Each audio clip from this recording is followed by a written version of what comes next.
Obunu gini kama chozunu Imana chukwa kosi womo Onyele miu Nyelu yumi What am I looking for? See my God, he don't bless me, yo. He give you me, give me you. Obunu kife la chasha so Obunu kife me chasha me. My baby, you know, say you go love for me. Hey, yeah. I do go. I could go. When I call your name, Shakara for me. Oh, Roma. I will be your Romeo. You go be my Julie. Roma, I will be your Romeo. You go be my Julia. Oh, give me your love and I'll go run away. Show me your love and I'll go use you play. Carry me, go me, I go follow you away. Follow you, they go. Maka Monarchy, me and you. Okwa Monarchy, my baby and me and you. Me and you, Aqua Monarchy, my baby. Obuzi kife la chasha so, Obuni kife la chasha me. My baby, you know, say you go love me. I do go. I could go. When I call your name, Shakara for me. Oh, Roma, I will be your Romeo. You go be my Julie. Yeah, Roma, I will be your Romeo. You will be my Julia. Oh, Roma, I will be your Romeo. You will be my Juliet.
Ayanda ba, ayanda ba, ayanda ba, ayanda ba, ayanda ba, ayanda ba.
Yorubas are screaming, Hausas are crying, my Igbo brothers are saying, don't blame them, Igbos are being discriminated. Even food don't turn to gold in Nigeria. Kidnapping, lucrative business in Nigeria. Imagine saying your grandchildren where they kidnap. By now, your soldiers for don't scatter Nigeria. How come a man won't get money for ransom when they kidnap him, his wife and his children? After everything, now kill, they go kill them.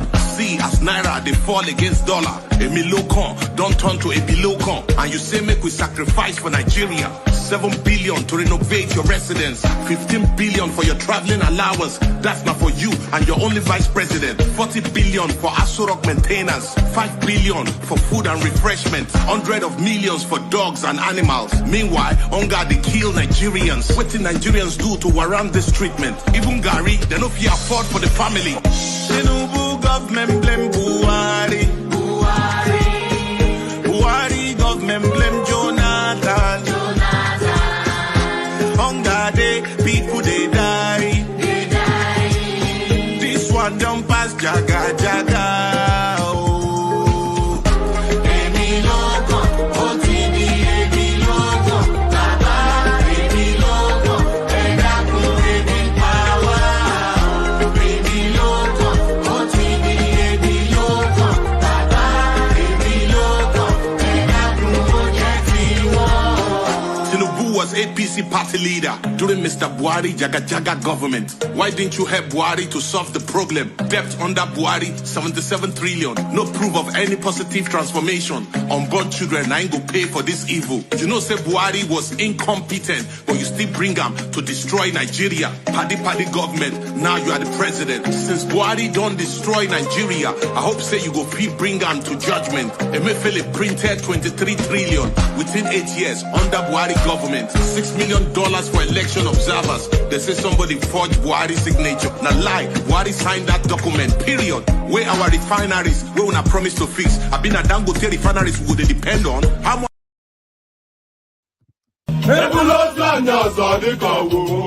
Okay now. To person between my pen. I see. I see what the wedding forget me. Okay. Papa, you look at you. One day, you get Mama say na wa me to go kwa. Aga na wa mu jelumba, o we butike.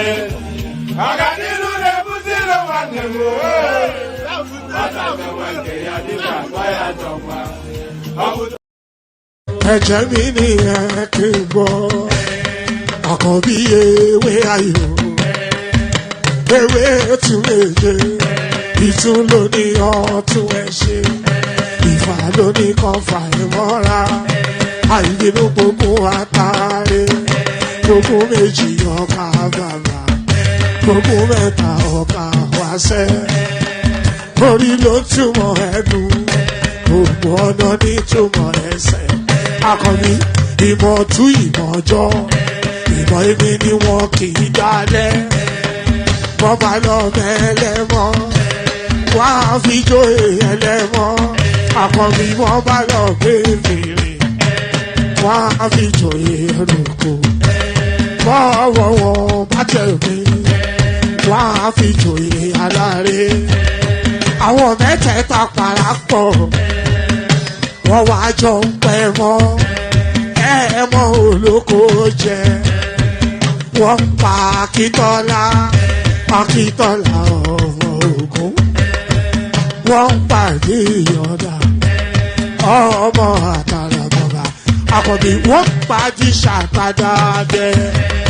ọmọ ọba Ìjẹ̀bú Mèrè aṣíwájú odògbólùkẹrẹ ajagun lólòdì ọ̀run tó bá ṣe pé tìyẹ tó bá ṣe pé tìyẹ lọ́ bá ń darí jọ wí àpérò ní kún gbọ́wọ́ ọgbọ́n tí ṣìgìdì bá gbé àbẹ́tì ló máa ń gbé àyàn tí ìlàyàn ewúrẹ́ ọlọ́run dákun má padà lẹ́yìn ẹ kó má gbàgbé ọ̀rọ̀ tẹ́ aṣíwájú ọlọ́run dákun má padà lẹ́yìn ẹ àkọ́bí ọlọ́run dákun má padà lẹ́yìn ẹ ọkọ̀ olúrẹ̀lẹ̀ ọlọ́run.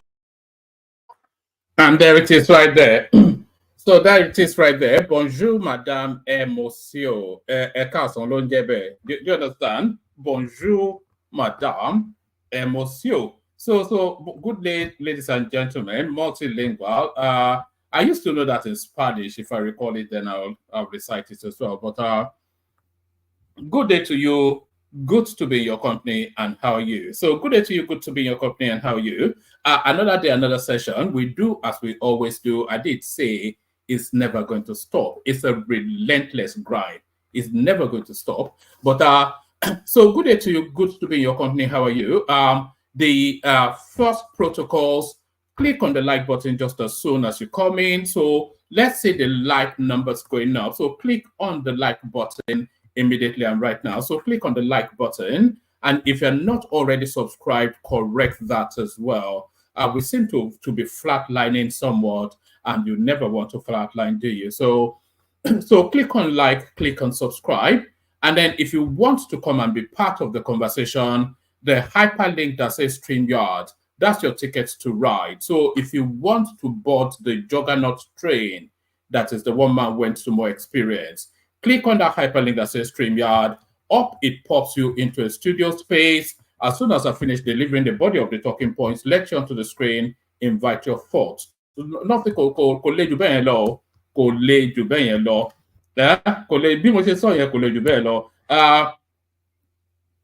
if you want to be an active combatant, or in the one man went to more duel, click on that hyperlink that says StreamYard. I'll send it so it's immediate to hand. So if you want to be an active combatant, click on that hyperlink that says StreamYard. It will put you into a studio space, which somewhat virtually serves the purpose of a green room. So it'll put you in there, and we'll serve you coffee and all that, a virtual coffee, of course. And then as soon as I've fleshed out what the conversation is going to be about, and then I'll put you onto the screen, and then we engage in conversation. So nothing complex, nothing complicated. So click on the hyperlink that says StreamYard. And of course, the $ at the bottom of the stream. The anticipation 5 super chats or more in the course of every session. Ayo sets us on our way. One Nigeria is in step with him. So 3 more or along those lines. Yes, different names though, not the same names. Doing it 5 times, even though no, different names. So just so that you know, so Ayo doesn't feel alone in that super chat space. So yes, click on like, click on subscribe, click on the hyperlink that says StreamYard, click on the $ super chat to the stream. So do all those nice, cozy, warm stuff. It's a bit like a hot cup of chocolate on a cold winter night. So That's the experience, the one man went to more experience. Hot.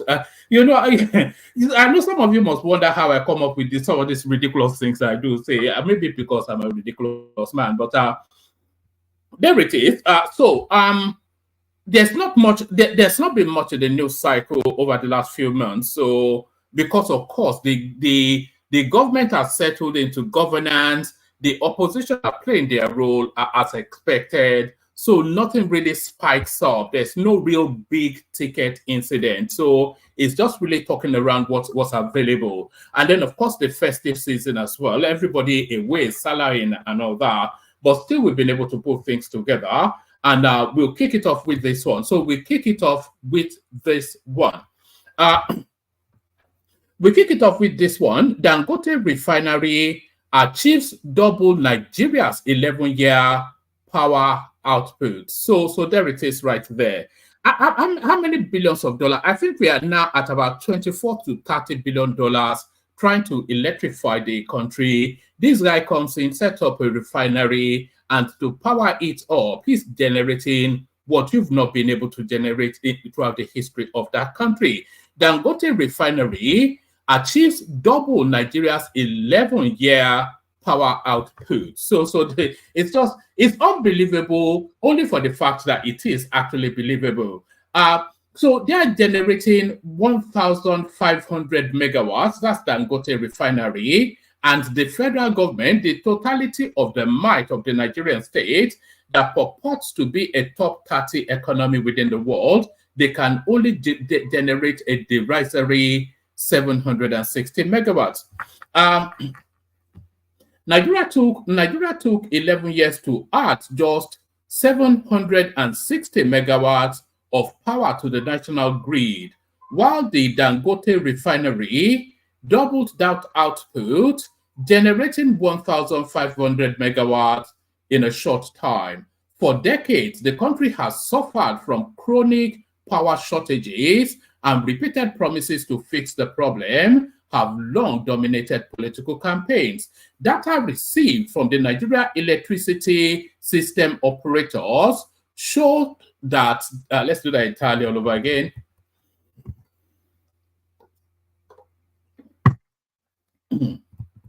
Pardon me.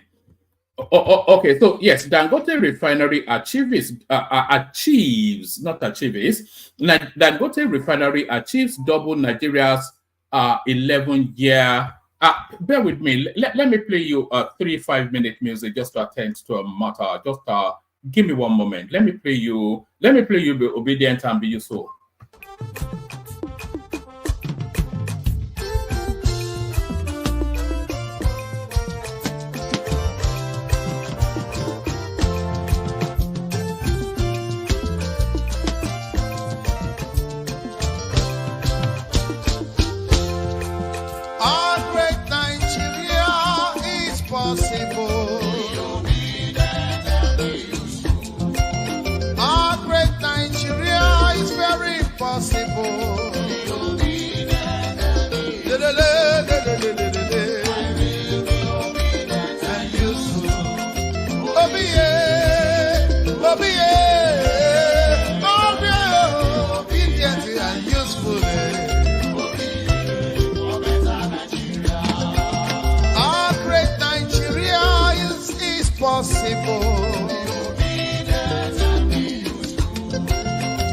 Our great Nigeria is very possible.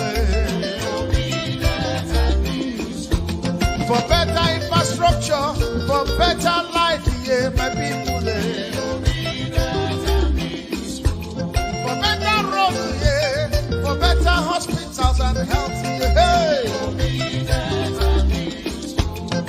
For lights today, for everything to work for us, for Nigeria.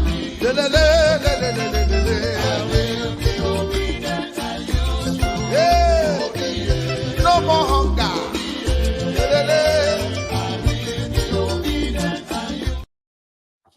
Oh, all right, and we're back. So, pardon me, be obedient and useful. So, be obedient and useful. I think that song is actually pertinent to one of the headlines I'm about to bring you. Dangote Refinery achieves double Nigeria's 11-year power output. So the headline already tells you most of it. Nigeria took 11 years to add just 760 megawatts of power to the national grid, while the Dangote Refinery doubled that output, generating 1,500 megawatts in a shorter time. For decades, the country has suffered from chronic power shortages, and repeated promises to fix the problem have long dominated election campaigns. Data sourced from the Nigeria Electricity System Operators showed generation companies, GENCOs, delivery to the distribution companies, DISCO, via the transmission company of Nigeria. You see, they have all of these ludicrous acronyms, which translates really into darkness. GENCOs, DISCOs, ENCOs, DINCOs, and whatever it is. So those are just portals. Those are money hubs. But where is the end product? That's just the thing. It's just a sorry. Who is? Yes. Yeah. So those are just hold on. Yes. So those are just money hubs, just really essentially to squeeze the system of money. We'll do it one more time, but we'll do it with P3 this time around. Dangote Refinery achieves double Nigeria's 11-year power output. So we do this at speed.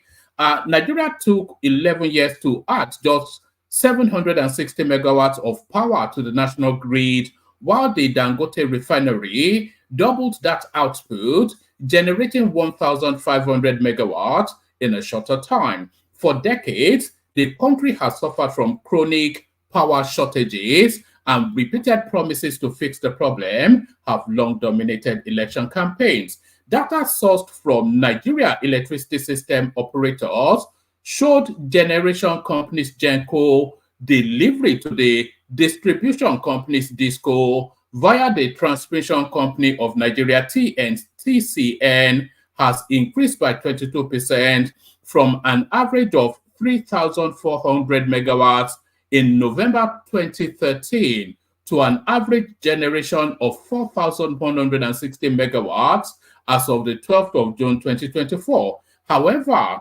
Dangote's oil refinery produced 1,500 of power after construction in 2018, surpassing the total national grid expansion achieved over a decade. So there it is. We don't put pressure on the grid. We produce about 1,500 megawatts of power. Anybody that's smart would have bought house near or bought land near that refinery. If you can stand the fumes, I think you will live a life of a life better than most in Nigeria, because you're guaranteed 24-hour electricity, and I'm sure they will provide security for you as well. So what more do you need? We don't put pressure on the grid. We produce about 1,500 megawatts of power for self-consumption. Dangote said at the AfriCIM annual meeting and Afro-Caribbean Trade and Investment Forum in Nassau, the Bahamas. The development has raised concerns about the snail pace of growth in Nigeria's. Maybe we should actually have this guy as president. Maybe that is what we really need, because he has singularly, he's able to get things done, and you can visually see him get it done. I don't think anybody else has actually started and completed anything of meaning in that country, apart from this guy who has repeatedly, the cement industry, the sugar industry, the oil industry, and going on to the steel industry, he gets things right. So maybe we should actually have this guy as the president, and not, he's too rich anyway. He's probably richer than Nigeria. So what's the point? There's nothing for him to loot.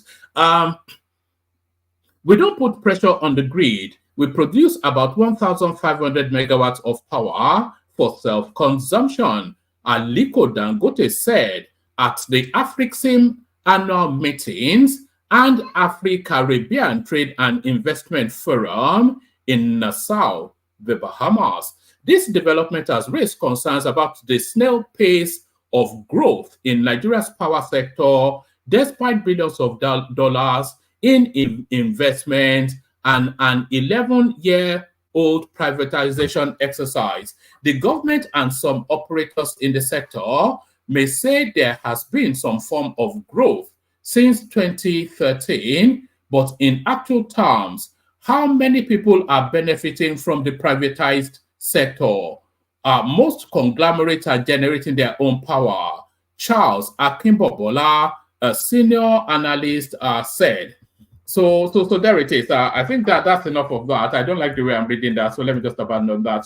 But there it is. That the nub of it, Dangote generating twice as much electricity as the national grid. So it's shocking but not surprising. Probably the verdict there is shocking, but not surprising. So that's just the narrative of Nigeria right there. So that's the narrative of Nigeria right there. Let me send the hyperlink to the room in case somebody wants to hop on. We do need the room populated. So if anybody wants to hop on. Let's go on from that to this. National Assembly lacks constitutional powers to legislate on open grazing bill, retired Supreme Court Justice Ejembi. So I don't quite know, but I think that tells us, I think that headline tells us probably, let's take a couple of paragraphs. The National Assembly has no constitutional powers to make laws banning open grazing and establish a national agency for the regulation and management of ranches in Nigeria. A retired Supreme Court judge, Justice Ejembi Eko, has said. The retired judge disclosed this in a chat with Law and Society magazine on the current bill at the National Assembly seeking to ban open grazing across the country. According to him, the bill falls outside of the purview of the National Assembly. Correspondence report, let's go. So I'm just skimming through because they're explaining about the bill. So let's skim through to what the judge actually said. However, the retired Supreme Court judge explained that the subject matter in question was outside the legislative jurisdiction of the National Assembly, as it is neither on the exclusive legislative list nor on the concurrent list. So I'm not quite sure that the National Assembly is restricted to what is on the. I'm not quite sure that there's a no-go area for the National Assembly. I'm not aware of that. It's the judge, of course, but I'm not aware that there's a no-go area for the National Assembly. According to him, the bill falls outside the purview of the National Assembly. Okay, so wait, it says, yes, however, the Supreme Court judge explained that the subject matter in question was outside the legislative jurisdiction of the National Assembly, as it is neither on the exclusive legislative list nor on the concurrent legislative list. He said, you can find neither agriculture nor animal husbandry or ranching in either the exclusive legislative list or the concurrent legislative list. Item 29 of the ELL is only about fishing and fisheries in littoral waters, international coastal waters, other than inland waters, rivers, etc., etc. So it goes on to then read a whole raft of items of legislation, which I'm not going to. So I'll skim through to this paragraph. Neither animal husbandry nor ranching of animals is a substantive or within either the. So essentially, it's telling us, I'm not going to get lost in the fog of the legalese. So I'm not going to get lost in the fog or lose you in the fog of the legalese. But what it's saying essentially is that the banning open grazing falls outside of the purview of the parliament, which I would dare say, him being a judge, me not being, it sounds like a nonsense. So yes, minimum wage. Senate speaks on Tinubu's new offer, tells TLC TUC what to do. So yes, I'm not sure that there will be further movements from that 62,000. So take it or leave it, so take it or lump it, or whatever. The Nigerian Senate has sent, anyway, let me just leave it at that head. I think this might well prove to be the Nigerian Senate has sent a message to the organized labor as President Bola Tinubu is advocating for a minimum wage of 62,000 despite facing resistance from the labor sector. So there it is. That's all we can offer, essentially what they're telling them there. So now, this is the topic of the moment, of course. Remember, just a couple of sessions ago, we brought you images of Obasanjo wearing the Tinubu cap, and a lot of people huffed and puffed and said that was not. And by the way, there's no one in the studio. If people want the session, then you have to click on the hyperlink. We may just read out what's it and then we knock it on the head. So it is a participatory sport, as I said. All right, it's all right. Let me just go on with it. So this is actually this should actually have been the headline. It is a military strategy. Reno Omokri reacts as Obasanjo visits Oluremi Tinubu. Maybe they will tell us this is a deep fake too, and whatever it is. Remember how they were trying to say that the image of Obasanjo wearing the Tinubu hat was somewhat of a deep fake. Former presidential aide Reno Omokri. Let me leave it there. I'll read it from a different space. I can't get my tongue together today. Let me try from this space. It says, Salah, First Lady Oluremi Tinubu host former President Olusegun Obasanjo. So yes, former President Olusegun Obasanjo paid a visit to the First Lady Oluremi Tinubu June 17 to celebrate the Salah holiday. The special assistant to the First Lady on media and publicity. So who actually pays for that? Because of course, there is no official office for the First Lady. The special assistant to the First Lady on media and publicity, Bosola Kukoyi, shared the photo on social media with the caption, former President of the Federal Republic of Nigeria, Chief Olusegun Obasanjo, and the First Lady of the Federal Republic of Nigeria, Senator Oluremi Tinubu, after receiving the former president who came felicitate. You know this word felicitate? I've only ever seen it used by Nigerians. I've never, I live in England. I don't see people use this word outside of Nigeria, felicitate. I don't know, man. There are certain words peculiar to Nigerians. When I remember now, I'll keep telling you that that's a Nigerian word.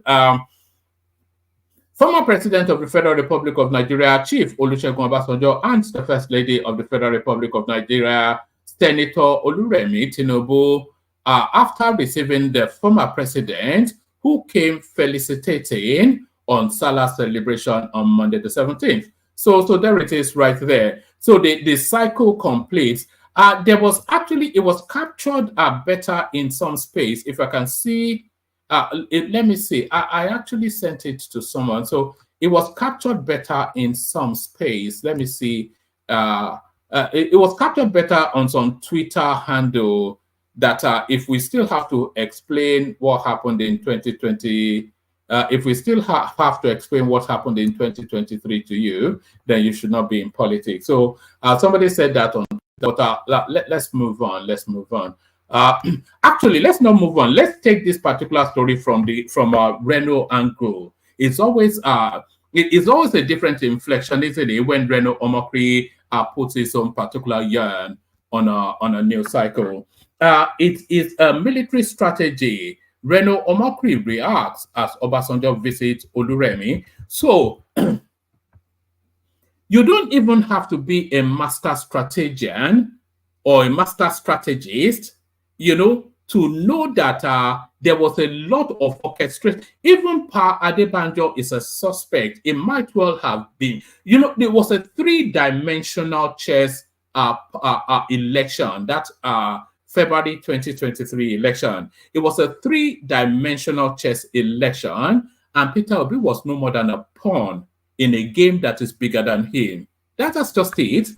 You know, it was a three-dimensional chess game, and Obi was more. The chess game was essentially the North versus the Southwest, and the subset of it was our age-old rivalry, Atiku versus Tinubu, and the first timer then into that presidential seat. Because it always going to be either of them, and they've been rival. Atiku has been contesting this thing pretty much since 1999, and Tinubu has been ambitioning towards this thing since 1999. And they both knew that they were in some mental game of attrition to try and outwit each other so where their politics align, they ally, but they have always been rivals in politics. So that 2023 was essentially the final duke it out.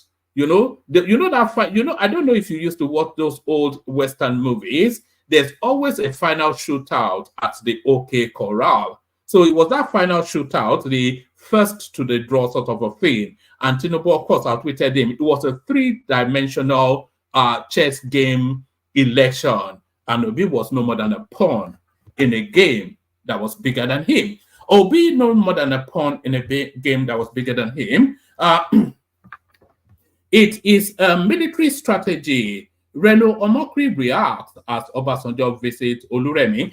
Before we get into, there was a time in the build-up to that election, even though Obasanjo had declared and was fervently pushing the Obi agenda, there was a crucial closed-door meeting between Obasanjo and Tinubu at the Otta farm.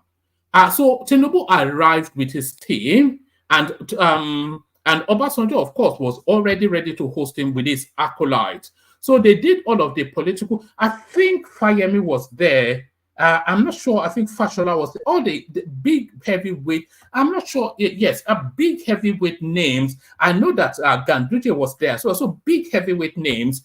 They all went to Otta. And of course, there's always been, it's always been an atrocious sort of a relationship between Tinubu and Obasanjo all the way through, because Tinubu doesn't especially rate Obasanjo, and Obasanjo just sees him as just a petty thief. So there's always been that that frisson between the two of them. But about 3-5 weeks to the elections, Tinubu arrives at the Otta farm with his team, with the retinue as I described, and they gathered in the visitors, whatever it is, and did all the pleasantries. And then in the course of just, talking political mundane language without saying anything, Obasanjo suddenly got up, took Tinubu by the arm, and took him into his room. And they were in that room for an hour solid, and then they came out, and then the usual political ding-dong-ding, Baba, we've come for your support, but what happened in that meeting is essentially what we are seeing playing out now. It is a military strategy. Reno Omokri reacts as Obasanjo visits Oluremi Tinubu. Former presidential aide Reno Omokri said it is obvious that Labour Party presidential candidate Peter Obi was used during the 2023 general election. So Obi was used because because there was so much that they could have used just to finish his narrative of giving his antecedents as a governor and all of the hustling that he was hustling, Abacha through Abacha, the good Lord Jonathan. There's just so much filth in his backdrop that they could have destroyed him. But they would not destroy him, because if they destroyed him, they lose the election. So that's just it. It's a game bigger than him, of course. Yes, as I said. Former presidential aide Reno Omokri said it is obvious that Labour Party presidential candidate Peter Obi was used during the 2023 general election. Omokri stated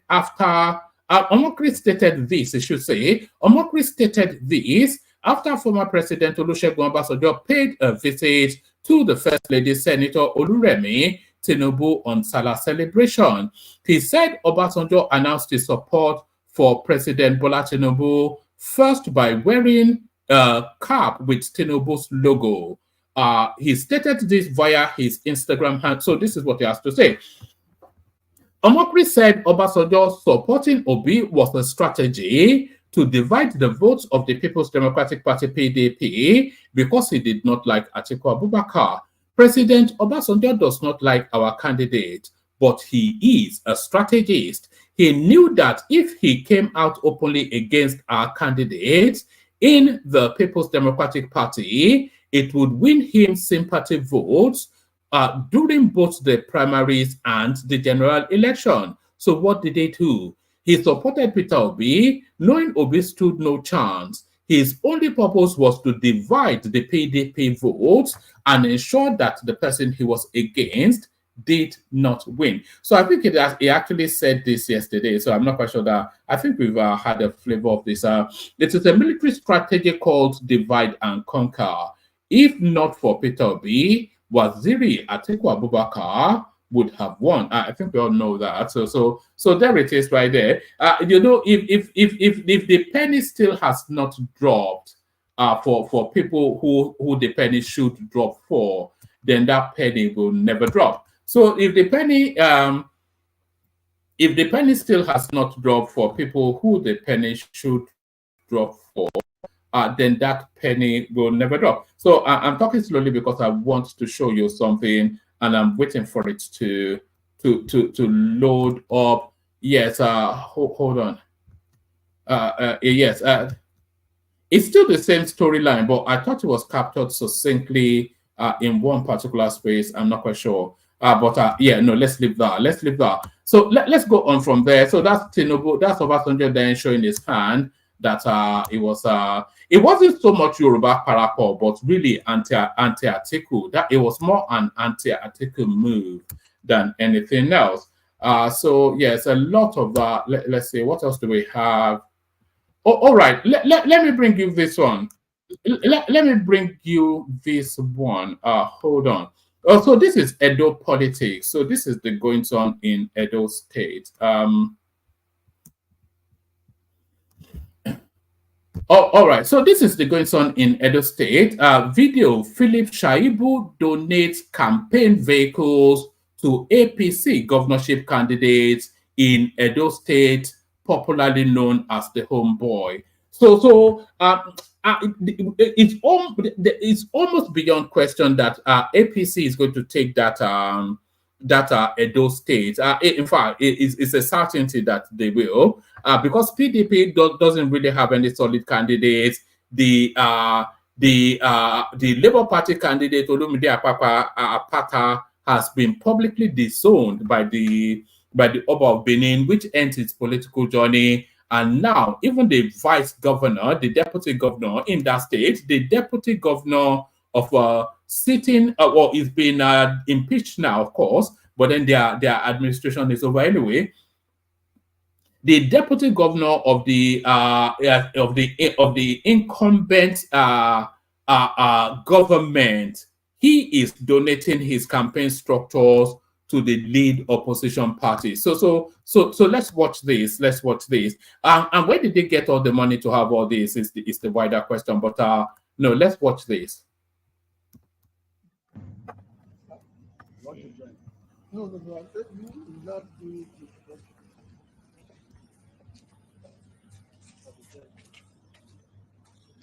You can see how you sleep.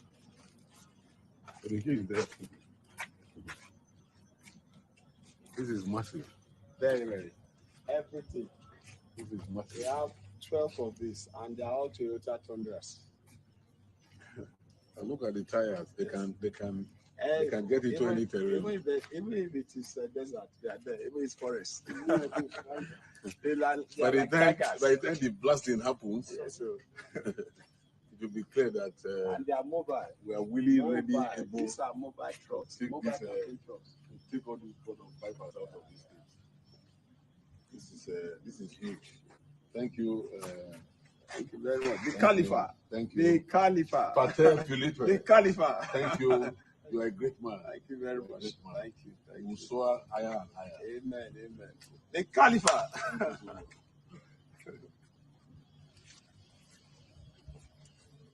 And there it is right there. So that's what politics looks like, Nigerian style. Where did he get the money? Those are brand new.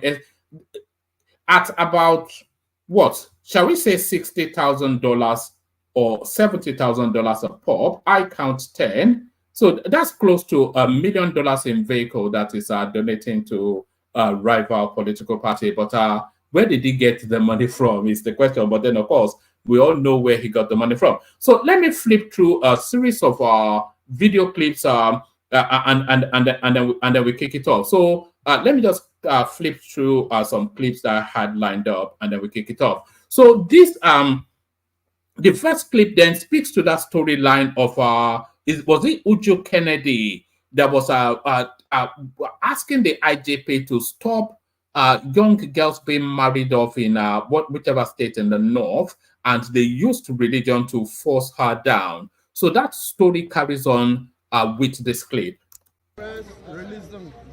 Reactions have continued to trail the marriage sponsorship of 100 orphans as the Imams Forum and heads of other Islamic organizations in Niger State have given an ultimatum of 7 days to the Minister of Women Affairs, Uju Kennedy, to withdraw statements and threats issued against the Speaker, Niger State House of Assembly, Abdul Malik Sarkindaji, and the entire Muslim community or face legal action.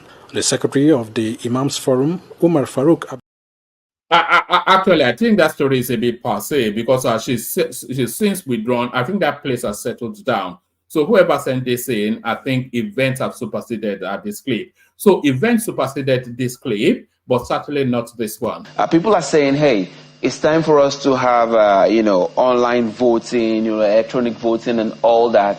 And then the question would be, are we ready? I mean, looking at the dynamics of electronic voting, are we ready as a people? Because do not forget, the whole concept here is digital democracy. We are heading towards transparency. And the question is, are we ready?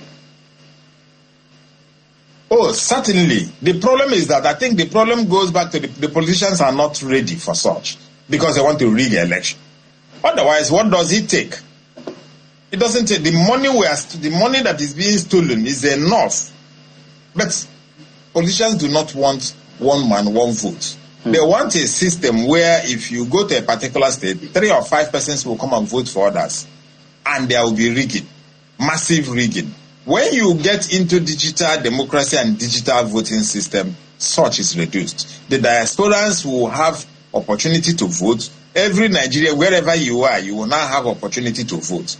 But the problem is, it is still the problem between the masses. You know, sometimes we try to create unnecessary dichotomy between the North and the South, or between the East and the West. It is not. The problem is between those people that are plaguing the system, those people that are stealing from the common masses. This is against the poor. Today, what do you have in the market? What? All right. The never-ending saga that is the narrative of electronic voting, something that will be discussed till eternity, but never come to fruition. So that's what that was all about. So this one. No, I said you will not do it.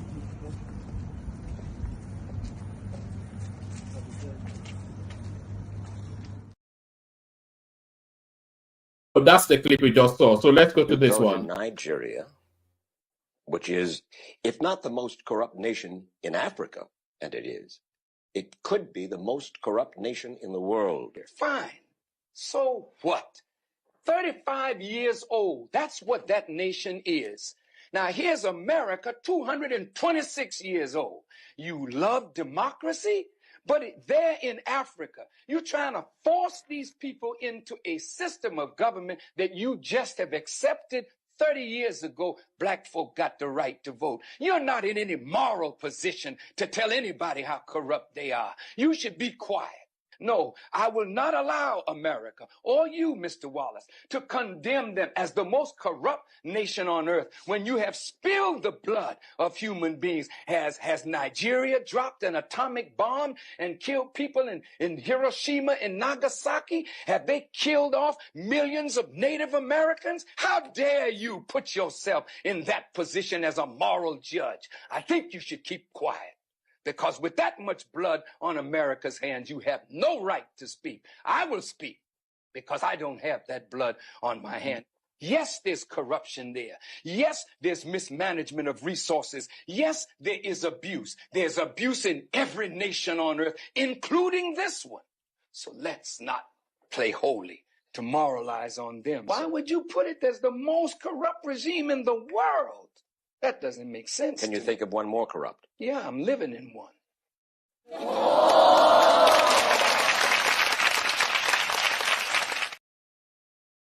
Outside of that Kumbaya response that I 20% was weed, but not fully.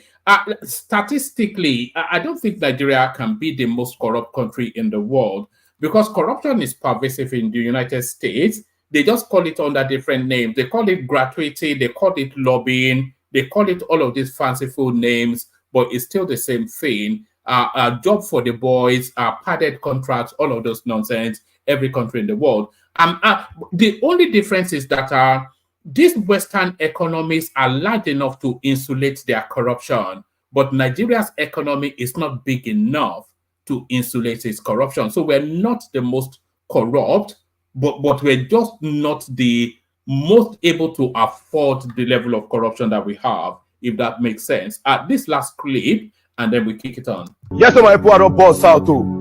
See, I know they like talk too much. During the obedience movement, I was part of the team online that talks good of Peter Obi. Yes, we carry obedient movement put for head. But see this Edo State election, we know they carry obedient movement put for head. You know why? During the time when we fight for obedient movement, all of us be obedient. We dey talk online. We dey make sure say people see the work. How Peter Obi carry Nigeria to the next level. Edo State currently, the candidate of the Labour Party was not in the party. He no join Labour Party. He decomes around July to Labour Party because he no say he won't run for governorship election. Yes, I can only choose you as a candidate if you follow us fight the fight when we fight. If the time reach, you become our candidate. You cannot just run from one place to another. You just run come because then you won't shade under the umbrella of obedience for us to cover you. Oga, then go beat you. We are going to vote for credibility. Peter Obi, I just go beg you. Nigerians they forget saying that you will vote as president. Not be any other person where they enter Labour Party. Not be any other person where they run enter Labour Party. We want Peter Obi, and if tomorrow reach, I campaign for another person because of credibility and efficiency. Somebody will carry those State to the next level. Make anybody don't come and say, hey, see you were the obedient, see who you the support. I the support person. I know the support party. I the support person. I know the support party. Peter Obi, abuse God beg you. I don't want to use bad words. You know me, sir, no good. I use God beg you. This guy was not part of the obedient movement, and he can never be part of the obedient movement. All right. So I think that's essentially around Olumide Akpata and all of the goings on in Edo State. So I think a lot of people feel they can just straddle Peter Obi's name and win political offices because, of course, we saw examples of that in February 2023. So February 2023 was a moment in time. It is not a new norm. It's not a custom that it was a moment in time, unlikely to repeat. But I think that's sufficient enough of my noise making. Let's play the Kegite music. Kick the session on, or kick it off rather, not kick it on. First, the Kegites. Only water, where they see ma.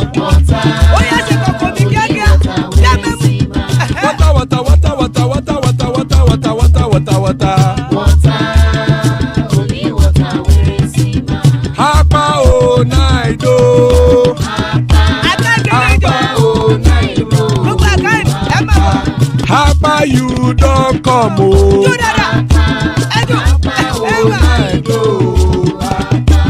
Hapa oh night oh.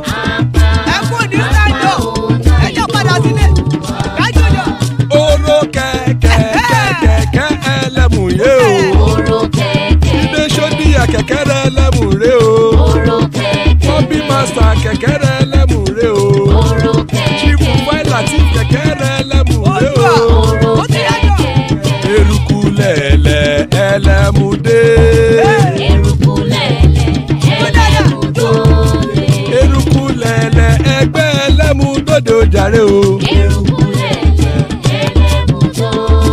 Eruku lẹ̀lẹ̀ Ghana ti dé ẹgbẹ́ bọ́dì o.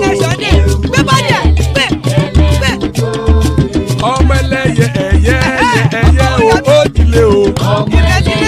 Odúyẹ̀lá ẹyẹ o ó dilé o. Petrosonana ẹyẹ o ó dilé o. Petrosodunke ẹyẹ rẹ̀ ó dilé o. Ẹlẹ́kọ̀ọ́ ọ̀run mú ìní o.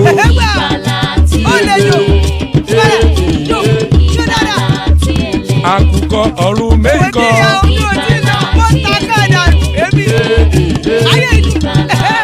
Ikú kò ní ríwà gbéṣe o.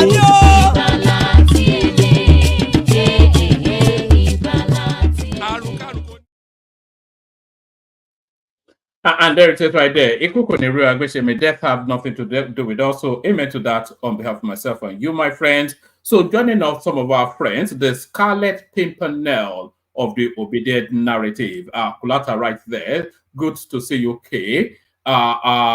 Joining us all the way from Alaba, there's Ekene right there. Good to see the mighty man himself.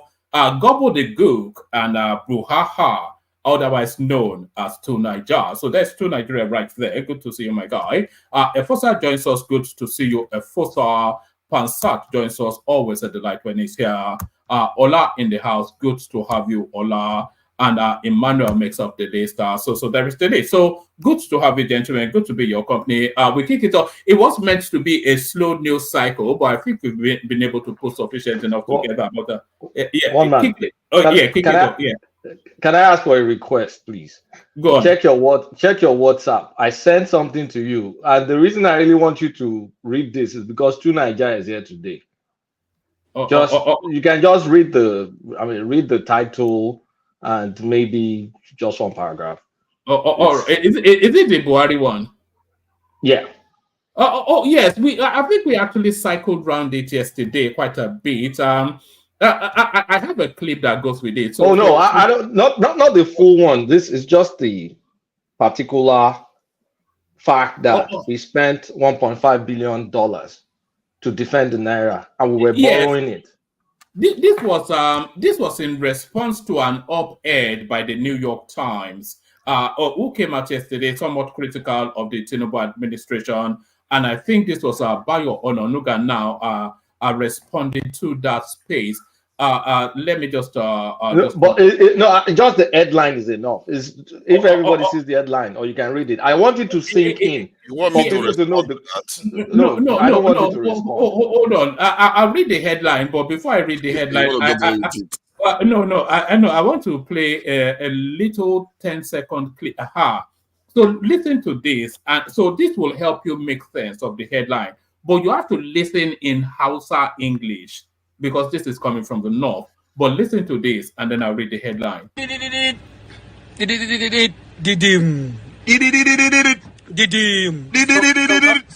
is the sign of landing of big money. When everybody give you the line in official rank.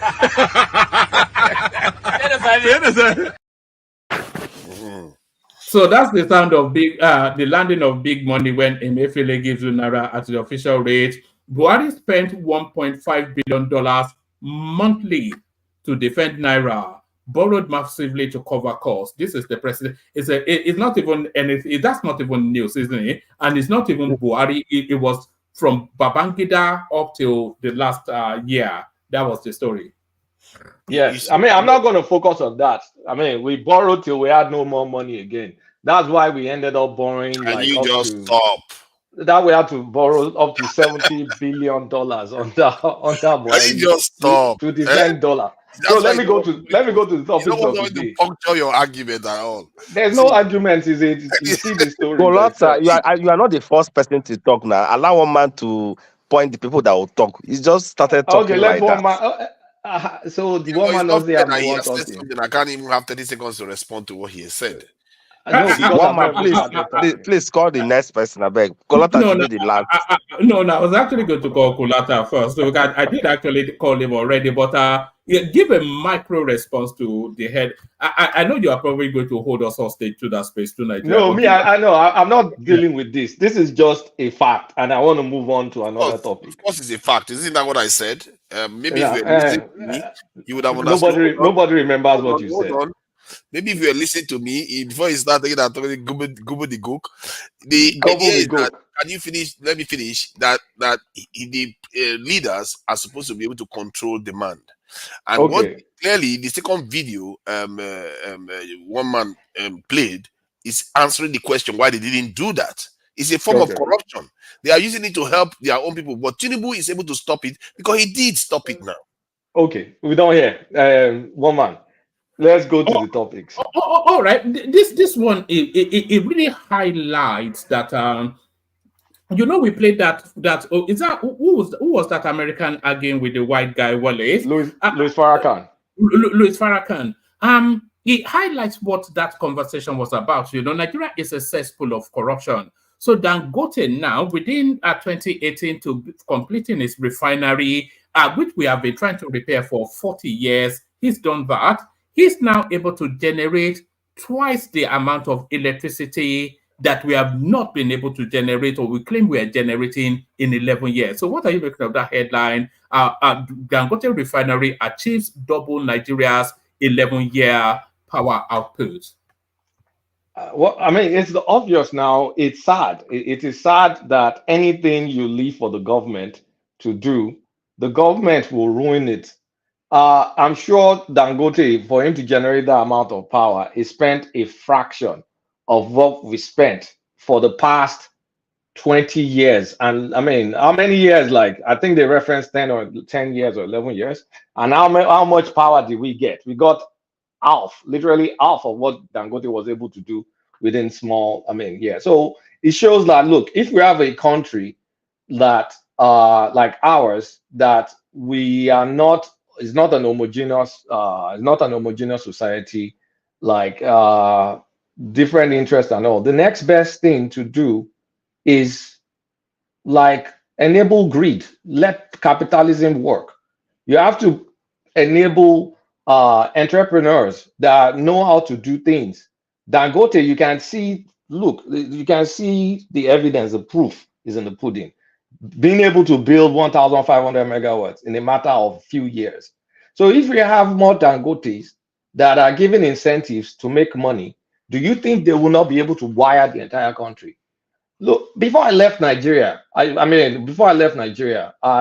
was one of the few, I worked in all these telecommunications companies. Back then, I had a different career, creating all sorts of data centers. We're selling big hardware and all whatnot. How long did it take when we started? Because I was very close to MTN then. It did not take them a long time to wire the entire country. This was early 2000s, very early 2000s. You would think it was impossible. We've had Nitel. They've been sitting on license since Abacha time, when they gave Motophone and all these other companies. Nitel too was there, and then of course they beat it again. Look how long it took MTN. Then there was another company called Econet at that point in time. So private sector, look, if government, we know government can't get things right. Next thing to do is to look for people that are competent. Because look, I'm insisting on competent because Jonathan did privatize the power distribution, and it was a mess because he gave his friends, people that had no business getting these licenses, people that they didn't even have the finance, nor did they have the technical skills. So you have all of them not being able to run discos appropriately. Of course, there are other issues. Being able to generate money, being the chief amongst them. But it's time that we get the government out of the way. We know government can run business. Can government just focus on the critical things like security, healthcare, and education? Just, critical things. Those basic stuff. Let government focus on that. Protect us, make healthcare available, and make education accessible in as much as in up to the secondary degree. If you can make it free up to secondary school, and if you can subsidize it or provide loans, provide finances for tertiary, that's fine.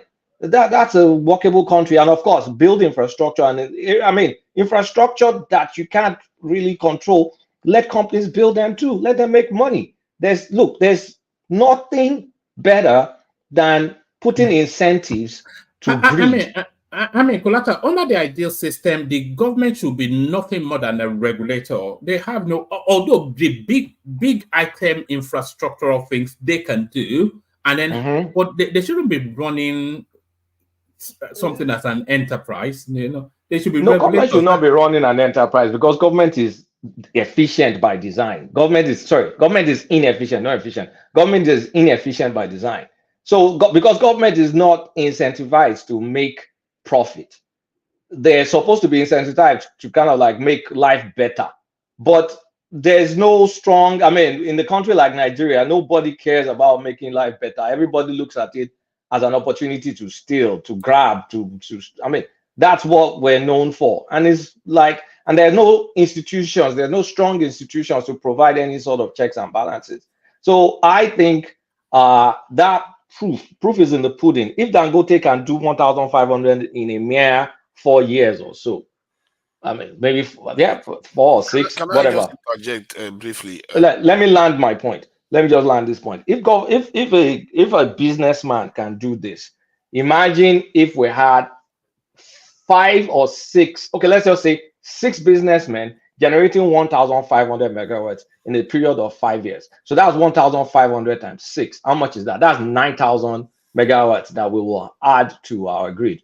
Go ahead, Tunaja. Yeah, the argument you made about private enterprises, you know, doing stuff, incentivizing them based on greed. I think there is merit to it. The gap I see there is that the reason why that is even needed is because the center is already corrupt. Because most democracies tend to be weighted that way, where if you leave them to manage anything, they tend to ruin it. However, there's another. Sorry, Tunaja, you are interjecting and I'm interjecting you, but it's not really so much the corruption. It's the incentive. The private enterprise is incentivized to turn a profit. The government enterprise is not.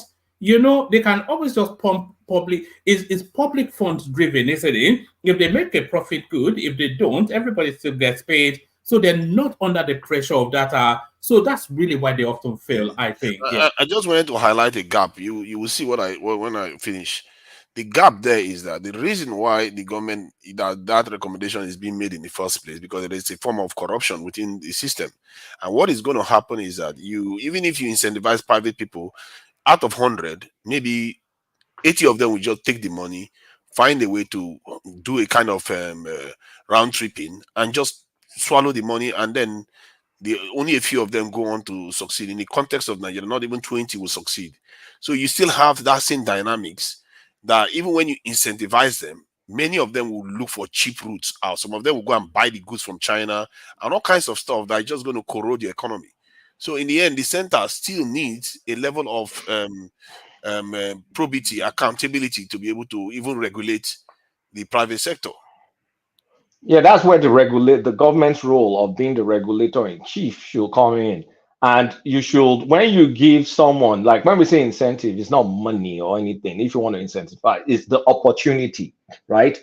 You don't necessarily have to provide them with money or provide them with anything. That's why the more you let things be market driven, in theory, I'm going to admit, in theory, the better, the better. So it allows for competence. And now, of course, government will have to weigh in, right? Because you can't let capitalists run wild. You have to weigh in, you have to put some controls. And when there's problems, government should be the spender of last resort. We get all that stuff. But in a country like Nigeria, I've sat down to think, look, if we can't get some sort of regionalism, which almost by design is only, the regionalism is only good for the 3 large tribes. It's not good for the smaller tribes. That's just the mistake everybody makes when they're talking about regionalism. Because outside of Yoruba, Hausa, and Igbo, regionalism will not benefit the smaller ethnic groups.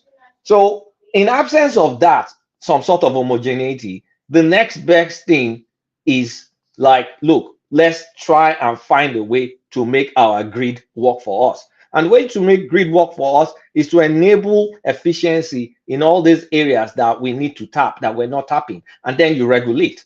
That's the next best thing. But what are we doing to it? The few ones Dangote is doing, you see everybody, Dangote. I don't want to make this another Dangote session. But all I'm trying to say is Tinubu has the opportunity of bringing competent people. There's Onyema out there, Tony Elumelu out there. There are other people, there are other businessmen, Bua, and so I'm not picking just Dangote. There are many of them there that can look for source for financing by themselves. And all you have to do is get out of the freaking way. And after set up, put some common sense regulation in place, the thing will run itself. Yes, there's going to be a price, but that service will be available. So look at this. How many megawatts did we spend billions of dollars to generate? Like 750 in a period of a decade. 750, that's a big disgrace. I'm sure the likes of Germany and co, they have maybe 100 times that capacity in just solar alone. Of course, I'm just running this from the top of my head. I don't know if that's an actual fact. But all I'm trying to say is we need to. Kulata, it continues to confound. They're not asking anybody to invent it. It's an off-the-shelf purchase now, electricity. Because so why don't you just hand over the money to the Germans or whoever, and then tell them that 5 years later? What's exactly? Look at that off-the-shelf purchase now. They are compounding us because we are the ones accepting it. Because it's a cheap electricity is easy to get. We all know it.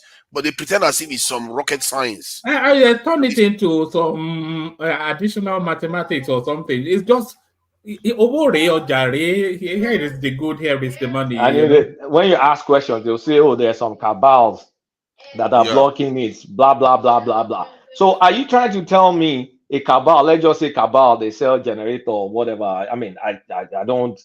Are you trying to tell me if you tell that cabal, like, look, dude, if you have a power plant on the long run, and I'm not talking about short, on the long run, you will make a killing. You'll make a boatload of money. People pay you money every month if you invest there. But yeah, they don't. You know what?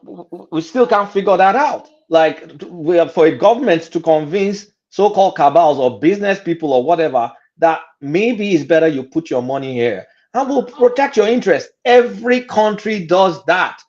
Every country, any company that's of strategic interest, there is sabotage in the system. There is sabotage. It's not just greed that is causing it. There is sabotage there. No, I think it's a short-term thing. Nobody wants the risk. People don't have appetite for risk, so they would rather do like importation of generators or importation of diesel. What's the risk that's there? You make your returns, but it doesn't mean you make more money than someone that established a power plant. But now, for you to establish a power plant, you can go and send villagers to come and be going to your land and be disturbing you. You can go and bring people that are going to vandalize. The risk is there. It's higher risk. Security again. All right. Let me move you on to another topic, Kulata, and then from this next topic, we'll kick off 5 minutes. All right. Good to see you, Prince. Yeah, hello, yeah.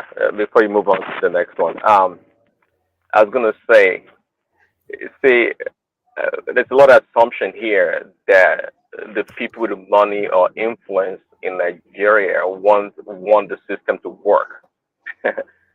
Nigeria thrives on inefficiency, right? That's the whole model. The more cumbersome, the more inefficient the system is, the better for the people that are going to make the money or line up their pocket. Okay, Kalasa, the Nigerian business people don't think the way Western business people think. They don't think about bringing solutions to the problem of the people. They don't think that way. They don't. The notion that they have money. The notion that they have money. So what? Let me invest my money here because the return is lucrative. No, they don't care about that. They don't care about it. They don't have that mentality at all. So, what do you think? And They're smart. They're smart in the things that they want to do, but they don't really care. That they don't invest their time and resources. They're all about rent tripping. Just just collecting money. That's what they're all about. So when like Dangote comes about, it's a big plus. At least it's doing something. I don't think we've seen the likes of Dangote in Nigeria before. Having to invest over $20 billion in a refinery, and that's real. But most of these guys, they don't have that way of thinking, nor do they care to do so. They don't. So Dangote, regardless of his monopoly tendencies, which is natural, there's nothing unique about him in that regards, is kind of a gem in the Nigerian space. It is. Anyway, thanks. Yeah. Yeah. Go on. Go ahead. Go ahead, sir. All right. I want to have 5-6 minutes monologue now, just because the room has now filled up somewhat fairly quickly. So you kick it off, and then from you we'll go to Ola Pansat. We'll move it around to Niger, everybody. But this now, it's was it Humphrey Bogart that said play it against Sam in was it Casablanca? So play it again, Sam. We've circled around this so often. I'm not quite sure if you can see what is on the screen. Well, I'm sure you can see what is on the screen, but I'm not sure if you can see the caption. So the caption: if we still have to explain what happened in 2023 to you, you don't belong in politics. So what is this person meaning by that caption? Well, it's something that I've said personally on this platform many times, that Peter Obi was a tool for the election. Without Peter Obi, there will be no Tinubu presidency. It's obvious for the blind person to see. So there was a lot of reasons to create incentives for Peter Obi to have a decent run. Not a gangbusters run, a decent run, to the extent that he basically cannibalized the entire PDP in the Southeast, large extent cannibalized in the South and the North Central. So, I mean, look, all that grandstanding Obasanjo was doing and co.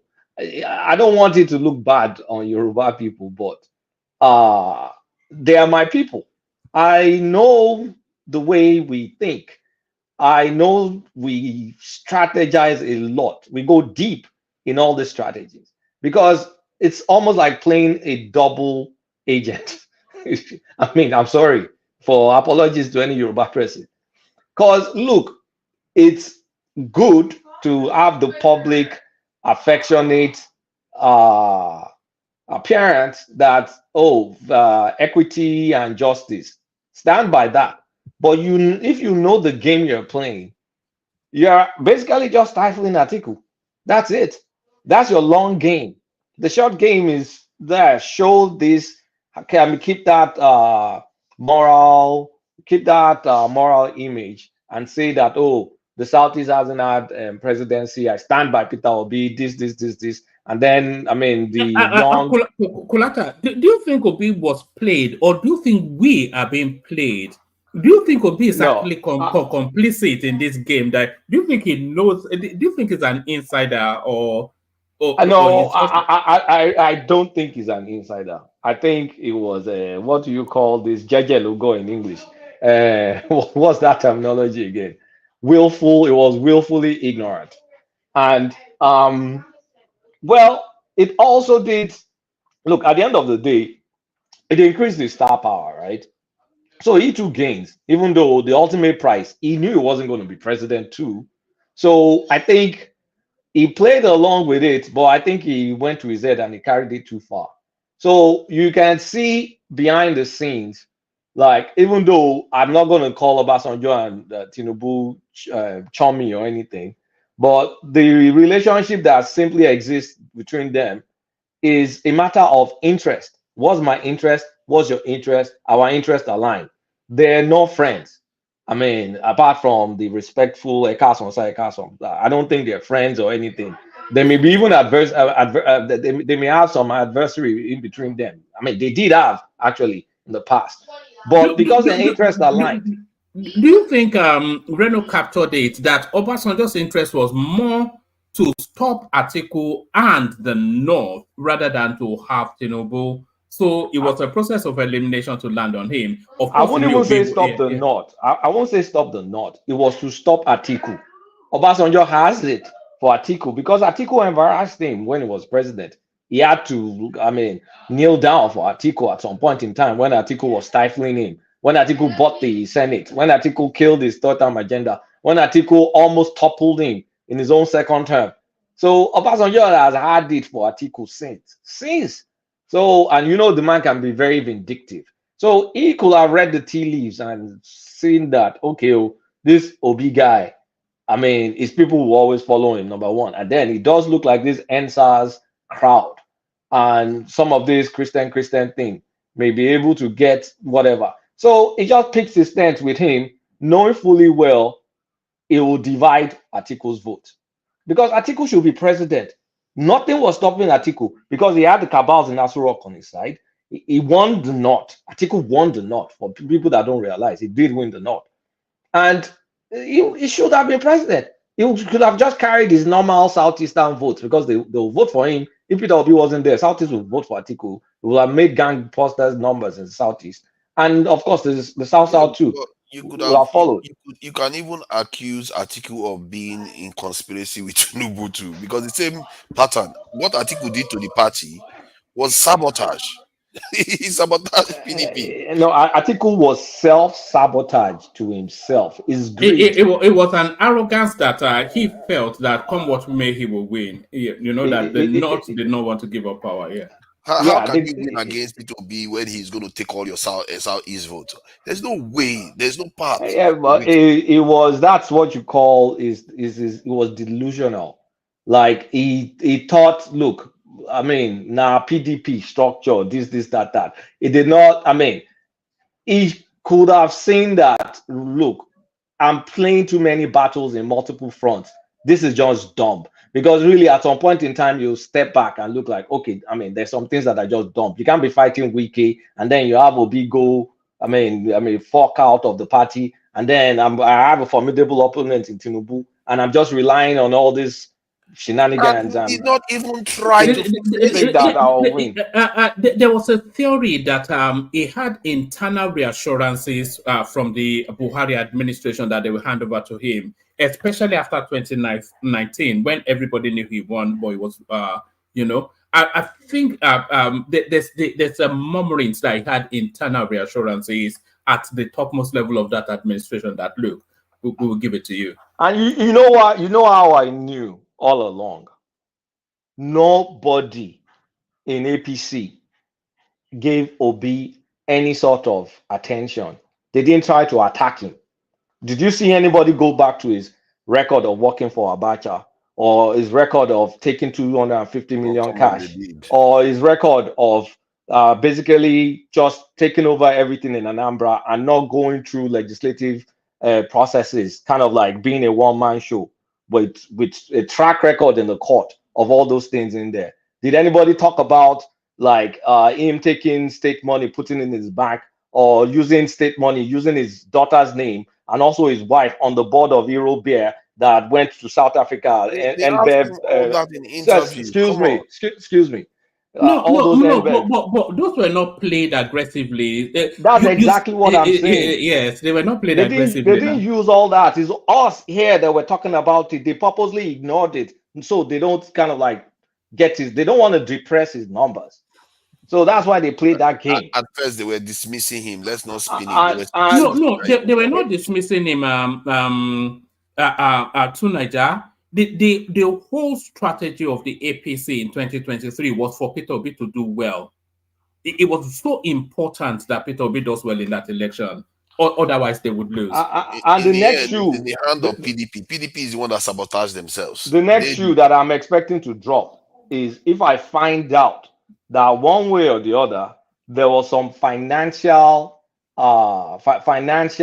resources that was unleashed to help Obi knowingly or unknowingly, most likely unknowingly, to be in a pole position in the southeast and most part of the south.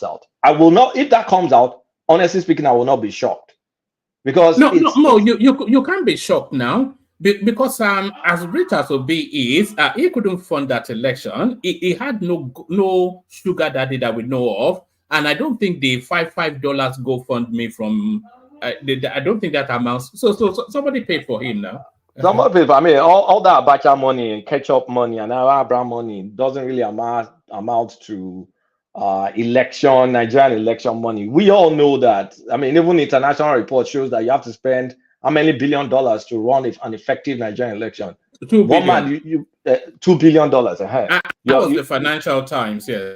Yeah, from the Financial Times, you need like $2 billion. I mean, he doesn't have $2 billion to spend on an election. I doubt his entire net worth is even $2 billion. Your whole analysis rests on the terms that PDP was mismanaged. If PDP meant to win, if they really wanted to win, they would have kept P2B under the tent, kept Wiki, all of them. But instead, they just sabotaged the entire party. That had nothing to do with APC. No, that you're talking about the folly of a man, the folly of Atiku, right? Atiku was PDP, PDP was Atiku. He basically hijacked it, and the people that were not in line with him were people fighting against him. And he thought, even with that, in spite of all that stuff, he was still going to prevail. So Atiku was dumb. So it wasn't even in the gift of the PDP to retain Peter Obi. Peter Obi had the reassurances that the Yorubas would back him from Ayo Adebanjo, Obasanjo, so he thought he had an inroad into the Yoruba land. Yes, and then he knew he had the whole of the Southeast, and he knew that the South will favor him, so he knew that he had some strength. So I don't think they paid, outside of gifting him the presidential ticket, they couldn't have convinced him to stay. He's still in the hands of Atiku. Personally, I would think Atiku is the one that betrayed the PDP, because he's not that far from Tinubu. I don't know why people think that they are very far apart. They seem to be very cordial. They have cordial relationship with each other. If I'm not mistaken, that guy handed the whole thing to Tinubu himself. He didn't make any effort to fix the party. Not one. That's when you talk about when a guy is what's the word again? When he's all about himself and he thinks low of everybody else. Is a narcissist. Narcissist, yeah. Every politician is a narcissist, but that's his own aspect of narcissism that you're saying. Anyway, so that's how Solomon Grundy. That's how Solomon Grundy fell. That's how you have Tinubu as your president, and there'll be a variation of what happened in the next election of some sort. So I wanted to talk about the what's it called? That retired justice that I was talking about. Oh yeah, the open grazing. Yes, the open grazing. So the mistake is made. Like what he said is correct and also incorrect. What he said is correct, meaning that if the national legislators cannot talk about anything that is not in the exclusive list or concurrent list. So that means if you have an item that's not listed in exclusive or concurrent, it's only the state legislatures that can deal with that. And that's what you call the residual list. But where he made a mistake was there's agriculture in the concurrent list, and animal husbandry is under agriculture. So it's just being smart by a quarter. He doesn't know what he's talking about. As long as agriculture is in the concurrent list, it can be discussed. They can legislate on it and create laws. So it's just saying bullcom. I wonder where it comes from in the country for him to be saying that. Like I want to know his motivation. Anyway, I mean, if you don't know where it comes from, it has a south sounding name. It's Ejembi something. So it's a south sounding name. Ejembi, maybe not central. Ejembi Echo. Ejembi EKO. So that sounds south. That's the thing. Okay, I mean that's a weird one. But I mean, he's an older guy. But you should know that agriculture is in the concurrent list. So, of course, you can legislate on that. It's from Benue State. Yeah. Oh, is it? All Benue right. State. That's very funny though. For a guy from Benue State. Interesting. That's quite interesting. Yeah. All right, brilliant. So that's the excellent part. Not Passat. Passato, but you see, this is it. But we are intimidated when Passat talks up. We're in apprehension of it. But thank you, Kulata. Ola, you're up next. Free flow to the conversation. You know the talking points. Ola, good to have you. All right, we don't seem to have Ola for the moment. So Pansat, as I said, that must have been a Freudian sleep. So Pansat, you ready? I was born ready. No, Tunaja, the floor is yours. Yeah, thank you. I am ready. Oh, all right, there it is. So good to have you, Pansat. So where do you want to come in at it? Dangote generating twice as much Nigeria in electricity, open grazing. They're saying the law will prevent it from passing through. Obasanjo just three-dimensional politics with the Nigerian presidential space. So take your pick. Yeah, thank you very much. I'll be remiss if I don't say hello to those on the comment section who come out here daily to cheer us on and give their critique of our presentation here and in all platforms. Let me say that we should try to make this a very good session. We have a lot of good panelists, big hitters. At the same time, we should avoid puerile, juvenile, jejune, adolescent presentations here, right? We were here and we saw what happened in that election to go stretching your imagination to making Obasanjo such a genius as to place Obi to destroy a party because of his enmity with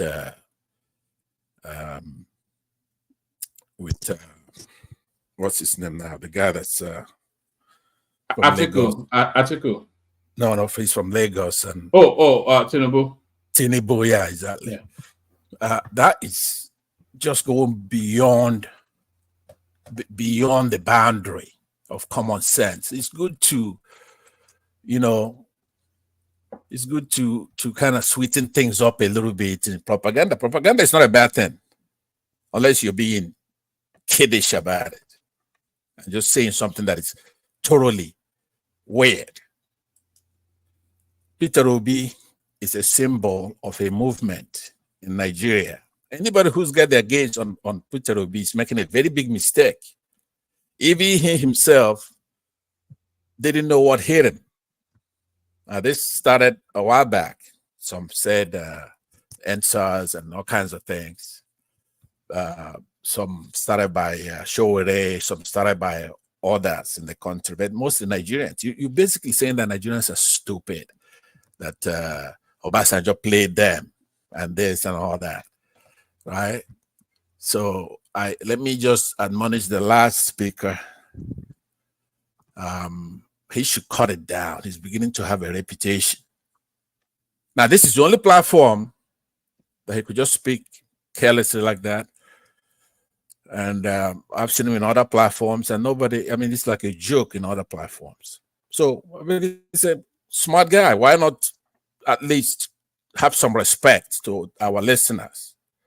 Virtually everything is stated from Dangote, who he describes as some kind of genius in business, or speaking about capitalism in Nigeria. It's not capitalism in Nigeria. It's a command economy by the government.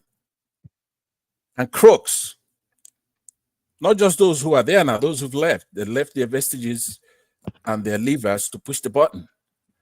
So we have to tell all our thing to fit the reality, but most of all, we have to take our country back and then do the right thing. Peter Obi is probably at the fulcrum, but he's not the whole thing. It's the Nigerian people from north to south, to east to west. Anybody who has any common sense. And the Peter Obi is playing a strategic game, not a tactical game. Peter Obi is from the southeast. They don't believe in hubris before the humiliation. like others do out there. So use your head. You gain some tactical advantage. You wear. By the way, one man, let me remind you of your doctrine. There's been some yin, therefore there's going to be some yang from me. The last speaker has yin doobie. So I'm going to have to yang some. It's a doctrine, and I believe it's balanced. So before I then go into the topics of the day, let me caution those who are jubilant, because we have stories. Can you not see that anyway? No, go ahead. I want to hear that. Go ahead. No, any decent reading of the 2023 election would suggest heavily that Obi was played. I'm not talking about his latter popularity that he happened upon as a consequence of whatever, but the strategy of that election was to play him essentially as a pawn in a bigger game. I think that's how most people will read it. First of all, say most people read it that way is such a shameful lie, right? You could say that some people read it like that. No. Sorry, I meant most thinking people. Yes, not most people, but most thinking people. Even that, it's a fantasy, right? You have yearning for that, right? You're daydreaming, virtually like the last speaker. And of course, you set them up to do it, because I happen to interact with you a little bit. I think you know better than what you're doing here, right? But we should come here with light heart. See, I've been misunderstanding. When I come here fully loaded and all that. I should come here to have fun, right? You've got a guy basically fantasizing, right? What he would rather have rather than reality. Peter Obi is playing the long game, and he's strategically positioned. He's the president right now. Get it through your skull. There's nobody in Aso Rock. Our inflation is 30-something%. Do you talk about it when you come here? No. The price of Gary, you're blessed with a particular participant on this platform. I don't know if he's here today, because I have this huge graphic covering. He may be here. Who's back home and daily, he's a trader, he's the market, he knows what's happening, and he's giving us the feedback daily of what's happening back home. You've got a guy. All right, we do all that every day, but if you want to stay within the narrowness of what Obasanjo is signaling to the space. So a couple of days ago, we saw him wearing the Tinubu hat. People were saying it's whatever, but now he's there to felicitate with Tinubu's wife for Salah. So you say is a president going to visit a former president, but it's clearly signaling something. So what do you think is signaling?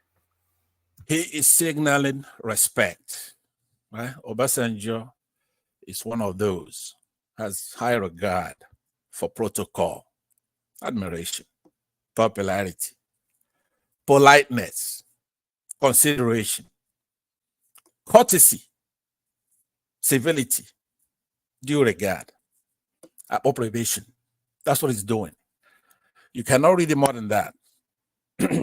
He's a politician trying to present himself as a statesman. He tried to make that transition, but it's very hard. He's a military thug, after all. But from the old school, he's an uneducated man, but you have to give him some credit. He knows local politics, what I mean local, and the balance of the country, right? So he's trying to transition to a statesman. He's shedding party affiliation, personality. It's hard to do. He cannot fool us. We pretty much know what he's doing, just like we're discussing him here now. He's inconsequential. He's doing it the way he's trying to give some respect and try to narrow the bridge between him and the government. This is a man who has all kinds of interests, right? Business and otherwise. So he cannot be in perpetual enmity with a government. So you can't really, you're just giving some, estimation to that side, and that's okay. He's a politician, and he's doing it his way. So that's all I read into that. It doesn't mean anything. Besides, Tinubu is not completely an enemy of his. They had their differences when Tinubu was governor of Lagos. That's ancient times. A lot of these things move around. But there's one thing, you put your eye on the Nigerian people. That's where it is. There's going to be an action at some point. Let me ask you something. One man, does good triumph over evil in your eye? When you look at the spec of it rarely does. It rarely does. Okay, so evil to you always triumph over good, right? So let me make it simpler. Does science triumph over ignorance? And that's not the. Yeah, it does. Science triumph over Machiavellianism. That's probably the question, really. No, that's not what I asked you about, because I wanted to make it stark, right? So that's something that is self-evident. If people now, let me, if I have time, let me tell you what I mean by that. If you just have all these people always clamoring for the bad thing, the wrong thing, the evil thing against our country, and then you when you take a look at the window, you see that you're laughing at those who are for the right thing, for the good thing, for the science, something that is advancing society, and you're laughing at us. The point is that at some point you're gonna pay. Do you feel that the wall is closing around Peter Obi somewhat? Odonyo Okupe has jumped ship and bail, of course.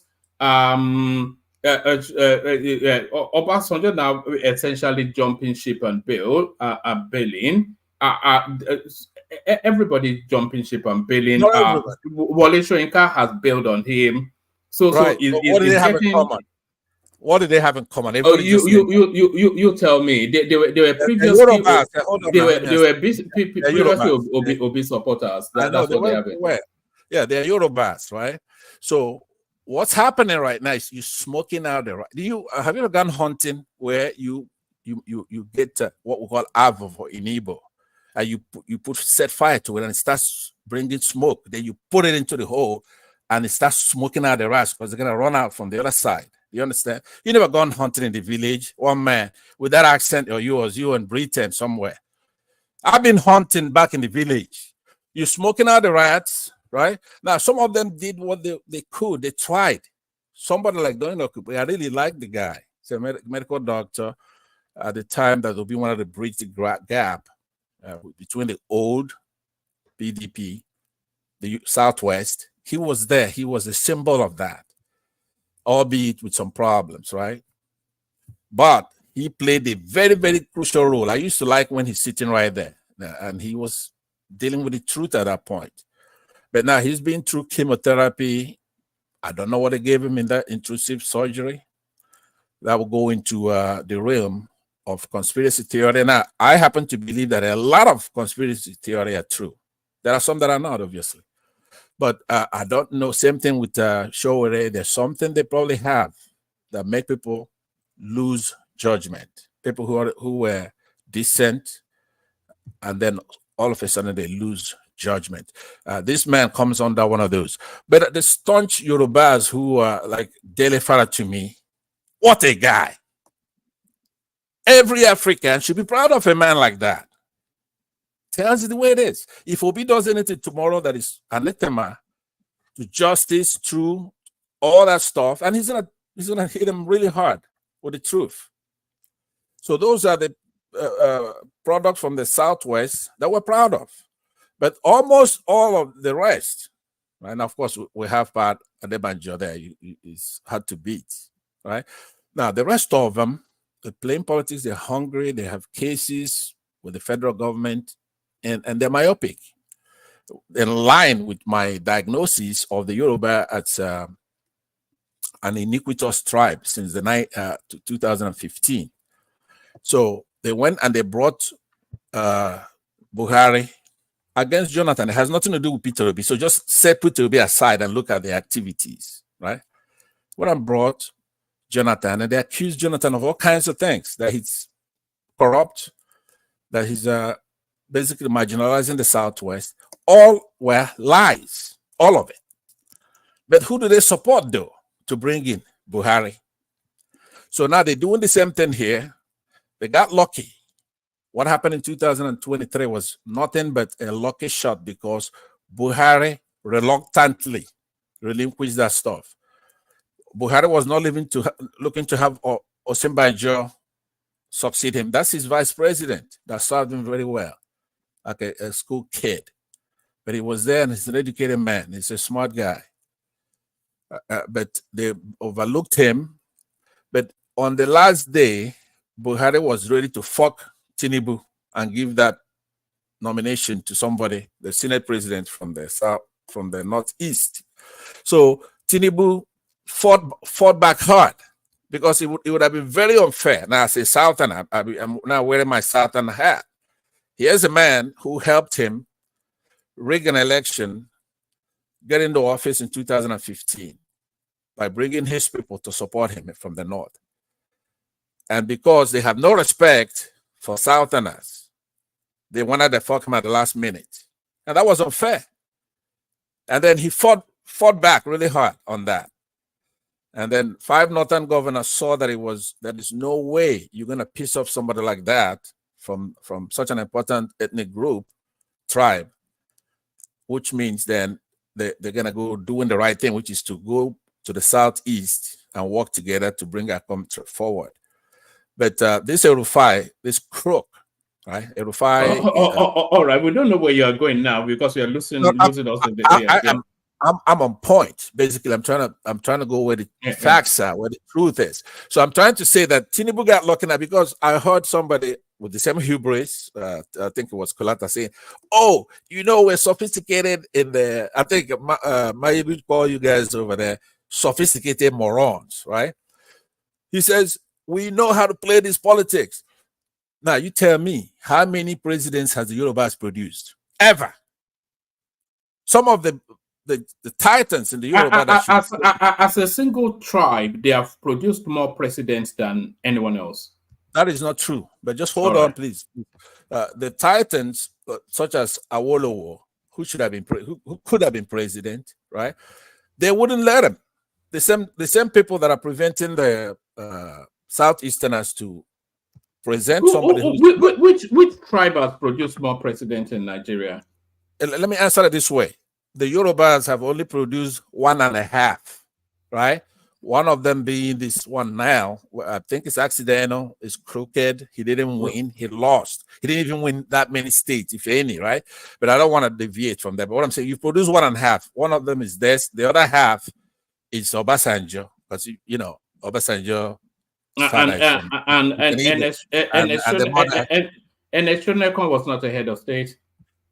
No. Well, you could count it. Okay, then make it 2, right? Obasanjo is half Igbo, half Yoruba. As a single tribe, I think the Yorubas would, at the end of. I think Fulanis have produced just about the same or more. Okay, we have Yadua. Shagari was not a Fulani, was it? So we've had Yadua. We have Shagari is Fulani. This is not the counting. The way I count it, don't listen to all these minorities. Fulani is Buhari and Shagari. Yadua is not Fulani. No. Murtala is not Fulani. He was born to Fulani. I think Murtala is from the same stock as Babangida. No, it says from Fulani, Genawa. It's supposed to be Fulani, but they said it's from northern Edo State. So I don't know if that's a conspiracy theory or not. What I'm saying is that Niger, hold your horses. What I'm saying is that one man, I don't count it that way. These minorities making up. We have, if you believe in one Nigeria, there's something we call Wazobia. That's it. Can you withdraw your statement that Obasanjo is half Yoruba, half Igbo? Where did that come from? No, why? Can you where is the name? How does the name Obasanjo, Olusegun Aremu, Obasanjo, how does it sound like Igbo? How does it sound Igbo name? Hold on. Wait for your turn. Don't make such statement again. That's a ridiculous statement. Or forever hold your peace on this. Don't claim what does not belong to you. I hear a man saying that Obasanjo. Don't claim what does not belong to you. Never claim that Obasanjo is an Igbo man. One man mute this guy. You can't mute me. I'm trying to correct your. No, you cannot correct me. You don't know anything. You cannot correct me. Right? Stop making ridiculous statements. Don't claim what does not belong to you. Let's have no, I'm actually looking for the clip to back up what you said, please. but I don't have it anymore. That is the nonsensical and stupidity that some people have been carrying out against this man, and you, an Igbo man that know he has no relationship whatsoever, bloodline, or by anything with you. You are trying to claim it. Stop it. All right, but anyway, so on a serious note, Obasanjo is a Nigerian. You have a lot of those. One of them is Peter Obi. Obasanjo is one of those. Atiku is another one of those. They believe in one Nigeria. They don't have any tribal stuff, jingoism, or all that. You know, too bad for them, because they're going to be left in the heap of history, right? Unless there's massive education in the North to get them to think and reason, and massive education in the South to let them know that this finite resource called oil is going to be gone here pretty soon, right? Mercedes-Benz just announced they're not making any fossil fuel automobile in the next 3 or 4 or 5 years. All right, brilliant. Pansat, I want to move it around fairly quickly, but give us a flavor on Dangote producing more electricity than the Nigerian state, and then from there we go on to Niger.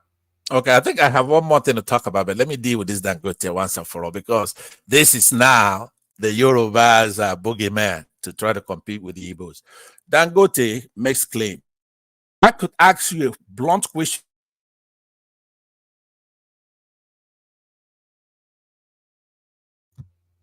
We can't hear you. Are you there? Open that refinery. That's a lot of money that he's got already. He'd be done. If it's me, I wouldn't do it. If you gave me, the state give me $5 billion US, why would I do anything else? He's never going to get that money out. Okay. Oil is gone. So he's never going to build a refinery. He's making all kinds of claims because he's playing the gullible people who wants to believe what he's saying. No Igbo man or woman is going to even listen to what we're just ignoring those people who go carrying Dangote on his head. He's never going to produce that refinery. Pansat, can I ask you a quick question? It's a very quick question. Don't worry. Okay, so one man mentioned Dangote, and then I don't know if it's a knee-jerk reaction, you just went to Igbo versus Dangote. Where did you make that connection from? Because that's exactly what it is. Listen, pay attention to what I'm saying, because it's actually only me will have time to talk about this. 99% of Igbos would not even mention any these things. I'm telling you, I'm trying to do you a favor, right? Because you're one of those vectors that carry this stuff. You go from yesterday, you talked about it in another No. Go to where Dangote, because I think we're all curious how that leap took place. So how did you make the connect to leap from Dangote? Yeah. I made the connection. Did you just go past out the vector? Did you know he just insulted past out? I don't know. He just insulted Kulata. I mean, sorry about that. Yeah. He's the vector that carries this. Answer the question. No, I'm not bothered about what Pansat said. I just want to understand the mentality. Here's the mentality, right? There is a competition going on in Nigeria, right? The Igbos try to be capitalist, Republican in nature, to compete in the marketplace. But the Yoruba somehow feel that, they're kind of our cousins. They really don't want to go head to head with us. So what they do is they use these Fulanis. It's not just peculiar to the Yorubas. The Southerners do the same thing. They rather Fulanis come and take their oil and give them little or none. They don't have any qualms with that. But what you've been doing is to have your huge area in Lagos, around that Lekki area, given to Dangote to produce fertilizer, produce this. And he's taking monopolistic attitude, making things. Only him is going to make this and make that, make this. And you're in collusion with him in doing that. He has a free trade zone. He doesn't pay taxes to our country on that in that area, right? So you want to give him everything. So now when you hear that Oyema is doing flights, Oyema is doing flight, then you, instead of, because Yorubas don't really want to be like our enemies, we're like we're kind of related, you know, we're closer in culture and otherwise. So what they do, they're gonna have Dangote talk about opening flights or something like that, right? Or if somebody's manufacturing automobiles or tanks or whatever, you want to go get Dangote to compete with him and just give everything to him. And I'm telling you that it's a losing, you're wasting your time. Or now that they know that Aba is producing electricity, right, for everybody, so they're gonna say, "Oh, the Dangote is okay, so basically some sort of inferiority complex by you, not by Igbos. No, by you. No, you personally, not by Igbos. No, hold on. Like how? How could you get that from what I'm saying? Because when they're talking about one, they're talking about one man, and then you feel the sense to defend. No. Listen like now. It's sort of ridiculous. If I spell that way, I'm telling you that. The mention of Dangote. Hold on. Emasculates you. It cuts off your balls. The copycat is Dangote, right? If Onyema is doing flight, he wants to go do flight. Or if this other guy, Innocent, is producing automobiles, he wants to go produce automobiles. If Abia is doing this, so he's the one copying the true capitalists who are doing it by entrepreneurship, value-added stuff. People, there's no shortcut to it. That's why I'm telling one man: does science eventually triumph over ignorance? Of course, we're gonna live very soon. You're gonna see from the southeast. You're gonna see flying cars, for example, right? All right. So you're not gonna need those roads, all that stuff. So let me say this, one man. They make me do it. This kind of conversation has no place here. But if you're gonna yank, then I've got a yank. All right. If this guy came in here carrying Dangote, instead of saying, where is our $5.5 billion? Where is it? That's the first question that we should be asking here. Where is that money? And what do we get for that money? When are you going to deliver that refinery? Right? We're here talking about his hallucinations. Every country, when I taught politics, the 101 levels up to 300 level or whatever, one of the first things you're going to know, there's a Dangote in every developing country. There's one under Baby Doc in Haiti. There was one virtually everywhere. Panama, you have somebody who's a hindrance to the people doing very well, and he's in bed with the dictators and the politicians. He himself is not a politician, but he is the conduit by which they are keeping us down. And normally they're tried, found guilty, put on a stake and shot. That's the only way the country moves forward. He is no good. He doesn't have a single virtue. Let me say this finally on this Dangote. I want, when I hang up, when you go home, go and look. He is so stupid that he doesn't even want to do just one little good for the country. He doesn't. He's so aloof. He thinks that we're so stupid, so conquered that he wouldn't even do one. If you could take the $5 billion and then deliver something as we're suffering with that oil shortage, he wouldn't even do that. Maybe take $2 billion and put it in your pocket, but use $3 billion and alleviate the problem. He won't do that. He will have our borders closed while we are starving, right? And the borders policies made for him, tailored for him. Now that is unsustainable. And let me conclude by saying everything you heard Kulata or one man say about Nigerians here is true, but you have to exclude Biafrans. We're not part of that nonsense. You're talking about Nigerians in that sense, and you're right. Biafrans will not put up one day with this motherfucker, right? Not one. Easy on this way, words, I take that back. All right, thank you, Pastor. Someone, but they would take a cross-dressing escapee that ran to Ivory Coast with his balls in his hands, like. Anyway, continue. All right. So that was 15 minutes of your life that you never get back. So you can invoice me for a refund. So that was sponsored. To Nigeria, you're up next. Yes. Yeah, thank you. Yeah, I guess Konata is a vector now. Master, you just come up with things to insult people every time you come online. I don't know what's wrong with you. So yeah, Dangote with generating 1.5 gigawatts of power. This is not a mystery to us. Yeah, no, it's generating 1,500 megawatts as opposed to Nigeria's 760 megawatts. That they added over 11 years. Yes. Yeah, that is a nation that is being You didn't ask sabotaged. for proof. Where's the proof?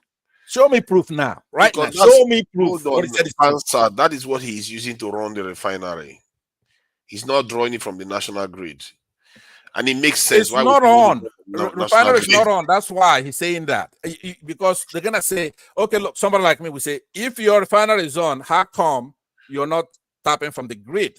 Right? We don't see any. It's not a big deal. It's not turned on. It is a big deal. He's a liar. He has our $5.5 billion. He doesn't have a refinery running. He says that he's off grid, and then that he's producing double what we're producing. Show proof. We have all kinds of journalists there. You have Hosseini there. Bring him in and see it. What is your problem? That he's done it or that he succeeded? I don't know. No, my problem. No, don't answer it. Just let Tunaja just go on, man. Please just bring it personally, I don't know, you know. This kind of stuff, when people talk of enemy of progress, this is exactly what it means. You can't just fault somebody for trying to do something. We just saw a video about people just making money from doing round tripping. This guy he probably does round tripping, but he takes most of the money and actually offers value. If you say he's not offered anything, who is selling most of the cement in the country? Who is selling sugar? Who is selling so many other goods in the country? He is the one. And he could have used all that power to find easier ways to make money, but he didn't do that. I don't understand how we can just only support the ones that are sabotaging. Going back to this headline, Tunaja, does this not highlight the rot in the system? How a guy within the same time period can generate twice as much as a whole sovereign state at probably 10% of what we have spent, because that space continues to hemorrhage money, and all we get for that money is darkness. And this guy, for whatever spend, he's generating twice as much as the Nigerian state. That is a state. We've been saying it. The nation is being sabotaged. And I think somebody made a point earlier on regarding if rich people are for greed, you can see solid argument that can be made that if the Nigerian state gets more power supply, they will become richer. It's like a farmer with a ranch that wants to starve all the livestock. That is not how it works. And yet our leaders choose the latter. They want to starve the livestock. And it doesn't make sense. That is what, for me, that's what leads me to think that the Nigerian state is being sabotaged one way or the other. This is why what Dangote did right now is not surprising to me. The fact that he's able to do it now is interesting, because this didn't happen 20 years ago. It didn't happen 25 years ago. It happened now. What that is telling you that the weather is favoring us right now. We just have a little bit of breathing space to be able to do all these things. These are strategic things that Dangote is doing here. And it shows you that other Nigerians have space now. If you want to go and invent this or open this industry or do that, you have the space to do that. Go and do it instead of poking, nagging the guy that, how he did generate that electricity and all the rest. It's not a big deal. Mobile power plants can generate easily. You can see one that generate almost 200 megawatts. You have 5 of them. You have about 7 of them. You have similar to what he's got right now. So, and he has the fuel right there with him. What does he need? He doesn't have to travel far to buy fuel. The fuel is right there on where he's processing the crude oil. So he can easily fuel the plants and get power, carry on going. So that is a very, very common sense approach to do stuff. And Nigerian government, this is revealing to us how sabotaged these people are, how useless. Our own people, not just, when we mention government, it looks like it's some figures that just show up at the top. No. It's our own people that are doing these things. They are just... Can I ask you a question? People around. Can I ask you a question? You ask people questions all the time. Yeah, go ahead. Okay. Do you know how many drops that Dangote has received from Nigerian state for the refinery. Not just the 5.5 billion now. He's been delivered some crude, right? Do you know that? Yes. Okay. He also claims that he bought some crude from the United States, right? Yes. So he has not refined 1 liter of oil. Guess what his excuse is? He moves it to July. Guess what his excuse is for not refining any oil? What's his excuse? That he wants it to settle down. If you knew that, would you be saying what you're saying? Because I want you to show me one thing he's ever claimed that he delivered on. This guy is found on all the list of fraudsters who are taking money from our banks. What he is doesn't pay. He wants what to settle down. What is he wants the oil that he got from us, from Nigerian states, and the one he bought, quote unquote, bought from the United States, right? To set sediment to come down on the floor. This is supposed to be a top of the line refinery. That is the process that they need to carry out. Okay, so do you believe that? What do you mean? Do I believe that? Am I an expert in that field? Do you know what it means? For the first time, you admit you're not an expert. You're not an expert on anything. You shouldn't be talking then. But you have to give them benefit. Do you know what it means? Do you know what it means? Yes, I do. Okay, tell me what that means that makes you think that he's being facetious or deceptive in any way. Because he's a fraudster. Everything he claims, listen to me. Let me just say this and I'm done. As a matter of fact, I might just exit this platform, right? But if you are respectful, I'll park my avatar here and listen. But what I'm saying to you is get to the point. No, what I'm saying is that anything you're gonna claim with Dangote, please just show me proof of it. There are many ways, by observation, by reasoning. Let's reason it out, okay? Yeah, if you go and you open a high-scale refinery, billions of dollars refinery, and you're gonna say, I'm open, and then the date comes, you move it another month and say you want it to sediment. You're supposed to bring it Rufai Hosseini or whatever his name is. You bring in a journalist. Sediment settling down means. Do you know understand? Because sediment seems to me implied to me is got some impurities in there. No, but when you did chemistry, right? There are many ways. All right. No. This is it's getting a bit unbearable, Pansat. It's getting unbearable. He's not getting to the point. No, I think it just like to. I don't know what. Just leave it, Pansat. Leave it. See, all I can tell you. Tunaja, before you, Dangote has started exporting naphtha, fuel oil, and gas oil since February. Yes. Not to talk about what I mean. The fertilizer has been producing now for over a year. So let's put some facts into what we're talking about, please. The guy is doing a lot. Personally, in Nigeria right now, we have scarcity of heroes. If for want of a better word, he's one of them. Oyema is another one. I don't know. Maybe you can call the people that own the banks, Zenith and all the other. Those are the only. Those are the ones. And Nollywood. Those are the ones flying the Nigerian flag. Who else? Is it Pansat or me? Come on, man. Let's face it. We are not doing that much for Nigeria right now. They are the ones actually taking the risk. You could say the banking industry is flying the Nigerian flag too, true. Because they are more or less colonizing the area with their Exactly. You have to credit them for that. They are doing what our government refused to do themselves when they had the power. They have the power to do it. As a matter of fact, our government is limiting their ability to function. And the fact that they are spread all over Africa now is even enabling them to be more resilient, because our government is looking for a way to sabotage all of them. Look at what they did to Dangote company and that of MTN. Many of them lost money because of the policies that the government have put in place. So my point is that what Dangote is doing is not exceptional. India produced 20 gigawatts in 3 years from solar power, not from any other, so just solar power alone. 20 gigawatts. That's how useless our people have been. And I'm tired of just calling the government. Our people are responsible for this problem. There is something wrong with our mindset. Something is seriously wrong with us. When we get the tiniest thing, we say, oh yeah, quite, very good. It's so great. We are quite primitive. Let's face it. The way we behave, we act primitive.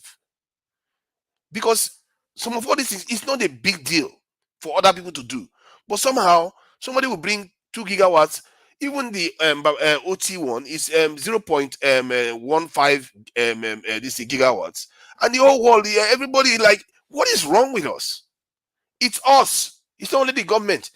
it's like maybe the government contributed to us having low expectations, but now we have completely imbibed it within our psyche to the point whereby we can't seem to imagine ourselves outside that. And that's why what Dangote is doing now seems so remarkable. How can this man be able to accomplish this? How is he 1.5 gigawatts? No, he has an oil refinery there. All he needs is power plants to be bought and put in there, and he starts generating it. And that's the easiest thing to do. It's so easy for him to do when you think about it. To Niger, please. I know one man is gonna get mad, but I'm saying, did you hear that Dangote is importing crude oil from United States? Just tell me, have you heard Yes, it or not? because the Nigerian government sold their crude oil into the future. That's why Nigerian government couldn't supply him. It's not because he chose. Nigerian government couldn't supply him. Okay, so here we're coming out of our ears with oil, crude oil. This man is important. Don't you then know that he's importing even the cement he's selling? He imports it and then sell it like he bags them there. So I'm telling you, you could wait till that kingdom comes. The first day I came on this platform, I had a fight with one man on Dangote. Sorry, he just made a claim. Let's just stop that. If he ever is that opens true? that Does anyone know refinery, whether that is true? I would donate $5,000 to this platform. If he ever opens that refinery and people like Rufai go in there and he's running a refinery, one man on that day, I would donate $5,000 to the platform. Period. See, the Dangote import cement. Does anyone know whether Dangote imports cement instead of your question should be, how do you jump logic from importing crude to importing cement? You should question that jump in logic. That's a fallacy. I know, because if somebody makes a claim that I'm just not, ignore that kind of useless fallacies. You should know better. Stop doing that now. Come on, you're any Nigerian that will import crude oil, right? What is this? Pastor, is this some kind of you shut up? Just shut up. Is this some kind of any Nigerian that imports crude oil? Hold on, Tunaja. Pansat, what's the objective of this exercise? No, what I'm saying is that one man, on a serious note, here we are with crude oil coming off our ears, right? We have one of our titans of industry importing crude oil from the United States and then being given ships and shiploads of crude oil, and then we're suffering, we're dying. We have a liter of gas, liter of oil, petroleum, going as high as 700 naira a liter, and we're gnashing our teeth. And he's taking his time, waiting for it to sediment. Meanwhile, we're giving him shiploads of everything we've got. At the same time, he claims to be importing imports. In essence, paying with dollars. We don't have dollars. He is basically finishing us off. So, and then we have people here singing praises. When we talk, it's like we're jealous of what? Do you know who I am? Why would I be jealous of Dangote? What I'm saying to you is that if we're here, and I challenge whoever is praising him, fine. Give me one thing that I could chew on. What is one thing? How can a Nigerian businessman be importing crude oil from the United States with our dollars, at the same time taking shiploads of our oil, crude oil, or putting, he is therefore exchanging or selling the crude oil, some kind of an arbitrage. He's basically taking our oil and selling it. One man, sorry, permit me to say something real quick. While Pansat is entertaining, like, I don't think we should be entertaining brain dead analysis like this. It's just getting out of because a country like the United States of America that makes 13 million barrels a day, the biggest producer of crude oil, they import crude oil. In 2022, Saudi Arabia imported $650 million worth of crude oil from Nigeria. Markets, futures market. There's so many things. Like, let's not stop talking like we're in kindergarten. Let's not stop talking like we're in kindergarten. All right. I don't want to be removing you, Pansat, or anything like that. So, Tunaja, continue with your thoughts. Pansat, see, this type of thinking is not going to get us anywhere. When Oyema was achieving what he achieved, and I was praising him anyway, a lot of people was praising him. You don't see Pansat saying, why are you praising him? Is this, is that? It's like, why do we do this? Somebody that is doing the right thing by the nation, and you just like knocking him down. I just don't understand how some people are wired. We really have issues. We envy so much, and this envy doesn't get you anywhere. It's just poisonous thinking. Instead of you to be seeing the good side of what he's doing. Can I respond? No, there's no need to respond. You've just finished talking. Please let me finish. No, but you we really need to stop this. It's not getting us anywhere. Answer, stop now. I'm tired of you. You're not saying anything. Hold on. You're not saying anything. Let me change it. Yeah, God. No, Papa, please hold on. Yeah, give people a headache, man. Are you hearing me? One man. Yeah. So what I see here is this. Pansat is not envying Dangote. We should change that. Pansat is just expressing an opinion that is different from every other person's opinion. And I partly stay with what Pansat is saying. Partly because in a way, Dangote is ripping off Nigeria. Is he importing cement? No. I know guys who work in Dangote cement. I know people who are involved in the limestone business with him and everything. From what I know, he's not importing cement. If his capacity is not matching his market, if he's importing excess to meet up his demand, maybe, which is possible, maybe he has a limited capacity and he has demand because he's supplying Togo, Ghana, all those West African countries. I know that. I used to see Dangote truck in Togo, in Benin, and stuff like that. But Pansat is not envious of Dangote. Pansat is just holding a different opinion, and that's the beauty of this platform. But the pattern of opinion seems to imply nobody even his own method of argument might be funny, might not go well with you. Like you say, Patrick, hold on. Patrick, the cloud is red. The cloud is red. The cloud is red. That's my own opinion. Does it make sense that the cloud is red? I'll ask, okay, why is it red? What is it? Why it's just some dumb shit. It will just take us down some tangents that will be hours talking nonsense. Nothing will make sense. Hold on. My problem with Nigerians hold on. My problem with Nigerians is that what I notice that they do is that one, the majority people that are from the major groups often play these facetious games among themselves. I think Pansat acknowledged that earlier on. And then you always have this situation whereby where there is a kind of policy or something that is going on, if it affects some regions, that region will be supporting it. You will just see their opinions align. Then you see another policy that this thing that some other person is getting it, then their opinion will align against it. It's like, why do you people do these things? It's like, okay, maybe hold on. Why do you always go to Onyema? Onyema has nothing to do. You just have to acknowledge that's what's happening here. Hold on, I'm gonna leave. One man, don't put me on mute again. I'm being fair. I'm not just making noise. You are being fair. You have been disrupting this session for the last 40 minutes. Let me apologize. After what I'm gonna say now, I'll take it at least half an hour break. Let all that speak. Then I come back in. Here's what I'm saying. To Nigeria, the fallacy in what you're saying is that you have a capitalist such as Onyema, who is not funded by the government, has nothing to do with the government. He's like every other Nigerian who's trying to do business and manage and do their thing. Take a risk, right? So now you want to equate it with somebody who's got our 5.5 billion right now. That's just on this one venture. He's on the list of every fraudster in our banking sector. You go look at the list since inception of this 1999 republic. So don't compare. Don't play. But Pansat, you're a goddamn minority that want to have this major trust fighting all the time because you could run this way and run that way, but you're gonna get your Waterloo very soon, right?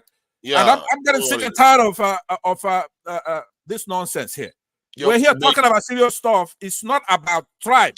How about the Niger Bridge? Are you against the Niger Bridge? What does it have to do with what we're talking about? Of course, I'm against it. That's not the government spending money. Are you against Second Niger Bridge? Yeah, yes, sir. But you're against the Lagos Calabar road. Ola, just let it ride. Fossa hasn't spoken. I think he wants to go to bed fairly soon. So Tunaja, carry on. Please don't let Pansat interject again. I think he knows not to, because I think that's sufficient enough. Pansat would be demanding that I get thrown as if I was the one interrupting him. Carry on. So the point is that if you, I can predict his opinions on things. Now I can say, okay, he supports the Niger second Niger bill. He supports Oyema. He supports this thing. Innocent. He support. You can predict it, but if you say, okay, to the other side, he's not going to support it. He's not. And if the Lagos Calabar Road, he's not going to support it. So based on your region, they can predict your opinions in Nigeria. Technically, that is a shame, because we have a situation whereby we are supposed to learn how to see beyond our region or our tribe. Because in the end, we still have a bigger tribe. We like it or not, we are Nigerians. And the Nigerian state has to perform very well for all of us to benefit from it. So that is my own point. And from what I see that Dangote is doing, compared to the others, you think government is not giving other people licenses to try to build refineries and all the rest? They're all just going to buy oil or crude oil or do whatever, just make money very quickly. They don't want to do the hard work to actually create anything. To be fair, there are several people also building the refineries. I think BUA is also building one as well. But of course, all of them dwarfed by the juggernaut edifice built by them. Yeah, he's taking a lot of risk. He could fail. You know, he said it himself. He could fail. And he would fail massively. He would have. You know what he said? He said if he had known what he knows now, he would never have ventured into it in the first place. Exactly. Yeah. He said it now. So this is the thing. And when somebody's taking all that risk, all you are doing is knocking him down. And that tells you that you don't necessarily understand how capitalism truly works. Capitalism, these organizations, they are arms of the state to an extent. They are if you look at America now, how do you think America projects its true influence over the world? It's mostly through all these platforms. Like we are on StreamYard now, we are on YouTube and all the rest of it. They are all arms of the state. You can pretend all you want. You know, I said that on Kaizo's. They nearly threw me out.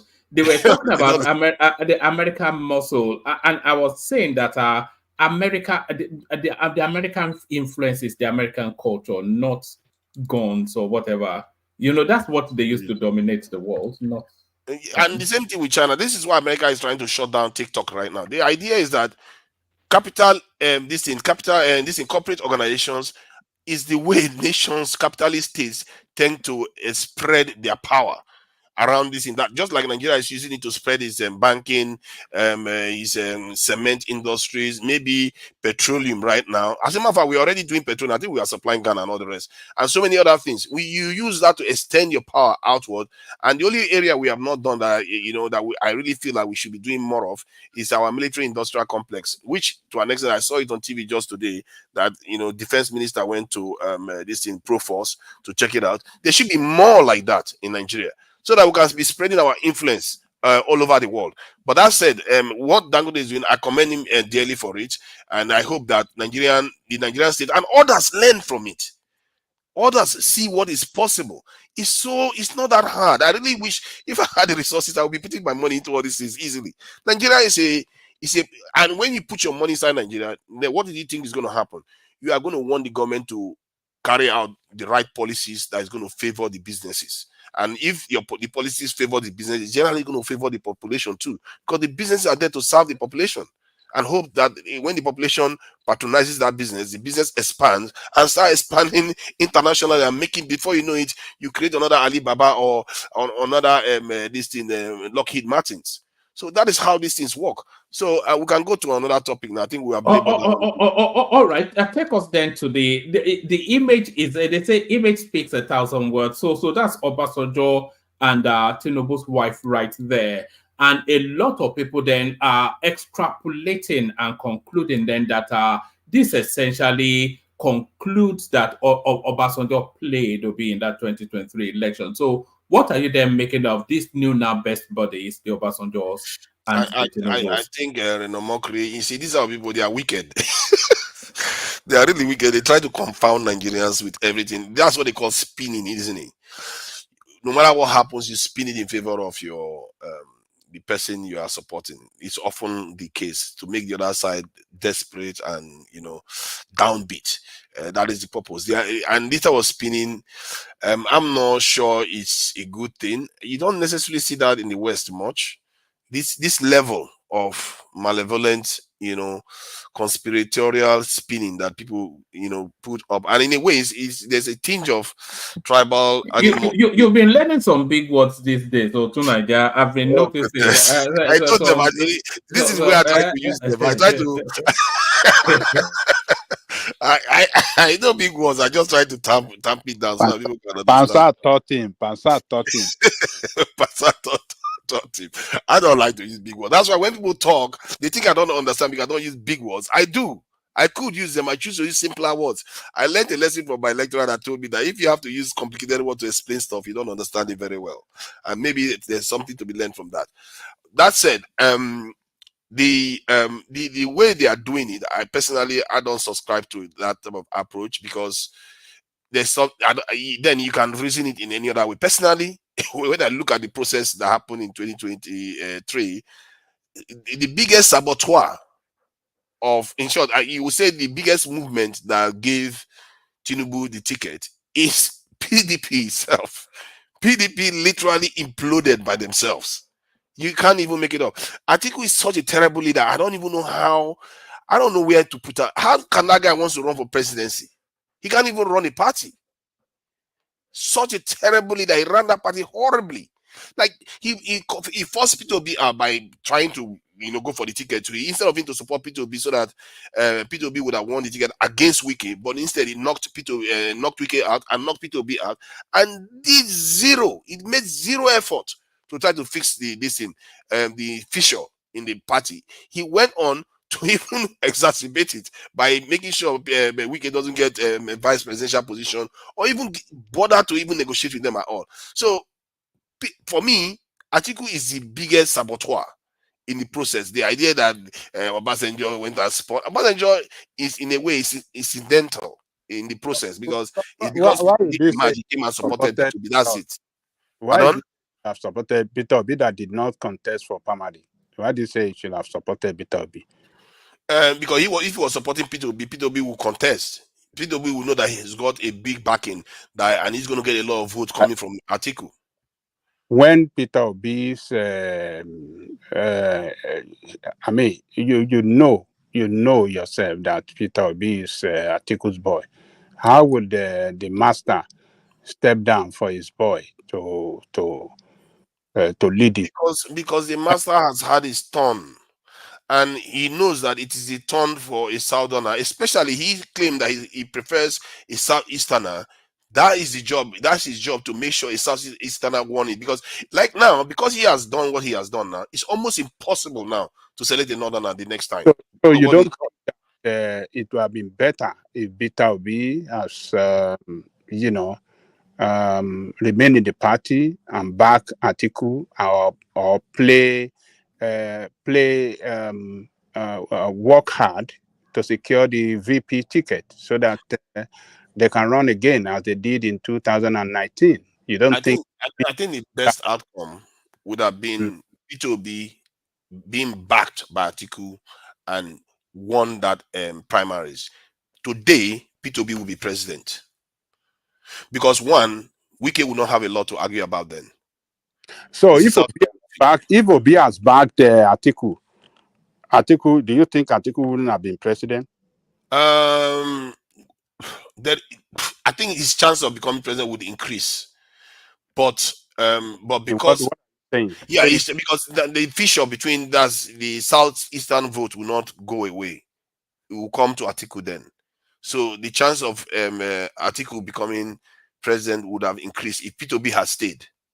That's true because P2B they will know there's nobody there to take the vote from this in Atiku then. So that too is there to play. You can argue that P2B could have stayed to make sure that they remove this in PDP, APC. I mean, I don't think they had more issues among themselves than they hated APC. That's crazy, and they've been out of power for such a long time. Instead of them to be motivated, they had it in their those people, they deserve what they got. When you think about it, they really deserve what they got. They had it in their gift to win that election, and they squandered it all because of just egotistical posturing that didn't make any sense. And now, clearly, they don't have any how do I put it? They don't have any drive to really deliver for the country. Maybe the P2B wing did, because if you look at PDP, they are practically dead right now. They are not doing anything. They are not opposing the government at all. I'm beginning to wonder whether Atiku was an APC guy, because you can't even make it up. Some of the things Atiku did, Wike joining them, this thing, Tinubu right now, is on the tail end of the process. But Atiku from the beginning just came in there, destabilized the party, divided the party, and divided the party even further. And then left after the process and then went to Dubai and stayed. Now and again, he shows up and starts making comments and then disappears again. So personally, if you are looking at this in a process where people are manipulating the process, I would say look at PDP. That's where the real damage was done, because this in APC won 30-something% of the vote. That clearly tells you it's PDP that sabotaged itself. That said, there is something that people are in Kolata said, and maybe one man said, bought into it to an extent, and maybe to an extent I subscribe to that too. I would say the southwestern politicians, they are more Machiavellian when you think about it, from the point of view that I don't know whether they are thinking about it from the point of Machiavelli. The point is that they tend to focus on outcomes, and they don't allow, let me put it this way, the minutia to fully destabilize the system, like what I just described that happened in PDP. They don't allow the minutia to totally destabilize the system. And it's a matter of fact, that is the saving grace of this of APC. Because if El-Rufai hadn't held his ground, Tinubu wouldn't have been in office right now. So somebody had to be disciplined enough, held their ground, and remain focused, and just see from the bigger picture. Even if they are having their, even Buhari that didn't necessarily like Tinubu, he still went and cast the vote that day. You know, but look at PDP, they can't even stand each other. They can't even be in the same state without the state looking like it's about to implode. So from that point of view, they are more Machiavellian. And look at how the governors, all of them gave way for Tinubu to emerge as the APC candidate. That is a Machiavellian approach. You see what I mean? So from that point of view, I will subscribe to that argument that they tend to be more, they tend to, defer to the bigger picture, no matter how bad the process was that led them to that position, because they understand that the bigger picture is the most important aspect. And they did that to Ambode too. If you look at what happened to Ambode, it's unjust. What happened to Ambode individually is unjust. He was a popular governor. They just removed him from office. Maybe because somebody believed that the bigger picture, he's not good for the state. Maybe they are right. I don't know. Because they said he was against the blue rail and some policies that Lagos wanted to carry out that is important for the state. So if you look at what Sanwo-Olu has done now, he's claiming that he's done quite well. That claim of GDP growth, that's completely nonsense. That's not true. But Lagos is doing quite well compared to most states in Nigeria. The security level is better. The GDP per capita is higher. So from that point of view, yeah, the bigger picture seems to win out in the southwest, by and large. And the southeast, they are very, very divided on so many issues. Thanks to people like Panelist anyway, that always like to badmouth everything. They don't see anything. Don't reference him, so it doesn't give us another volley from. Thank you to Nigeria. It's there. Stay with us to Nigeria. I want to get to Fosa, who has been waiting a long time, but I think he's ready for bed. But I held him hostage so he doesn't wait and then not get to speak. Fosa, good to have you. So to the conversation, your contribution. I think what excites people the most is this Obasanjo picture, but the floor is yours. Oh, thank you, Mr. One Man. Good morning, because here now is 2:40 now in Germany, 2:40 a.m. So the days we fast spent. Good morning to you all, to Nigeria and all the other brothers there, So I want to speak on this Dangote, two issues, especially Dangote and the Edo election you talked about. I wanted to hear from you on Shai. Yes, good. So speak on. I'll play you. Hold on. I want to talk on those two issues, Dangote and Edo elections, because I have adequate information about those topics that I'll be able to speak on them. But the other ones, I I'm not adequately informed enough to be able to. I don't speculate. I just say what I know, you know. So that's just me. All So right. Let me play you a 1 minute clip and then pick it up from there. Okay. You want to join? No. I said you will not do it.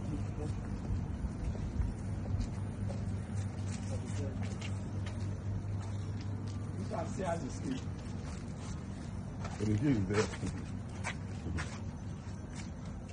This is massive. Very. Everything.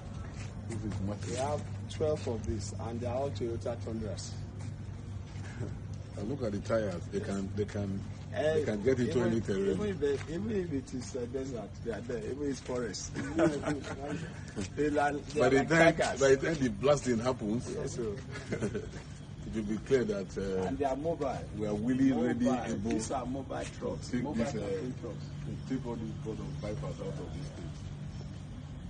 state. This is huge. Thank you. Thank you very much. The Khalifa. Thank you. The Khalifa. Patel Philippe. All right. Hold on, Isaac. That's Philip Shaibu, the impeached PDP, the deputy governor of the incumbent administration, handing his political structures that he was going to use to run for the governorship over to the APC candidate, a guy called Homeboy. But one more clip is still within that conversational space, and then you pick it up. So pick it up after this next clip. Yes, my people are boss out too. See, I know they like talk too much. During the obedience movement, I was part of the team online that talks good of Peter Obi. Yes, we carry obedient movement put for head. But you see this Edo State election, we know they carry obedient movement put for head. You know why? During the time when we fight for obedient movement, all of us be obedient. We they talk online. We they make sure say people see the work, how Peter Obi carry Nigeria to the next level. Edo State currently, the candidate of the Labour Party was not in the party. He don't join Labour Party. He comes around July to Labour Party because he knows say he won't run for governorship election. Yes, I can only choose you as a candidate if you follow us fight the fight when we fight. If the time reach, you become our candidate. You cannot just run from one place to another. You don't run come because then you won't share under the umbrella of obedience for us to cover you. Oga, then go beat you. We are going to vote for credibility. Peter Obi, I just go beg you. Nigerians they forget saying that you will want as president. Not be any other person where they enter Labour Party. Not be any other person where they run enter Labour Party. We want Peter Obi, and if tomorrow reach, I campaign for another person because of credibility and efficiency. Somebody will carry Edo State to the next level. Make anybody don't come and say, see you will be obedient. See who you support. I they support person. I know they support party. I they support person. I know they support party. Peter Obi, abuse God beg you. I don't want to use bad words. You know me, sir, no good. I use God beg you. This guy was not part of the obedient movement, and he can never be part of the obedient movement. All right, Edo politics. The floor is yours, Isaac. Yeah, thank you very much. You know, so like I said, Edo, I have adequate knowledge about Edo State politics. So I would like to, if you allow me, I would like to build a background so that you understand the peculiarity of Edo State politics from the average Nigerian politics. Because Edo State, I would like to liken it to two states in the United States, the state of Maine and the state of Vermont. These are independent states. They are very comfortable voting independent. They don't. To them, it's just like a tradition. That is how Edo State is. Now, the reason why Edo State is peculiar like that is because they don't vote with the party at the center. Never. Edo State has never voted with the party at the center, right from the inception, even from the time of Midwest. It has never voted for the time of for the party at the center. So they always, or the state is always. What do you mean that never voted for the party at the center? The time when they vote for PDP during the time of Obasanjo, not be party with the center be that. No, listen to me now, Oga. Listen to what I'm trying to say. You know, listen to what I said. They vote for personality. I said they don't vote because of the party at the center. You know, I said they vote for personality. The personality, the candidate that is featured in the state election is what they concentrate on. They don't concentrate on the center. That's what I'm trying to say. I don't know if you understand me now. I can't believe that. That's not true. When no, it's true. Obasanjo, no, that's not true. when Obasanjo was president in 1999, Oyo State voted overwhelmingly for PDP, Senate, Rep, State, Federal, and the same thing. I mean, throughout his 8 years in power, you are voting PDP. Yeah, so what do you mean? those elections, let me tell you now, let me explain something to you. I understand what you are saying, Papa. I understand you very well. But let me clear something that you are not understanding for what I'm saying. Those elections, it's just like those contentious elections. It's just like when Atiku won for what is this man? This man that is the Senate, former Oshomole won. They took the election from him. You understand? Just to understand what I'm talking about, they took it. The fact that Obasanjo won in PDP doesn't mean that the election was keenly won. You understand? Let me explain something to you, because Obasanjo wasn't really good in that area at all. You understand? That's why Yaradua apologized when he became president. That the process that brought him into office. You are shifting the goalposts now. No, let me say please when now. that Okay, I people don't voted. like. Let me explain So something to you, sir. Obasanjo rigged the election. Let me explain something to you, sir. Let me explain something to you, sir. It's okay. I understand you, sir. I apologize. Let me explain something to you. You know why? Let me just go back to the Edo State election that is coming up, so that we don't digress too much. The reason why Shuaibu, the former deputy governor, is a paperweight in Edo State politics. He cannot deliver a word. You understand? So he's just making that is just to gather support. Maybe if they zone it to Edo North the next time, so that he can stand a chance. He would have made up for the disappointment or for the pain he caused Oshomole and the rest. That's just what he's just doing. PDP and APC stand a chance of winning in Edo State election, with PDP having a slight edge. PDP is having a slight edge because the people of the state, they prefer the smartness of Aswe Igodado. You understand? They prefer him to Okpewolo. They are both from the same Edo Central. So for the Asian speaking side, but at the end of the day, this Akpata is not even in the race, because at the end of the day, he may not even gather as much as 30,000 votes across the state. But APC and PDP, they are one of them is going to win it, and I see PDP having an edge. You understand? Over APC. You understand? So that's what this video, you keep it when the results will be announced. I know Mr. Wanma will dig it out, so can replay it again. This particular prediction I'm making. Why? Because personally, people prefer Aso Ighodalo. He's able to express himself. That was the same charm Oshomole used for the people. He's charismatic. John Odige Oyegun was charismatic. That was how he wants Edo State for SDP. That was the time Edo State would have enjoyed it, but they did not give the SDP ticket. They did not give the presidency to Abiola at the center. That was June 12, 1993. Edo State massively voted for him. Across the country, people loved Abiola, So what I'm trying to say is that Aso Ighodalo is more charismatic, and the people of the state prefer him better. And also the structure that the current governor has put in place, because the only governor since I was born, the only governor that has done better than this current governor is Ambusali, who was governor of Edo State between 1973 and 1979 and 1983, when Shagari was the president. He's the one that really developed the then better state. But the palace does not like Obasanjo. The palace doesn't like him. Yeah, but the people like him. I understand that. Me, I'm a monarchist. I'm a strong supporter of the Oba Abini. Come rain or sunshine. Yeah, but the issue is that I think they politicize it. Because there's no way the Oba doesn't go to vote. That's why the man was the king was clarified the other day that I'm not supporting Akpata, but many people got it wrong. The same people that were misquoting him, if he had not cleared that day, TVC and the rest would not say, the monarch has preferred one candidate to the other. It's a very complex state. You understand? It's a very complex state. So the Oba didn't want to involve himself with the police. Why will you go to a campaign and be saying you are the child of for the palace? Is it even normal? Is it normal? You go, the other one go, I'm a child of the palace. You are dragging the palace into he's not going to vote. Why even do that? Me, I don't like it as a Benin person. I thought it was stupid for him to do. Just say everybody know that you are a Benin person. I know his father. Is that not enough? It's just like one candidate going and say Oba of Lagos is from the palace of the Oba of Lagos. If they allow that one in Lagos, they will not allow Benin people will not allow Oba of Benin to keep quiet like that. He will lose his respect. They will think he's taking side. He doesn't take side.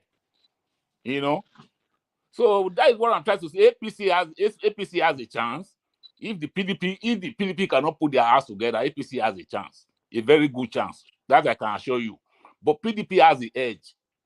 Because the current governor, forget what you are seeing on social media, the current governor, he did well. He did very well. Obaseki did very well. The buildings structures that were abandoned during the Midwest, he put all of them in place and he transformed the state. He has really done well. Who is the godfather of Edo State politics now? So it's no longer Oshiomhole, but is it Obaseki? Who's the godfather? It's not even Obaseki. Obaseki can't be the. Edo State they don't do godfather like that. They can only bring you out. If they bring you out, if the people don't vote for you, you can't go anywhere now. You know Oshiomhole lost that election to when Obasanjo was going to leave. That election, Oshiomhole lost it. He didn't lose it, so he won. I was still in Nigeria then. I voted for him. I demonstrated for him. Where Oshiomhole got it wrong. Let me just tell you the fact, please. Oshiomhole, where he got it wrong, the people of the state beloved him. Till now, they still love him. The only place he got it wrong, it was when he went to cite a university, another state university in his village. When the state already has Edo State University that was later changed to Abusali University to honor that former governor of Edo State, of Edo State that built that university, So that was where he had problem. He was not having problem even taking care of structures. All the structures, all the state secretariat that Obaseki is renovating, and they were all dilapidated when Oshiomhole left. He just went and started a university, a full-fledged university, and Edo State already has 5 universities before. It's the state with one of the states with the most universities in Nigeria. Abusali University, state-owned. Uniben, federal-owned. Igbodejo University, private. Idausa University, private. Westfield University, private. He went to start another one in that small state with a population of about 5 million. Start another university. And now he couldn't finish it. That was where he and Obaseki had problem. He wanted Obaseki to continue to finance the project where there are no roads, there are no schools, there are no primary school, there are no primary healthcare. So that is where the problem is. Otherwise, Oshiomhole is a very great guy. I voted for him. If I can vote for somebody, it means that person is sound. I'm not a political person. I'm an independent person. I voted for him. When Osarime Osumbo, when they stole the election from him and gave it to Osarime Osumbo of PDP, we all went to the streets. The tribunal later reinstated him as the governor of Edo State. That's why they are having the election at this time, and that's where they later swore him in. So what I'm trying to say is that Edo State is peculiar in a way that none of the godfathers will have a say. The people will go out, especially in the municipal area. Those 4 local governments that just make up Benin City, they will just go out and vote. You cannot hold them, You cannot rig it. You cannot do anything. So the one you are going to bring from do not and do this, even if you manipulate, it's not going to affect 50-something% of the vote in the state. Comes from that Benin City area, 50-something%. So that is why I said Okpebholo is not sharp. It's not sharp. They will not. They may not give him. I'm not going to say they will not give. They may not vote massively for him. But at the end of the day, who knows? He can just emerge winner. It's possible. That is just my contribution as far as those state election is concerned. Then when it comes to Dangote, I'm excited that Dangote is doing well. I'm very excited as a Nigerian who is living in an industrialized country. I'm very excited. If there's a referendum tomorrow amongst Nigerians for to vote yes or no if Dangote should take over Jakarta Steel Complex, if there's possibility for me to vote twice, I will vote twice. Because Me, I'm not emotional about the development in my country. I'm not emotional about it. I'm not even tribal. I don't even care. You know, as somebody that that lives in Lagos, live with Ghana people, live with Igbo people, live with Yoruba people in a place like Amukoko, Ajegule in Lagos. You cannot have that kind of life. When I was growing up and still be tribal, there's something wrong with you. It's the fact we all ate together with Obina and Ikena and Idou and Alaba. We all ate together at the same plate, you know. So that is the way I'm wired. So me, I'm happy. I don't even see Dangote as Hausa. I see him as a Nigerian that is doing his best to contribute his quota to the development of Nigeria. That's the way I see it. So you discover that maybe they give him a Jakarta to handle now. You know, private investors, they will all invest through him. You understand? And that thing will start running and will start supplying the whole of Africa and even beyond, Caribbean. And this will go a long way to strengthen our naira. And also elevate us in the ladder of poorest countries in the world. It will also elevate us. More and more people will be working. More and more people, more and more people will be having confidence in bringing businesses and investments to Nigeria. This is important. This is important. Well, our time is also going. Our time is also going. Our children are also going to continue in this vicious circle. They're not going to continue like that by saying, I'm Yoruba, I'm Igbo, or if Yoruba does something good. Before Tinubu became president, he was one of the Nigerians I love most in my life. Not because I just love Tinubu, not his politics, his personality. His personality. All those Tinubu, all those Bola Ige, because I followed UPN politics from my childhood. So I understand. I love Tinubu because if he still followed that, I will see. Anyway, you make sure I will where I am. I will wake up if I'm dead because I was one of my mentors, one of the people I look up to, Obafemi Awolowo.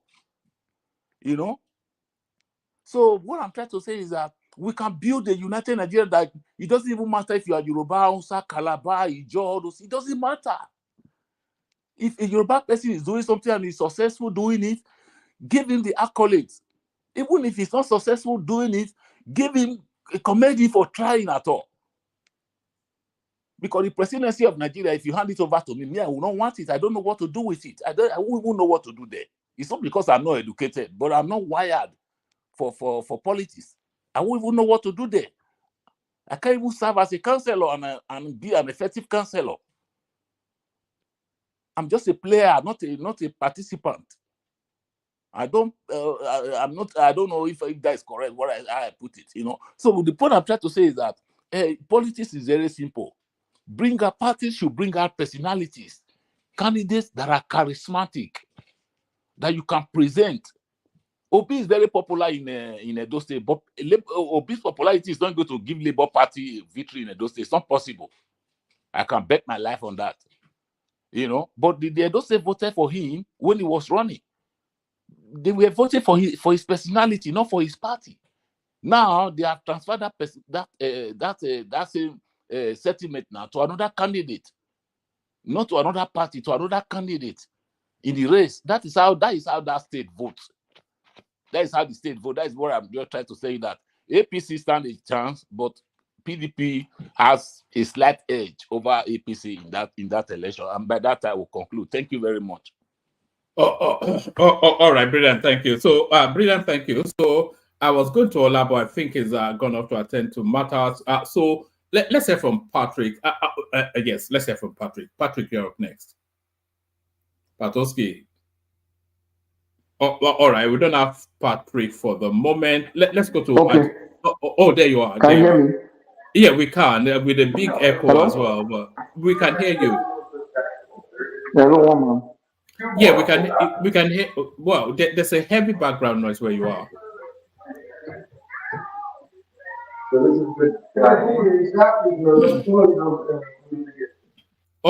Patrick. And there it is. Ajale Koko, you're up next. All right. We don't appear to have Ajale Koko, so whoever is available, you're up next. Hey, one man, what's up? Oh, there you are, Jale Koko. So yes, we were talking about Dangote. We were talking about wow. Yeah, we were talking about Dangote. We were talking about the Obasanjo pictures, and then we were also latterly talking about how Nigeria was subsidizing the naira with 1.5 billion naira, $1.5 billion. So just general and Edo politics.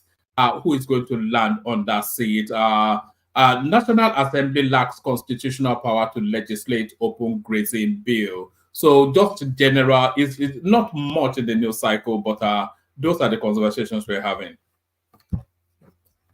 Can you take me one by one? Let's see what I can. All right, kick it off with Dangote. Who's generating twice as much electricity than Nigeria?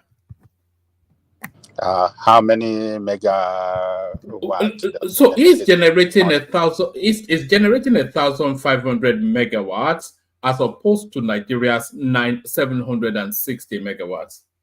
How much is Nigeria generating? No, not in totality. Over the last 11 years, so they're looking at it over. I think he started this project about roughly run about there, but over the last 11 years, Nigeria's generating, I think, an additional 760 megawatts. But Dangote, in that same time period, generates 1,500 megawatts. Are they basing it on monthly basis or what? What's the premise on that? Are they basing it on what? Is it a monthly? Is it an average? No. They're just basing it on. He's able to generate twice as much as Nigeria. I think that's really where it is. Well, yeah. Greetings to our listeners around the world. Click on the like button, share and subscribe if you haven't done so.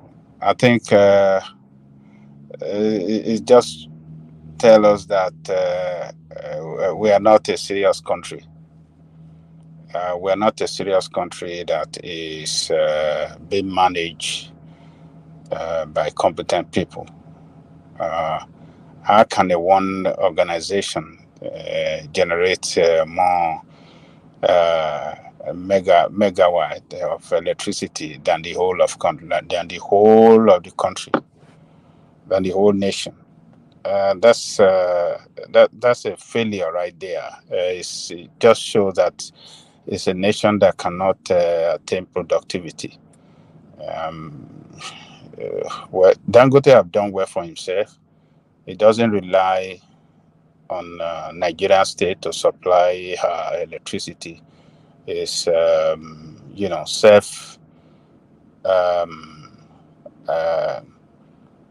it's a self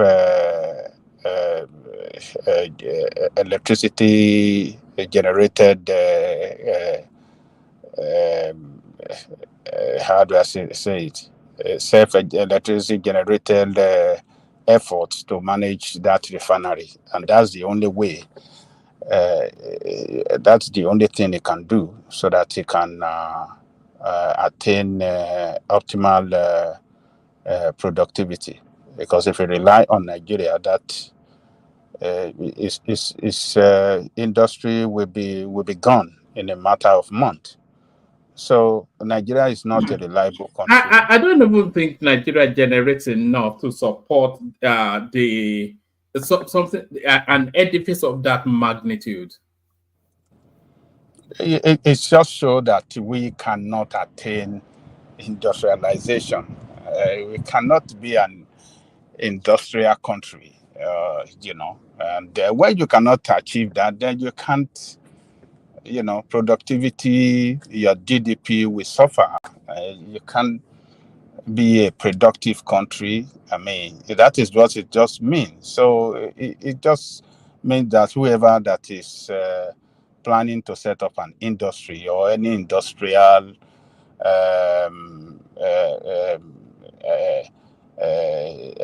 productivity establishment must be ready to generate its activity. I mean, its electricity for its use by itself and not depend on the useless national grid that is not reliable. So Dangote, I think he has planned everything well. He is ready. He has planned it well, and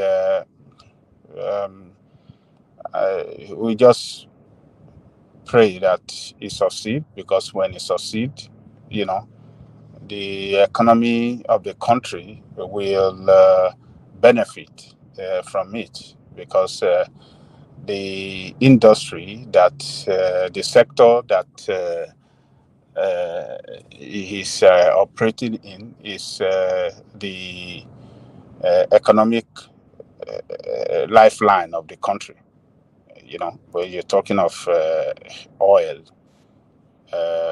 productivity, oil, and gas. That is the economic lifeline of the country. So he must not fail. If he fail, we're gonna go back to serious problem that, you know,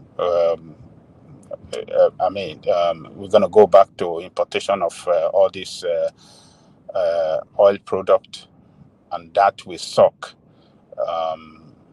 the hard-earned foreign exchange. So it's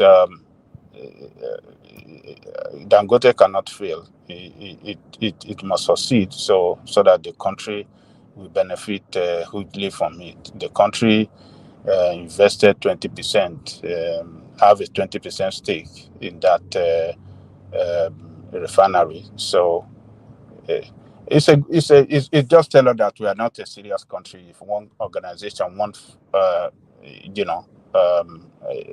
ordinary refinery can generate more than the whole of the country, we are not serious. We are not ready to be an industrial country or be. We are not moving towards that at all, to be an industrial country. So that is the way I see it, one man. Dangote just showed to us that, look, we are not a serious country. We are not ready to be a productive state. And when we are not productive, the country, the economy will suffer, and the people of the country will suffer in entirety. Poverty will be the order of the day, and it won't be a futuristic country. So let me leave it there. That's what I see there. All right. Take us to the Obasanjo picture with Remi Tinubu, which seems to be generating a lot of interesting comments. People suggesting then that Obasanjo had always wanted Tinubu all the way through. When did they take that picture? It was it's a salad greeting. So over the last couple of days, or between yesterday and today. What do you mean salad greeting? Were they together, or when did that picture? When did they take that picture? Over the last 2 days. Were they together on the salad day? Were they together on the salad day? Hold on. I'll tell you exactly when he took it. It was today or yesterday. It was today or yesterday. Where were they? Where did they meet? Tinubu's place. It doesn't matter. Oh no, don't interject, because we've already just rubbished out half of the first half of the. It was today or yesterday. That's what he did. That's when it took place. That's what I'm saying. I'm asking a question. Where did they meet? At which occasion and what? What does it matter? The picture is out there. No, it matters. No, it's the picture. You can't just post the picture. The picture was hold on. The picture was put out by Remi Tinubu's special assistant on media and publicity, who said this is the picture of when Obasanjo came to felicitate with her for Salah. So Salah is roughly within the period we're in. So. Well, that's fine. If the picture was taken on Salah Day, I don't see anything wrong in that. I mean, Remi Tinubu is the first lady meeting the former president. and I believe they have met several times before. I don't think they are enemy. So you should politics aside, but you know, friendship is one thing, politics is another. We could be friends and not be in the same political party. So it's not everything that we say against each other when we are running our political ideology that we will connote that we are enemy to each other. So to me, I think it's good. This is what we need. We need them to be good friend and use that to, you know, meet. Okay. Ajale Koko, what's been speculated is that Obasanjo played Peter Obi because he backed Obi in the 2023 election. So especially characters like Reno, Omokri, etc., that's what they've been putting out in the public space, that look, he just used him to keep Atiku out of the East, and he was part of a wider Obasanjo Tinubu strategy. So that's one. But the other half, which I think is where you're going, is that Obasanjo, he's just, he's been realistic with the circumstances that whether he backs Obi or not, this guy is the president, so let's move on. But what do you make of the conspiracy theory? Those that are saying that you use Obi and dump it, and they're using this picture to make their point, I think they are just ingenious. I mean, disingenuous. They don't know. They are just running a narrative that does not make sense. To me, it doesn't make sense. Obasanjo and Tinubu, yes, they don't belong to the same political camp. But like I was saying, I don't think they were their enemy. When we are talking of the real enemy, don't want to see at all. You see, before the election, Tinubu went to Abeokuta, and I can, remember at the point when they are together with other people, Obasanjo have to take Tinubu to a separate room for talk, just two of them. So what does that mean? That tells me that they are not enemy. The politics separate. What bind them together is the ethnic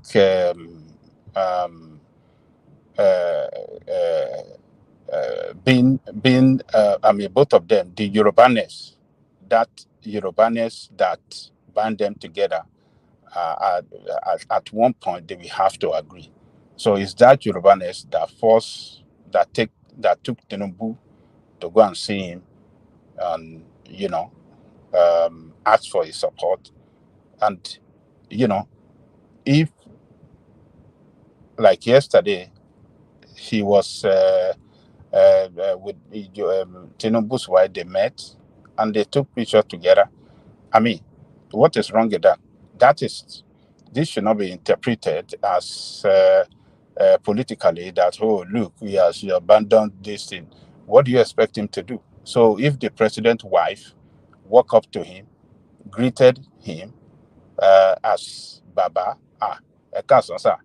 and he greeted him, and are you saying because of Obi, you should just shun her away? No, it's not done. So this picture doesn't mean that he abandoned Obi. Those people that are just saying that, they are just playing dirty politics. So I don't see it. I just see it as, when people like that, find themselves in one occasion together, they have to take picture. They have to greet. I mean, we are all Nigerians. no matter what the politics we play, when we see face to face, we should be able to shake hands, hug each other, and put politics by the side. This is a Salah day. So on the Salah day, you want them to play politics on Salah day?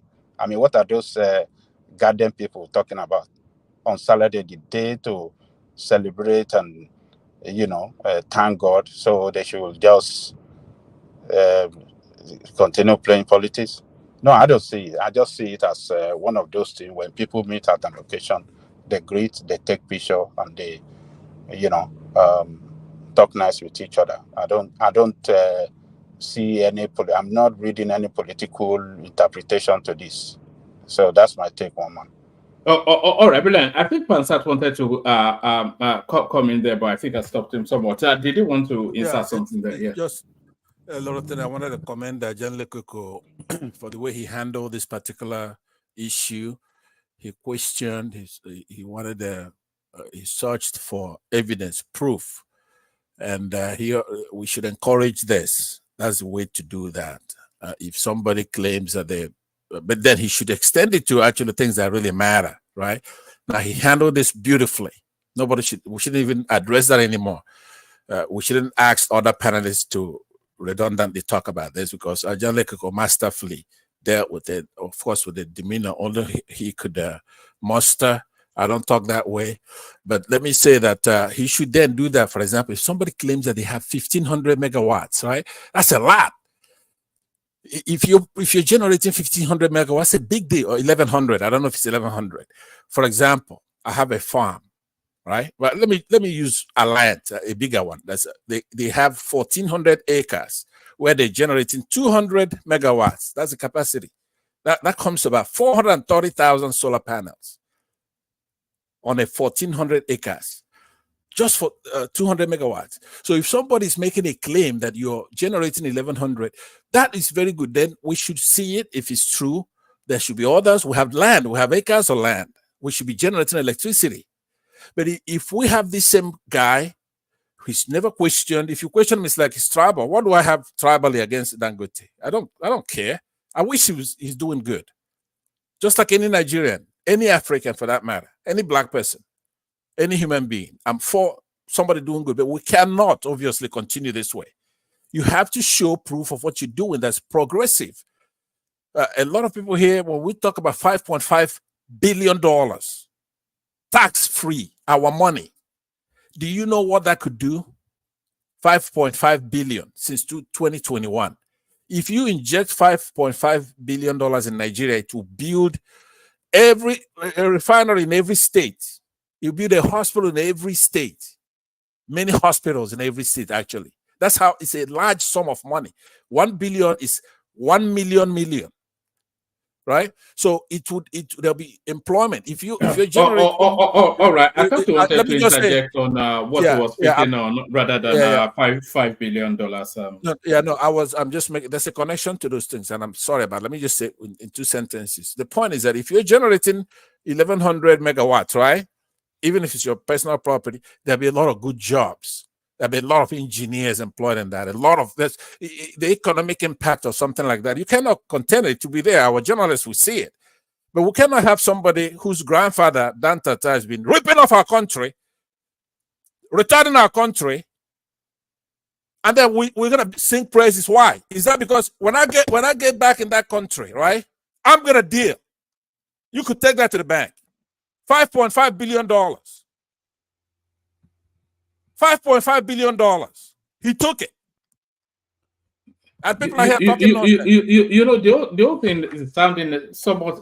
It sounds like a bit of a caricature, all of these things. But Adale Koko, back to you. So you are not you're not saying anything on towards in Obasanjo taking a photo. I don't see anything. I don't read any political meaning to this. People that are reading that political meaning, they are just, they're just playing dirty politics, and it doesn't make sense. How do you want Yahoo, I mean, the president wives to see the former president who's like a father to her, and not get close to her to greet her and take picture with her. I mean, greet him and take picture with him. I mean, what is wrong with you guys' brain? Are you guys okay? What kind of politics are you guys playing? This is his father, so you don't want him to take picture with his father. I mean, Ajale Koko is not a matter of taking picture. Obasanjo went to visit the first lady. I don't think anybody clarified it to you. It's not like they bumped into each other or did he just walk or whatever. He went there to visit her. Hold on. Did he just bump in there? Did he just walk in? He went to visit her. So sorry, Ajale Koko. Sorry, Ajale Koko. Two Nigeria fell there. Check the private chat. Sorry, carry on.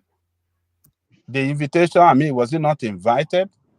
I don't know. Nobody said whether I was invited or not invited. But he went to visit her. But the way you were kind of like spinning your narrative is like, no, they met and then they took picture. I'm not spinning it because that is why I was asking the detail from the beginning, and nobody was able to tell me.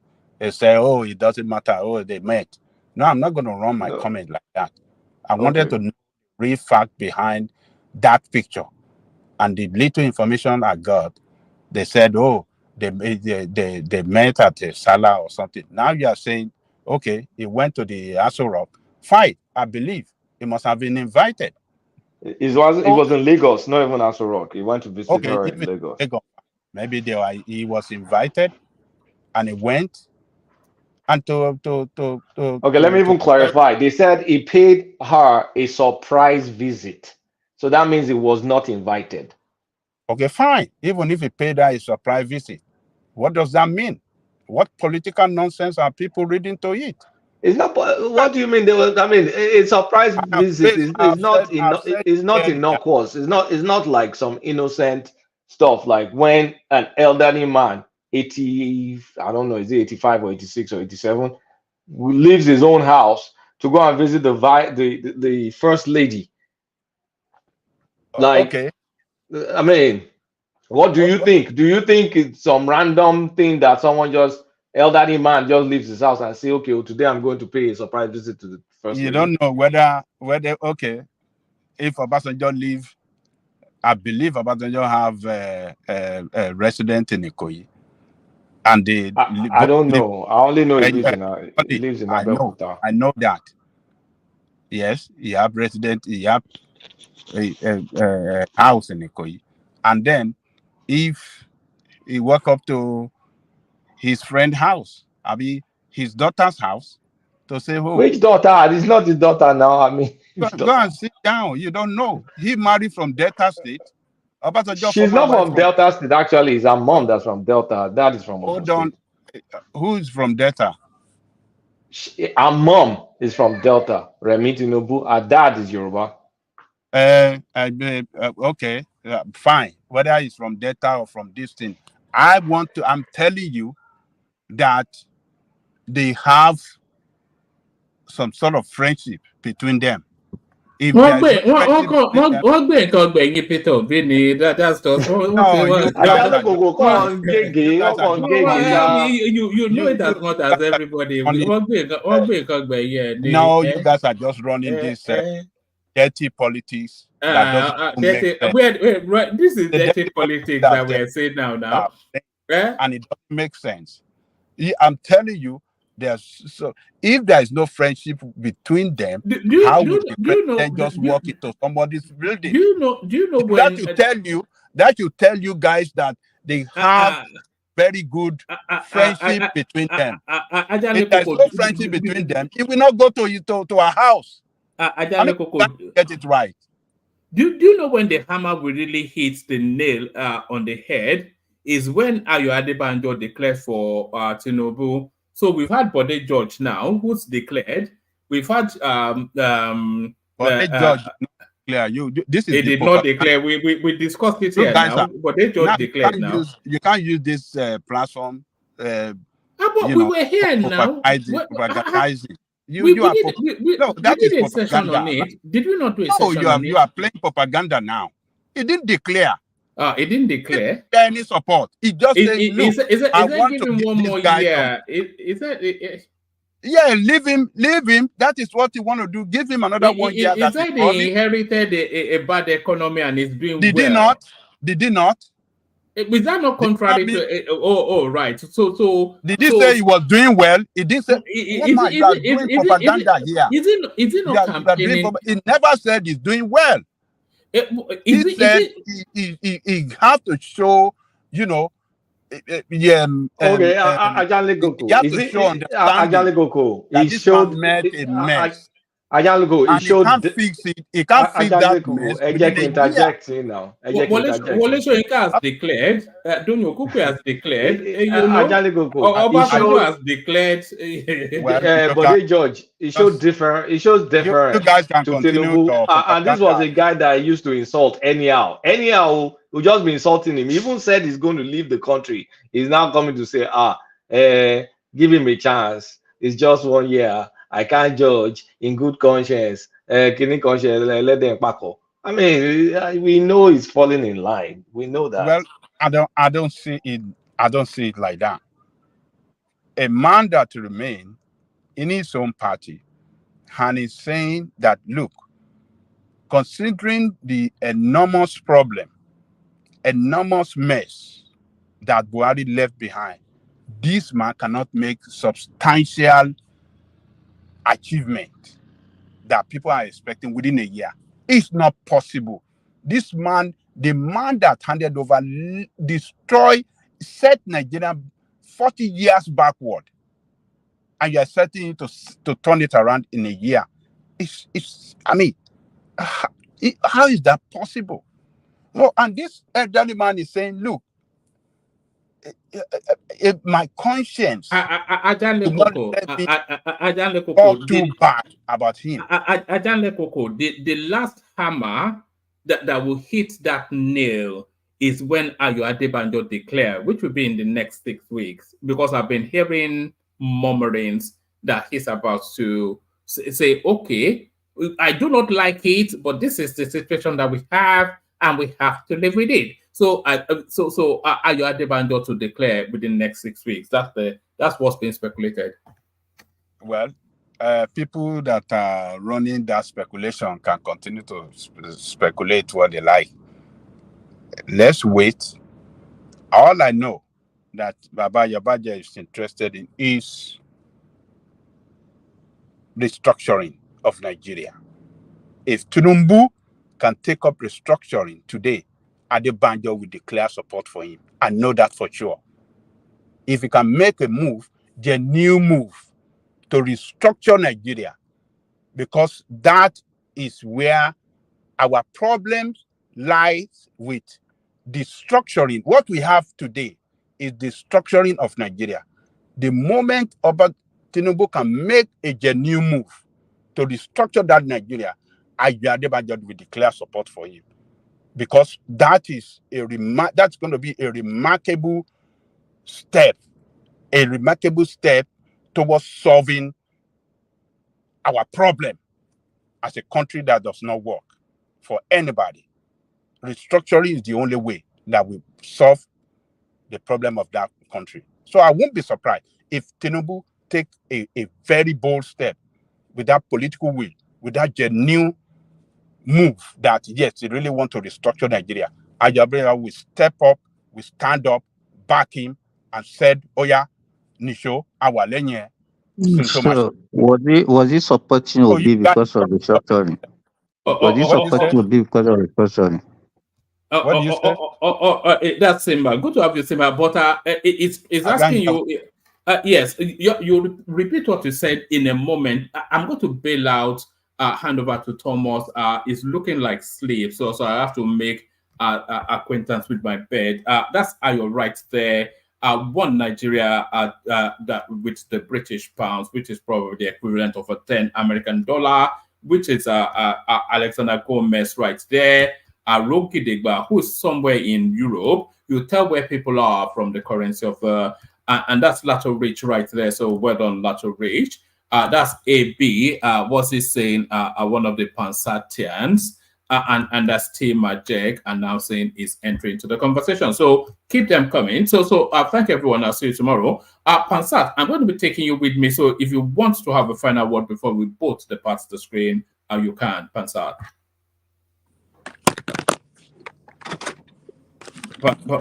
All right. So all right. Thank you, everyone. Pansat and I will see you tomorrow. Thomas, over to you. Thank you. Yeah. Simba, ask that question. Ajali could respond. Then we'll move on. You are talking emphatically that Baba Adebanjo was after restructuring. Now that is supporting Peter Obi, does he believe that Peter Obi will restructure Nigeria? That is why he's supporting him or not? That's the question I'm asking. Well, Peter Obi promised that he's going to restructure Nigeria he promised them that he was going to do that, and this guy confirmed it in one of his interviews. What's the name of that guy? That lawyer. What is his name? That guy. The one that was supposed to come. They were supposed to come to our platform that couldn't come. Yeah. He confirmed he confirmed it in one of his interviews. So which one? Who's supposed to come and didn't come? I can't remember his name. They'll take it the civil right this thing. What is it? It's not Falano, it's what is his name? I can't remember his name, Dele Farotimi. Can you guys hear me? Is Dele Farotimi? Is Dele Farotimi really a Labour Party person? He's not a politician now. Dele Farotimi is not a. So when did he now become a spokesperson for Obi? No. You don't understand. What I was saying is that Dele Farotimi is a member of Afenifere. So he confirmed it. He said when Obi came to Baba Adebanjo, he was there, and they asked him that question on restructuring. And sometimes sometimes you believe what you believe because of when he speaks to your sentiment. If somebody is campaigning and we can't see it as his part of campaign promises, then it's somebody who's not even a politician. He's not saying when he had a secret meeting with them, this is what he promised. Did he promise Nigeria restructuring? And you believe that? I say anyway, because he promised them this. We don't need to argue on this because Obi did not win the election. So if he had won now, and it's not a matter. What you said is what you said because Babaji Adebanjo believe in restructuring. Yes. That is then if Tinubu promised restructuring or is going to restructure, we support him. I now ask you that Obi that is supporting now, is he supporting Obi because of restructuring? That's the question. It's one of the. So what you are saying, what it means is that you are just saying it. It's not as if you know the man and you know that this is his belief. You are just talking. Because we can't tell me that he's supporting Obi because he believes that Obi will do restructuring. Obi has never promised any Nigerian. It's not even in his manifesto that will do restructuring. So where did you hear that? You say, and you hear from a non-politician, somebody that is not even a politician, and say because they have a caucus meeting or a secret meeting somewhere. I am just telling you. You are speculating. We don't have to argue over this. I'm just telling you what I heard from them, and that's one of the reasons they supported him. But the most important reason why they supported him was that for equity, yeah, justice and you know. Máa parọ́ kanra wa jẹ́ àwa Yorùbá tákàn mọ́ gbéra wa lẹ́sẹ̀ mọ́ wa kẹ́ equity rọwọ́. Is there any even with God, is there equity with God? Oh, okay. So God, our God is not our God. There's no equity with God, according to you. That is you. I didn't say that. If there's equity with God, why did he choose the Israelites and the Arabs and all of us are second hand? Ẹ má dá bàbá jẹ, ẹ má jẹ́ ọkùnrin kákan máa parọ́ kanra wa jẹ. Ẹbí sọ tèmi o, ẹ má kó mi sí wàhálà. Tó bá dọjọ́ àgbéǹde àlùkìámọ̀, ẹnu ẹ bá máa takò ẹ̀ ń jọ yẹn.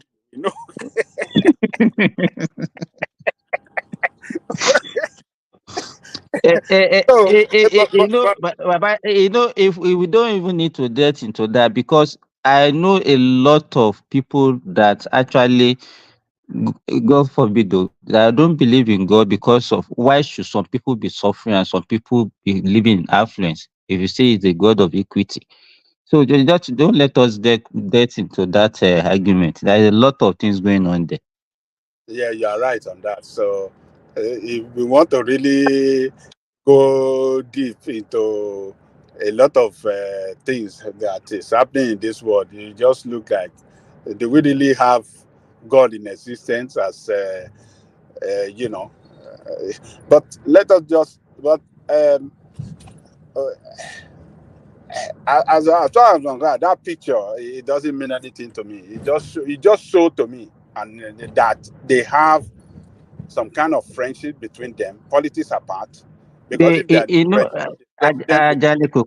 Ajale Koko, we are just wasting our own time.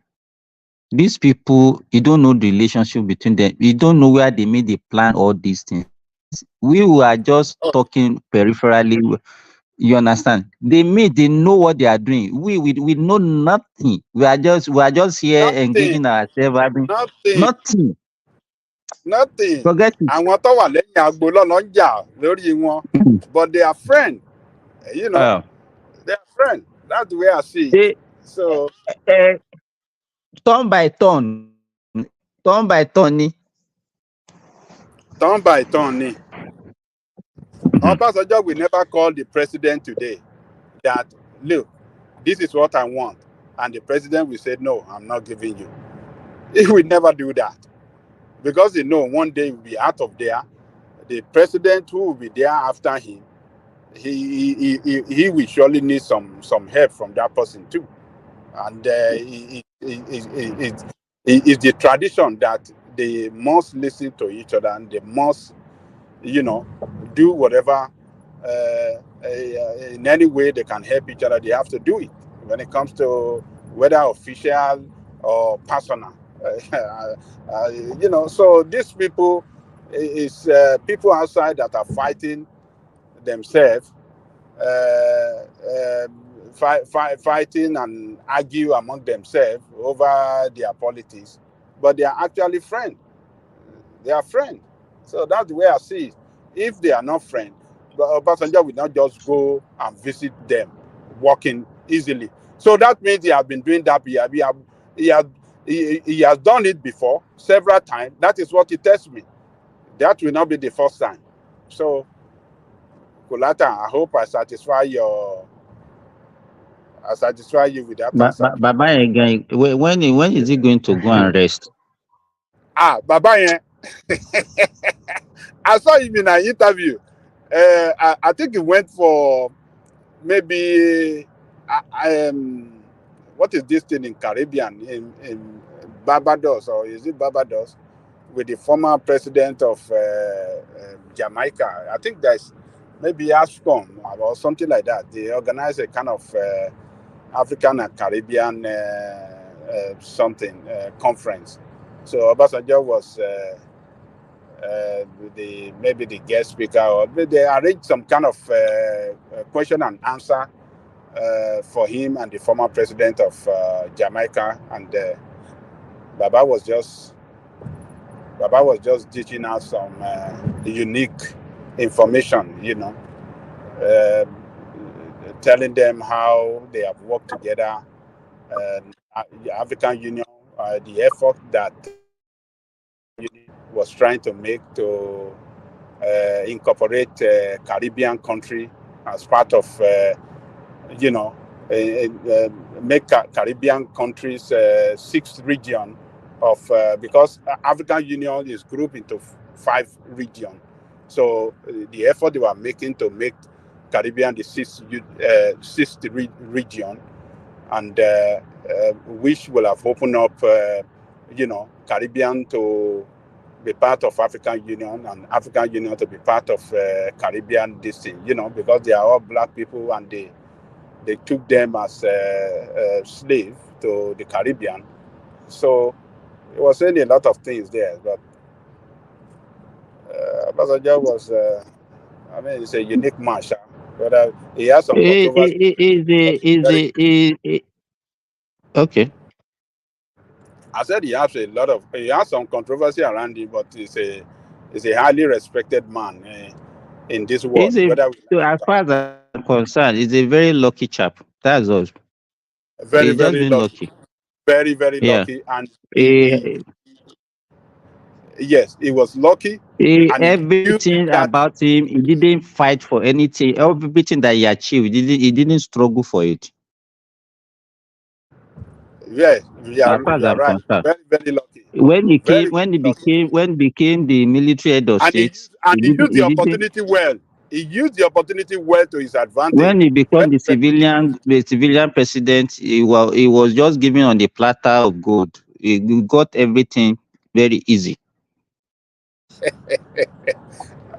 was a very lucky man. Look at even the military, the way he. That's what I'm saying. When he came in 1876, it was just by luck. Not even 76. Even the way the war ended, it's just 6 months to the end of the war that they brought in him. He just went there. They just and became an hero. And he became an hero. That man, only Kokotolo Komosha. He's just too lucky. Very, very lucky man. Indeed. Very, very lucky. What would we call a condayon in English? I think that's like a rare person. It's just, it's. A condayon. Mama just translate it. But very, very lucky. All they make use, everything. He make use of the advantage of that. Every opportunity that, came his way, he used the advantage to propel himself up, to push himself up. And the country, he's so lucky. He's so lucky. Gone. The country made him, and he used that to really position himself well. Those are the people that those are the people that are supposed to. Those are the people that really benefited from the Nigerian nation. And they should be the one that should carry the something. But the way they are handling it, they are not still being sincere to the nation. I'm very sorry to say this. But and it's still part of them. If we really want to look at, Obasanjo, his time as military and his time as civilian, and look at his record against those of his, his predecessors and how do I describe it? Successors. Yeah, he stand out to be the best among them. He's very lucky man, very lucky, very, very lucky. And I believe he genuinely loved that country. He really want that country to be a great country. But Nigeria is too much garbage to carry. Too much evil working against that country, within that country itself. It's a little what do you mean by evil? Evil.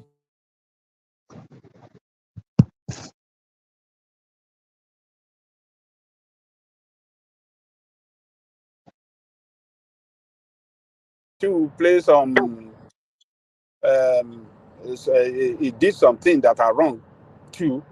But if we want to look at what he did right. I think he overwhelmed what he did wrong. He did something wrong that I would not totally agree with him in everything he did, but at least he genuinely loved that country, and he genuinely wanted that country to be one of the greatest countries in the world.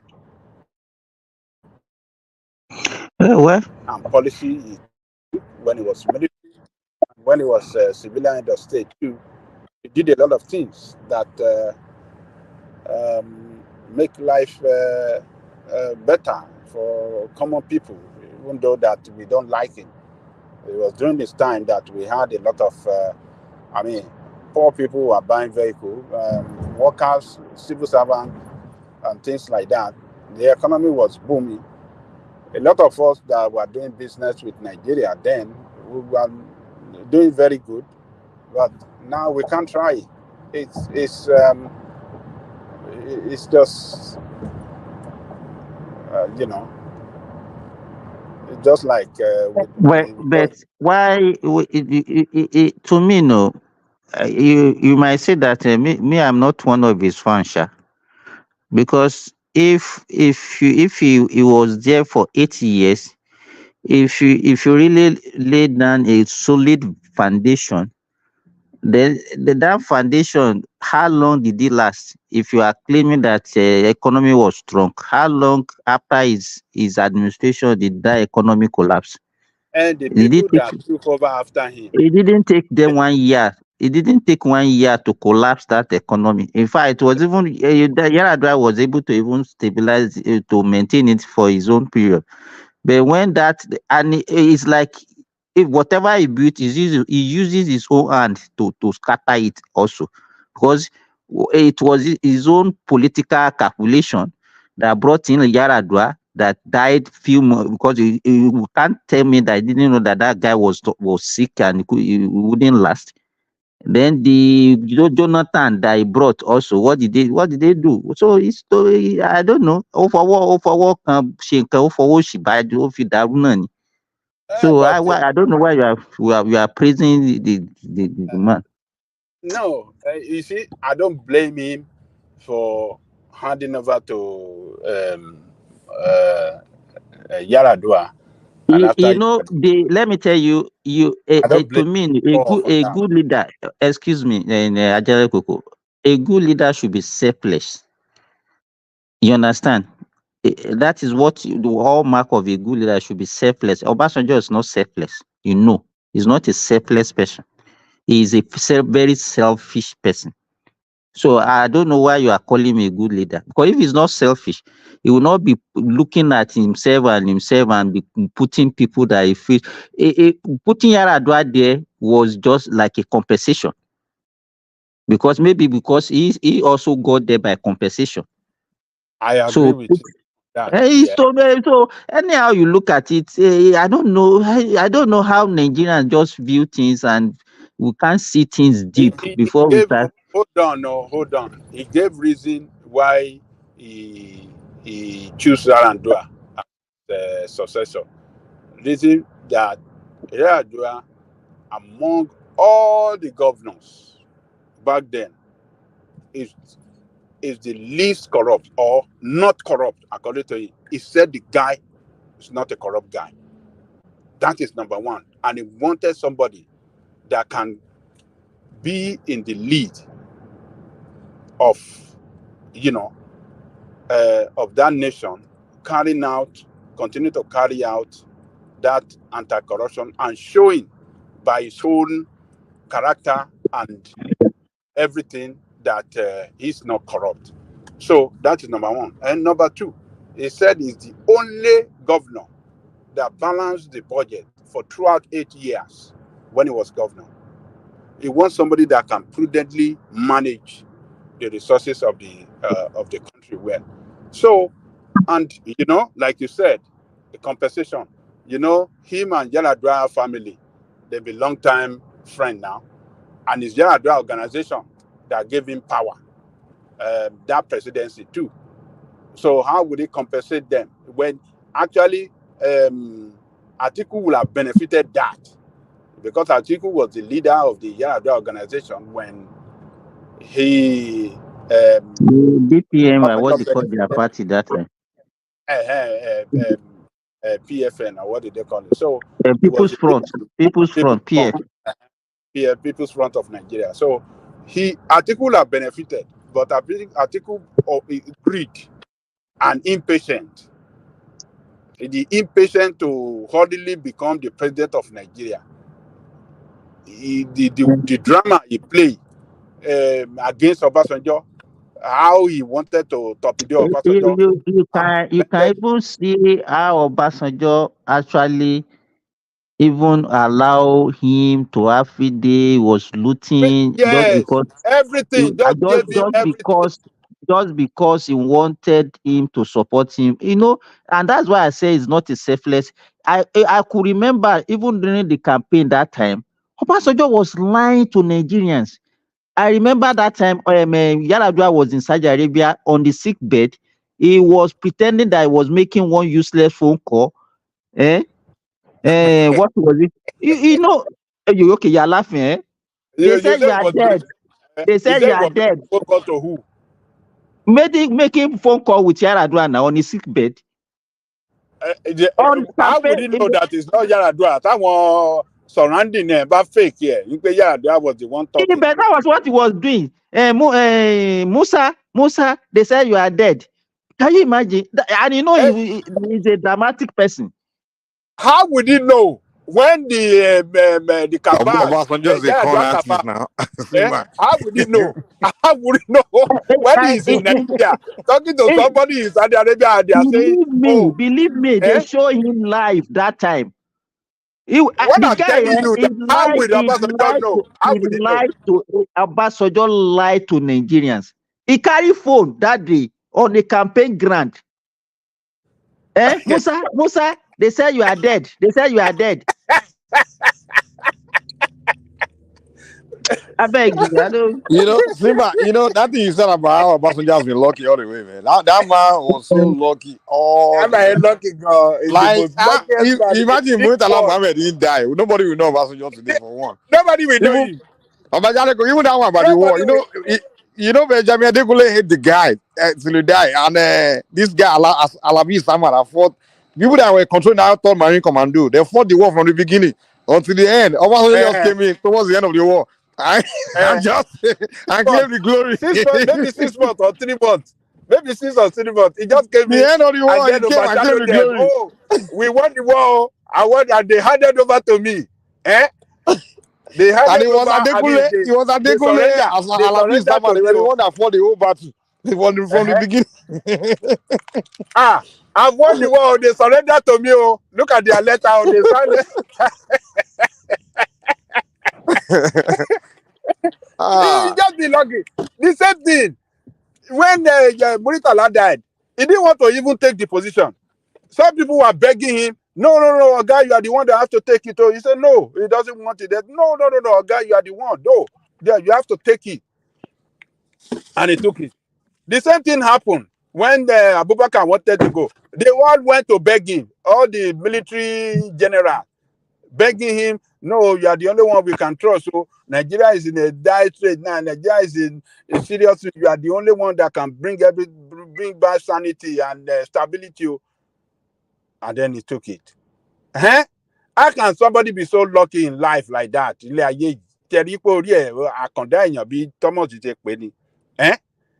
All his way, every step of his way, they were begging him to take position.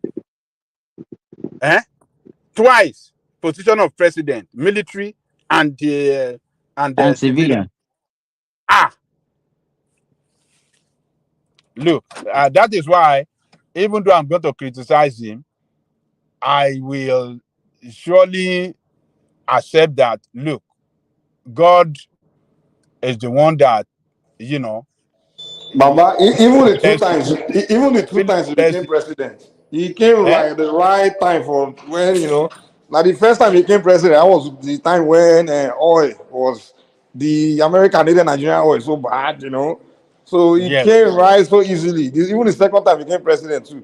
That was when the revolution, what they call it, telecom revolution, So The guy, you know, he was just, he's lucky, man. It's lucky. That is step why of I his way, he's always lucky. try to take it easy from criticizing him too much or trying to rubbish his record. He did some good things. He did some good things too. But I'm not going to say that, oh, he achieved the... but among all his predecessor and successor, I mean, the record is there that is the best. Even up to today in this democracy, look at all the economic indices. He is still the best till today. He came at the right time, now. When the telecom revolution came to the world, all those times when the technological revolution came, that's the time he became president. He was lucky. Even the first time, it was when the Arab countries, they want to sell oil to America, they had to come to Nigeria, you know. So the guy, you know, he was lucky. The time, if the guy would have become president during the time when everything is hard, like right now, he won't be saying the same thing now. He just happened to come at the right time. No, and people give him the credit for it. No, well, Mike, don't let us divide ourselves. It was very difficult. Ajale Koko, let me tell you this. When the oil was under $10 per barrel. I could remember vividly during shortly towards the end of Abacha regime, oil was around $7 to $9 per barrel. Yes. You understand? It was $8 when Obasanjo came in. $8 but when it came in, even let me tell you this, his first tenure was not that rosy. Yes, I agree with you. But his first tenure was not that rosy. It was during the second tenure that the oil, and that is why you know that is why what I'm saying. Just get this. Anytime we are praising any of our presidents, it's not as if they are doing anything fantastic. We have never had any president that have done anything fantastic. Anybody can crucify me for this. It has to do everything just is based on oil. Once you have a good oil price and then you produce the little amount of maybe near our 2 million barrels, everybody will start singing. If you look back, I think we have discussed these things severally on this platform. Obasanjo first regime, I remember that time, even the local government, they were not getting their allocation. And it was the one that invented the so-called zero allocation. Even people were not even getting job. I remember that time, that was when I wanted to start my residency. I had to wait for like 3-4 years before I could get placement because they said the hospital doesn't have money to employ doctors. Go and confirm. It was towards the end of his first tenure, then beginning of when the oil price started improving. That was when the thing was we started now. They started having money, and then the employment started, and all these things that we claim that he achieved. What aspect of our economy apart from oil did they improve that we can say, okay, we earn more from this? Is it agriculture? Is it tourism? Is it no? Just name it. So I don't know where all these things improve the economy. I don't know where it's coming from. Just enlighten me, please. Simba, telecoms and banking. Around Obasanjo, there was an explosion. That's when they did the second license in MTN and Equinet. Capitalization. The bank, and then they did recapitalization sector, from the bank. Kulata, the banking sector were not actually doing well, and that was why Soludo do the capitalization. That was when they were selling shares to people. And what becomes of those shares today, Kulata? Tell me. Hey, a lot of those banks are they're now gone. I bought shares I know too. How much of my money I invested in shares. I bought shares in Fidelity. Oti disappear.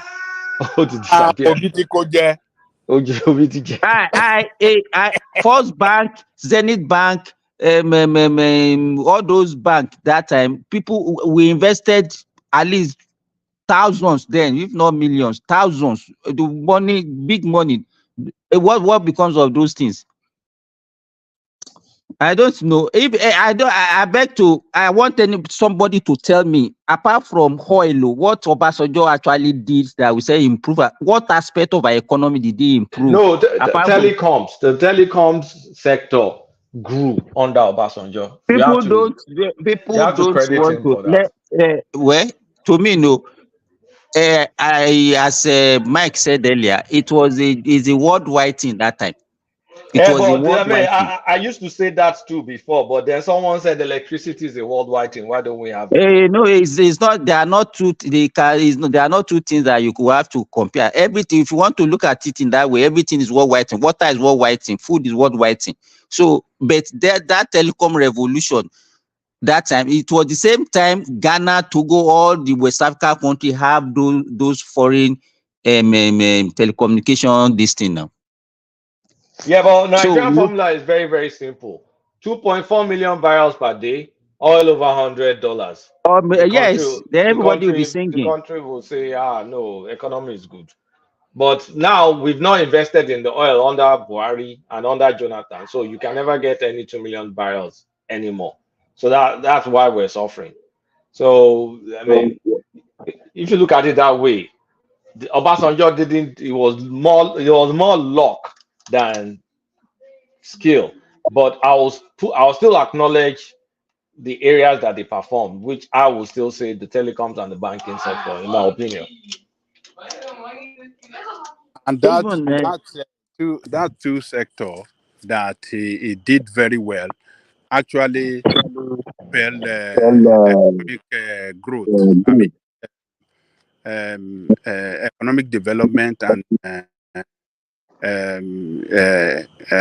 growth in our economy, because a lot of things,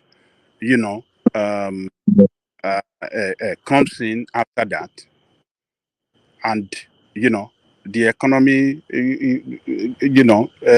generate recorded growth, rapid growth. There was a time that our during this time, our GDP recorded like 15% growth, double digit. So we cannot. We just have to go back. What was responsible for that GDP growth? What was responsible? No, you don't. That one you are talking. What is responsible? What we are talking is the overall growth. You see, this guy during his time recorded 15% growth, GDP, 15% in our time. When have we recorded that before? During this time of democracy, during this dispensation, but during his own time, he did it. So there are certain things that we have to look at to not all the time criticize. Oh, he didn't achieve anything. He was selfish or this thing. Who is not selfish? Who is not selfish among all the politicians? All of them are selfish now. So, and even for him to hand over to Yaradua, by what he did within a short period of time, showed that if death did not take him away, if he had continued and completed his 8 years, maybe he would have done well. There are some things that he did wrong too, because the refinery then that Obasanjo already sold to Dangote, that Rivers Refinery, Port Harcourt Refinery, Gradua have to revoke it.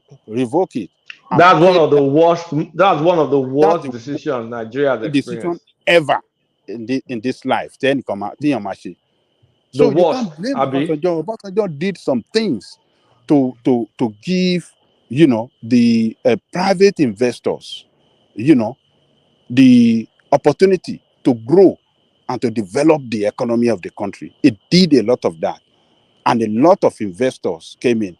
It make us a country, a credit-worthy country that investors, look at as a place to go and invest. So it did some foundational structure. It put some foundational structure on the ground that can propel I want growth. you, whatever you are saying, that Coco, I want you to back it with examples. So what are those big investors that came to Nigeria during Obasanjo, apart from MTN? and communication. I mean, you can't say that investors did not move in during the Obasanjo time. Because let me tell you, because I know a lot of big companies that left Nigeria during Obasanjo regime, and I'll mention what's the name of this tire? Dunlop left Nigeria during Obasanjo regime. Michelin left during Jonathan regime. Liver Brother left during Obasanjo regime, and they moved to Ghana. There are so many big companies that left during that time. My friend was the PRO of Dunlop, and Dunlop left Nigeria in 2005, 2006. So I don't know what we're talking about. Too. No, there are many FDIs that came under Obasanjo. Actually, between the PDP eras, we experienced a boom in FDI. Like back then, Microsoft came in, Dell, Compaq. I mean, that used to be my sector. A lot of those kind of companies came in. Cisco. I mean, those are Huawei. those are telecom related sectors. Yeah, I mean, that was my sector before now. So I, within my sector, I can tell you a lot of companies came in, a lot. So, like I was saying, those are the foundational structure you put on the ground that attracted, so many investors to come in. And the result, we saw the result. Our GDP result, outcome shows that, yes, we are progressing economically. That we recorded like 15%. That was a remarkable achievement. It's not everything we have to condemn Obasanjo. He did some things good. I mean, for the overall well-being of the country. Don't let us talk about his power or some things that he did, but for overall well-being of the country, for people to look at, particularly investors, to look at the country to say,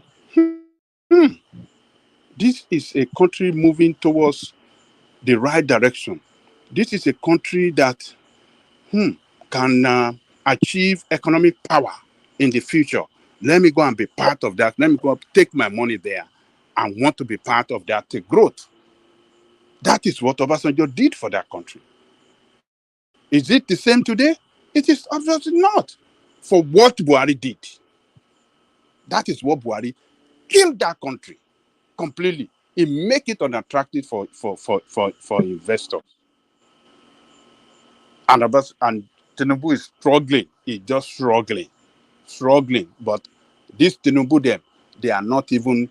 There are certain things they are doing wrong. They are making some. They are doing some things that's giving a bad image of them to Nigerian people, like the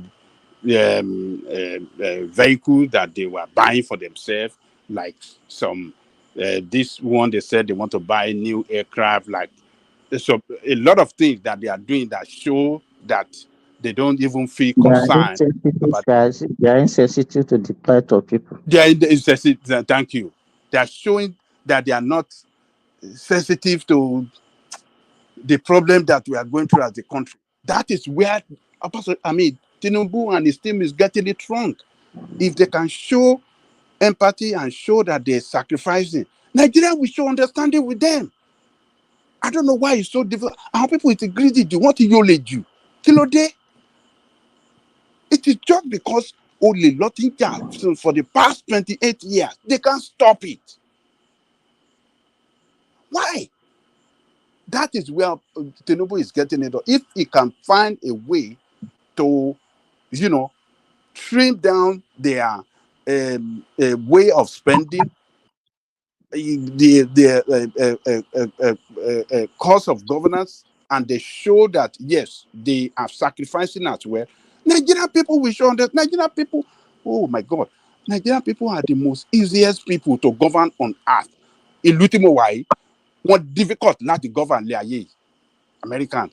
They are very, very difficult. Our pariwo online, Yoruba versus Igbo, is that the problem?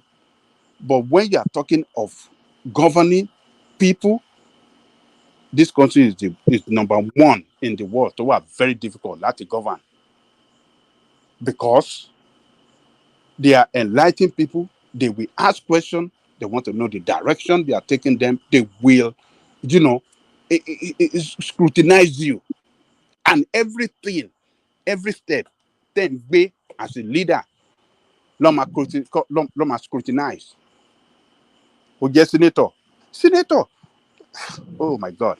Senator in my state drive their own vehicle by themselves. One is security. The only thing you will know is their tag, their plate number. Lokomari state senator. Lare. Only their domari. Emma Jijowo, Emma Jijolo si baba shop. Emma court irun. Oh, limo.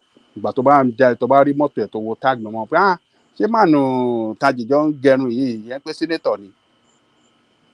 Àbí mànù tajìjọ tó wá rajà níbi tí mo ti ra kíní àṣẹ senator ni. Tag number ló máa fi mọ̀. They live ordinarily just like we are the same people. Oh, ní aṣọ pé aṣọ tó wà expensive. Oh, ní bàtà. The way tó máa fi ń wọ agbádá ńlá, the way they dress like queen. Don't you think that one has to do with our value system? It is not value system. It's not value system. Even the Second Republic, it wasn't like that. You see them dress ordinarily. The politicians back then. And when why do we call democracy ìjọba alágbádá? No, agbádá ẹ bá wà agbádá kò sọ wípé àgbàgà tó wà. That's not what Yorùbá is because ìyàwó ìjọba alágbádá. It's not agbádá tó máa wọ̀. Right from it, even before independence. Agbádá mọ̀ tó bá sọ pé agbádá ńlá ceremony lọ́wọ́ agbádá ńlá làwọn eléyìí ń wọ̀ tó máa kóṣẹ́ ńlá burúkú sí. They've been wearing it right from time immemorial. That's why we tag it ìjọba alágbádá. Shiva, just leave me alone. No, these people are just too insensitive to that is the only problem I see. They are just creating problem for themselves instead of. She presidency show the Cold War Tinubu because they're just tone deaf. Like they're tone deaf. We are going through, and we are the going suffering to of the people. Solve the problem. We're going to suffer it together, and we solve the problem together. Nigerian people, they are very simple people. They are not hard at all. Can you guys hear me? Okay, go on. Oh, sorry. I was saying, say president is the Cold War Tinubu. Is it power obsessed now? Because they're not acting like they understand what people are going through. They just don't care. They don't care to. It's just. It's the worst kind of leadership. I don't know. I'm very callous, like that at all. Honestly, whoever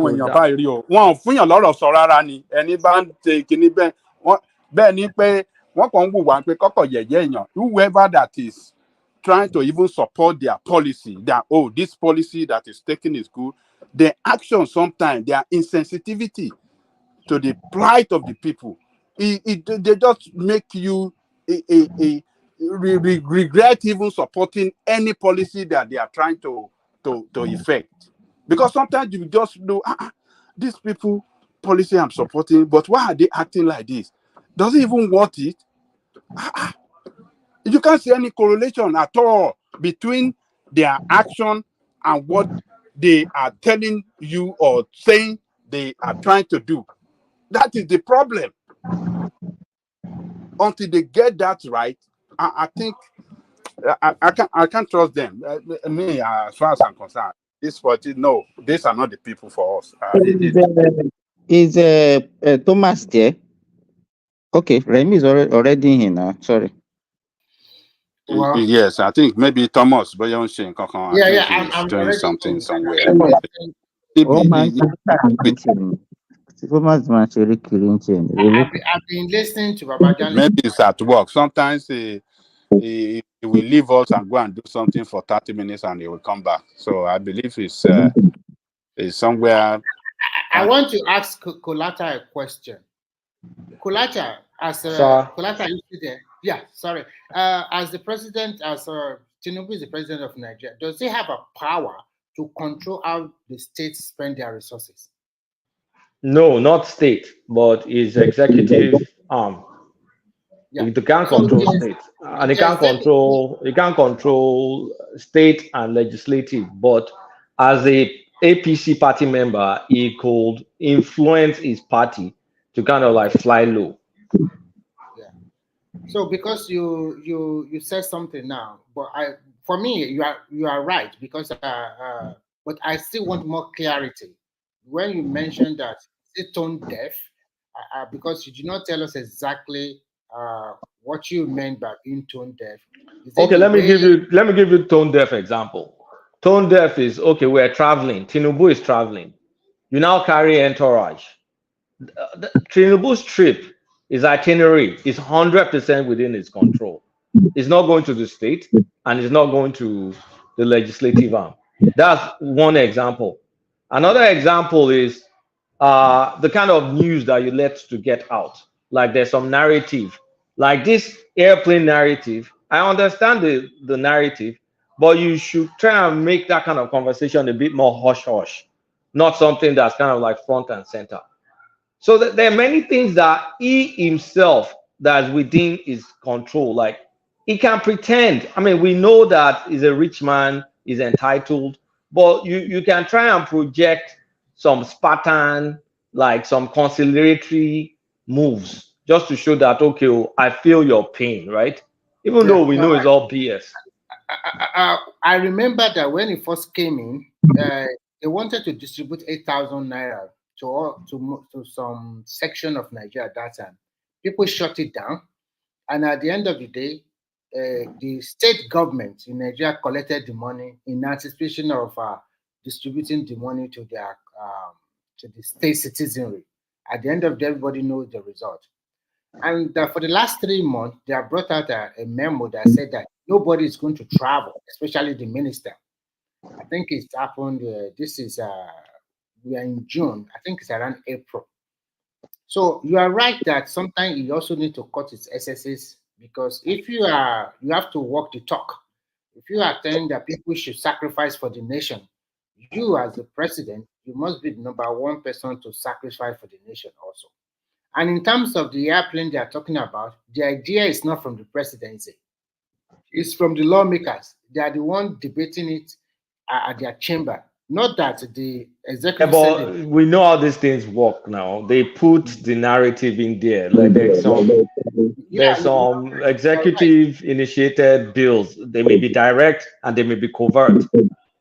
I think they should shut that one down. But at the end of at the same time, we should also try to check: is it really true that some of the planes in the presidential fleet now are they really having a big trouble or problem? Because if his plane dropped dead and he died. So we also have to look at it from that angle. So we cannot just say that asking for another plane. Sorry for interjecting. You see, Mr. Remy now still trying to rationalize that the president needs. No, I'm not rationalizing everything. Maybe I don't understand what I'm trying to say. Maybe what are you not saying? Just coming now. So I've been listening. It's not about just coming. I've been listening. I've been following the show. I'm just trying anybody to just find a way to explain their policy. He's the only person that is working in presidency, Aso Villa, that can understand it. But all of us other Nigerians, we don't understand. So try to make us understand that if they are pushing for a policy in National Assembly, don't you know he's the same person pushing some of those people to be talking about it? He's the presidency now. Yeah, you are right. I am not saying maybe directly or indirectly. Indirectly, yes. Something behind it. But I'm also asking you a good question, because we don't know what exactly is happening. If his plane dropped and he died or got killed, what will happen also? Are we not going to say because he the issue is, I know that they have fleets of aircraft under the presidency. Okay, if you know that okay, some are old and they cannot meet the demand of these days, then they can sell them and say, okay, well, this is the proceed that we make from the old ones. Can we okay use it to buy maybe if you have 10, then you can sell 5 and buy one new one. It does it need more than 1 or 2 aircraft to move They have about? already put some of them on sale already. I think 2 or 3 have been put on sale already. And even before Buhari left, they have sold some of them. They have a lot, but they have sold some of them. And now they put 2 or 3 on sale again. I'm not justifying that you should buy a new plane. But if we will know the real truth about the rest of the fleet, because what I learned is that for 2 trips now, it was on a chartered plane to the Netherlands and to also maybe Qatar or whatever. To Saudi Arabia, I don't know. So they did not take that presidential plane to that place. They chartered a plane from France back to Nigeria the last time.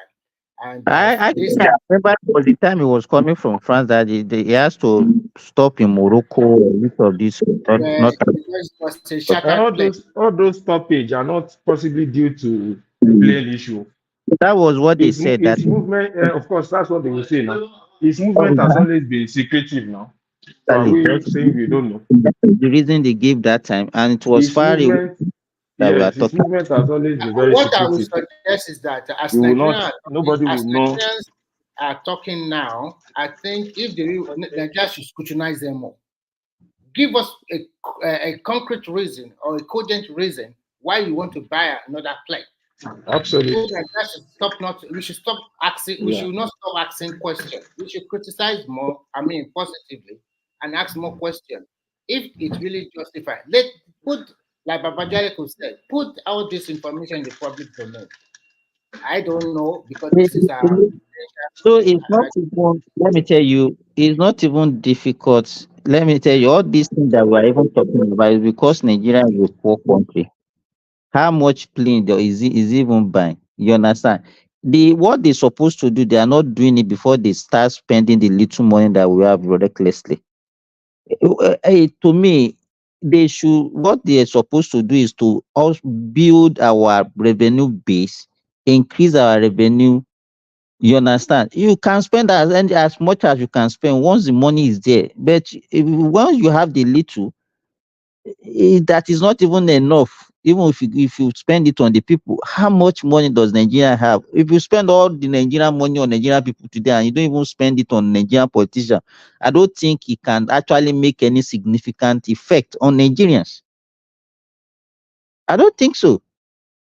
Is the image. Leadership is not just like the practical, is also optics. The optics is very bad. Absolutely, Mr. Akulaka. There's nobody that can rationalize it. Since Tinubu has been going out now, if you observe that whenever he's coming in, he's usually not sure. There's this apprehension around the time that he's coming in. They will always say that there was a technical stopover somewhere, something. The day that he's supposed to come, he doesn't usually come back around that period. So there has usually been this being secret around that. How many number of aircraft do we really have? Which one? How many numbers are functional? So why is that always happening? So why? It's like his leadership. If you follow this Ruto, this Kenyan president, when he was going to USA, I think they gave him a deal.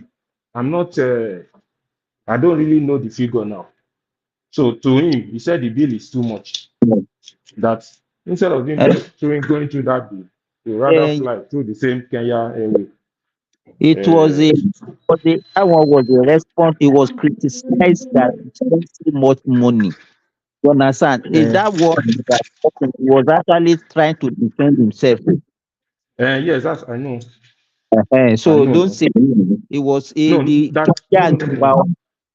was because the guy is always in the air. He doesn't stay in Kenya. So he had the conference in the US for this particular event. I'm not talking about the politics around. He had a conference in USA to attend, and they gave him a bill to charter a private clinic. And he said, based on the himself, it's a press conference he was addressing, that the bill they gave him was too much. that instead of going through that, he would rather fly through normal Kenya Airways. But the security people are concerned that security reason, blah, blah, blah. President shouldn't fly commercial. And he now said some people, according to what he said, some people now offered to give him that same private plane, half of the price. So he was actually praising himself for saving and conserving Kenya funds, not that he spent the money anyhow. I grieve about he was considering it as a chicken. Yeah, of course now. You understand? The whole essence of the discussion of what he was trying to say is that the money that is, he said it was even a fraction of what he's supposed to spend.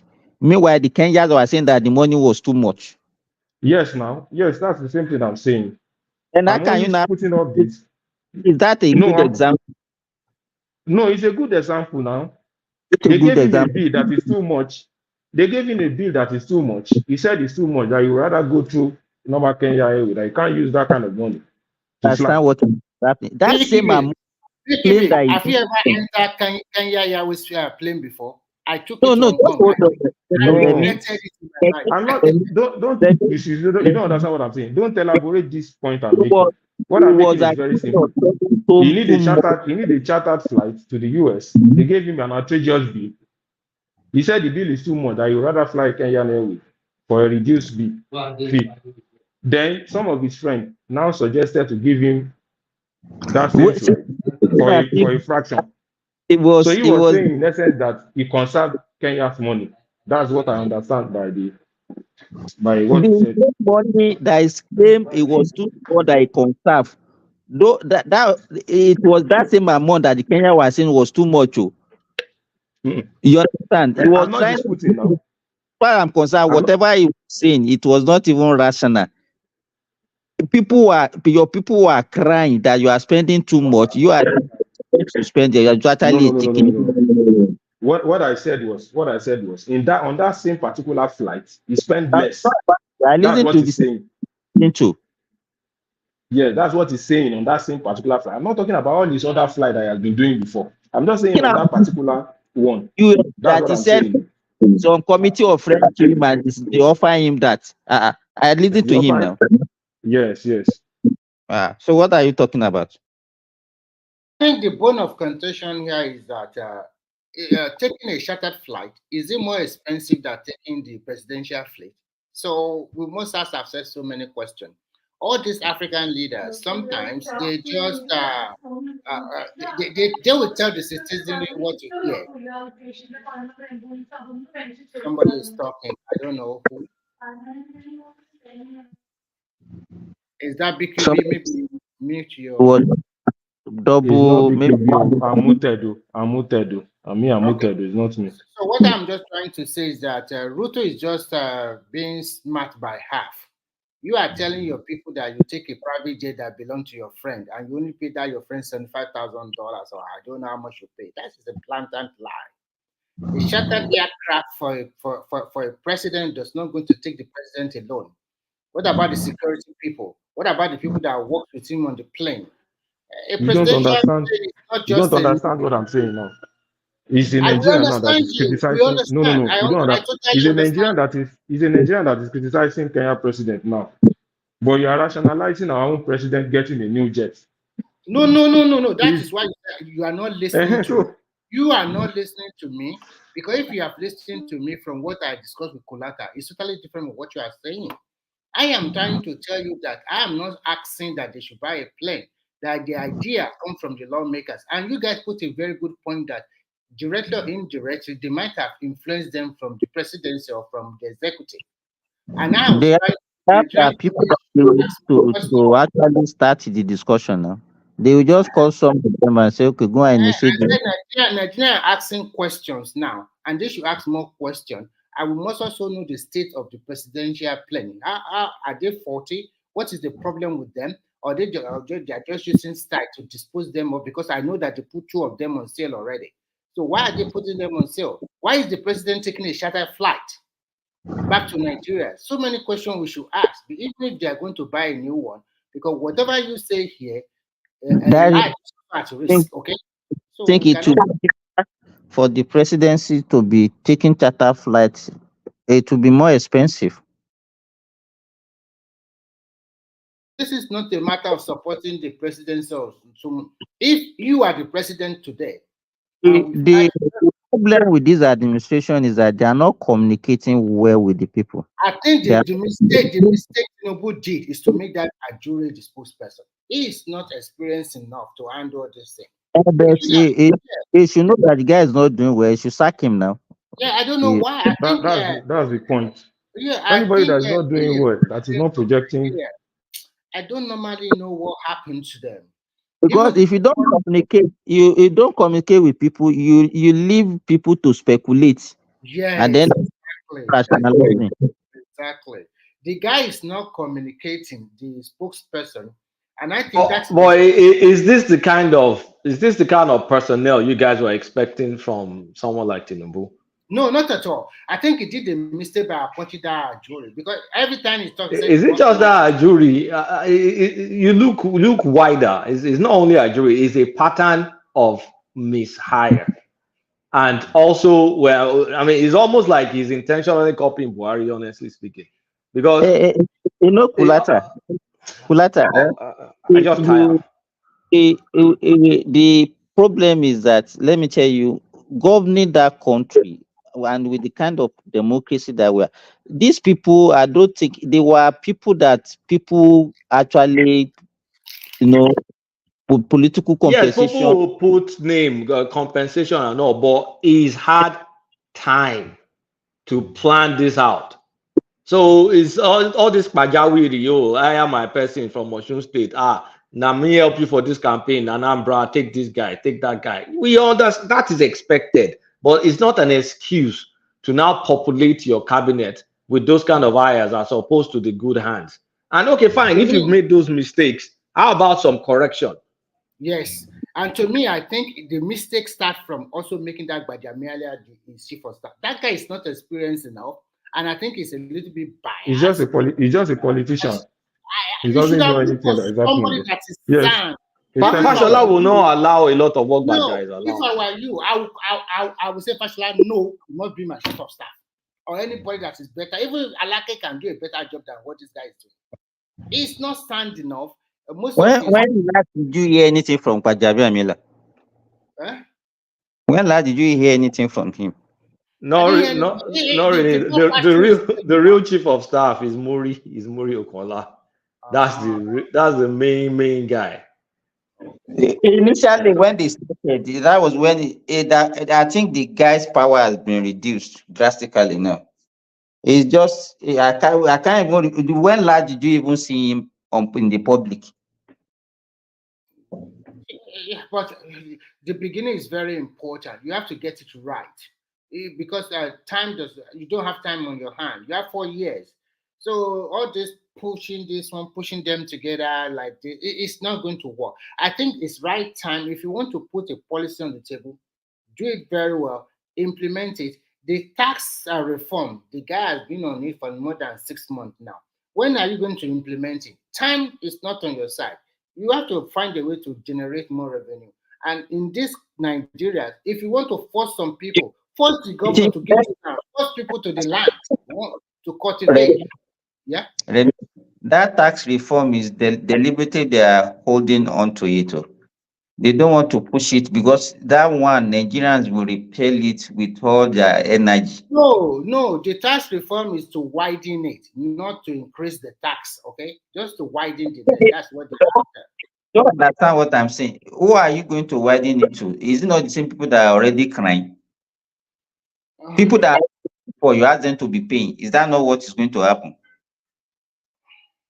So it's not as if you are hardening. You are hardening. No matter how you look at it, you are hardening because you want to capture more people that are not. Now you want to ask them to pay. So if it's this way, then to govern that country will be difficult. If people are crying out every time, they want good things, but they don't want to sacrifice. I mean, real sacrifice, because there's not going to be a president of that country that will just rely on only oil. You have to do a lot of things at the same time. Look, That is why me, I'm not a fan of all these so-called subsidy. Go to Ghana, go and look at their tax in Ghana. The tax is very, very high in Ghana, and that is why the cost of living in Ghana is far, far higher than Nigeria. But they make sure that their workers actually earn more. You understand what I'm saying? They earn more, and that's why you can see this little difference between Nigerians. Well, when you say they earn more, who are those people earning more in Ghana? Is it the civil servant or is it people in the private sector? What is the percentage? Because Ghanaians are also crying out that their country is in a terrible mess. That's what I'm saying. Let it get me right. I'm not saying that the economy of Ghana is a little bit. Ghana economy, if you look at the GDP per capita, is better than Nigeria. If you look at the minimum wage in Ghana, is far, far higher than Nigeria. But you discover that the cost of living is also higher than Nigeria. But relatively, they live better than Nigerians, if you look at it. Well, so if you want to now try to introduce this kind of system in Nigeria, why an average Nigerian will cry foul that the government is not doing anything for us and whatever. Sometimes when you look at the country itself and the people, both the leaders and the followers, you ask a lot of questions. These people want good things, but they don't want to pay for it. And I don't blame them because they don't trust their leaders, because they thought their leaders are also changing them at any available opportunity. So how can we go about it? Because we are here, we can rant, we can say whatever we want, but how can you turn that country around? If you want to turn is it possible this minimum wage that they are crying over? Because I remember that yesterday the local government have already started crying that even they themselves, they cannot pay 62,000 local government workers. They said they cannot even pay 40,000 or 62,000. And the governors, they don't want the federal allocation to go to them directly. That's why they're in the Supreme Court. So when you talk about this problem, another problem comes out. Actually, is it the minimum wage is the problem? I think the government should try to... I think the problem is that maybe because we don't have leaders that can put people to work. You understand? How to put them to work? You said they don't want to do this kind of work, is so dirty. Or same local government that are crying that they cannot pay. There are people that are getting this money. What are they doing? Are they productive? What are they? How are they making? Even generating internally? Do you know? So if I'm a chairman of a local government, then if you want to earn that money, you have to earn it also. You want to earn the money, you earn it by work. You understand? That is it. Is any local government, are they the one paying salary directly or the state? Because as of the last time, it's the state that is paying salary. So oh no, you don't understand. Local government in Nigeria, they pay salary to in your state. I remember it's the local, before it was the local government that is paying the primary school teachers. Now local government receive the money to pay the salary directly. I think is it from federal government, from the state? No, the money is from federal allocation to the state. From federal allocation to them. But it's the state that is collecting local government allocation. It's supposed to go to yes, the yes, directly. And when it now goes to the governor now change the local government. The local government does not even pay the minimum wage to their workers.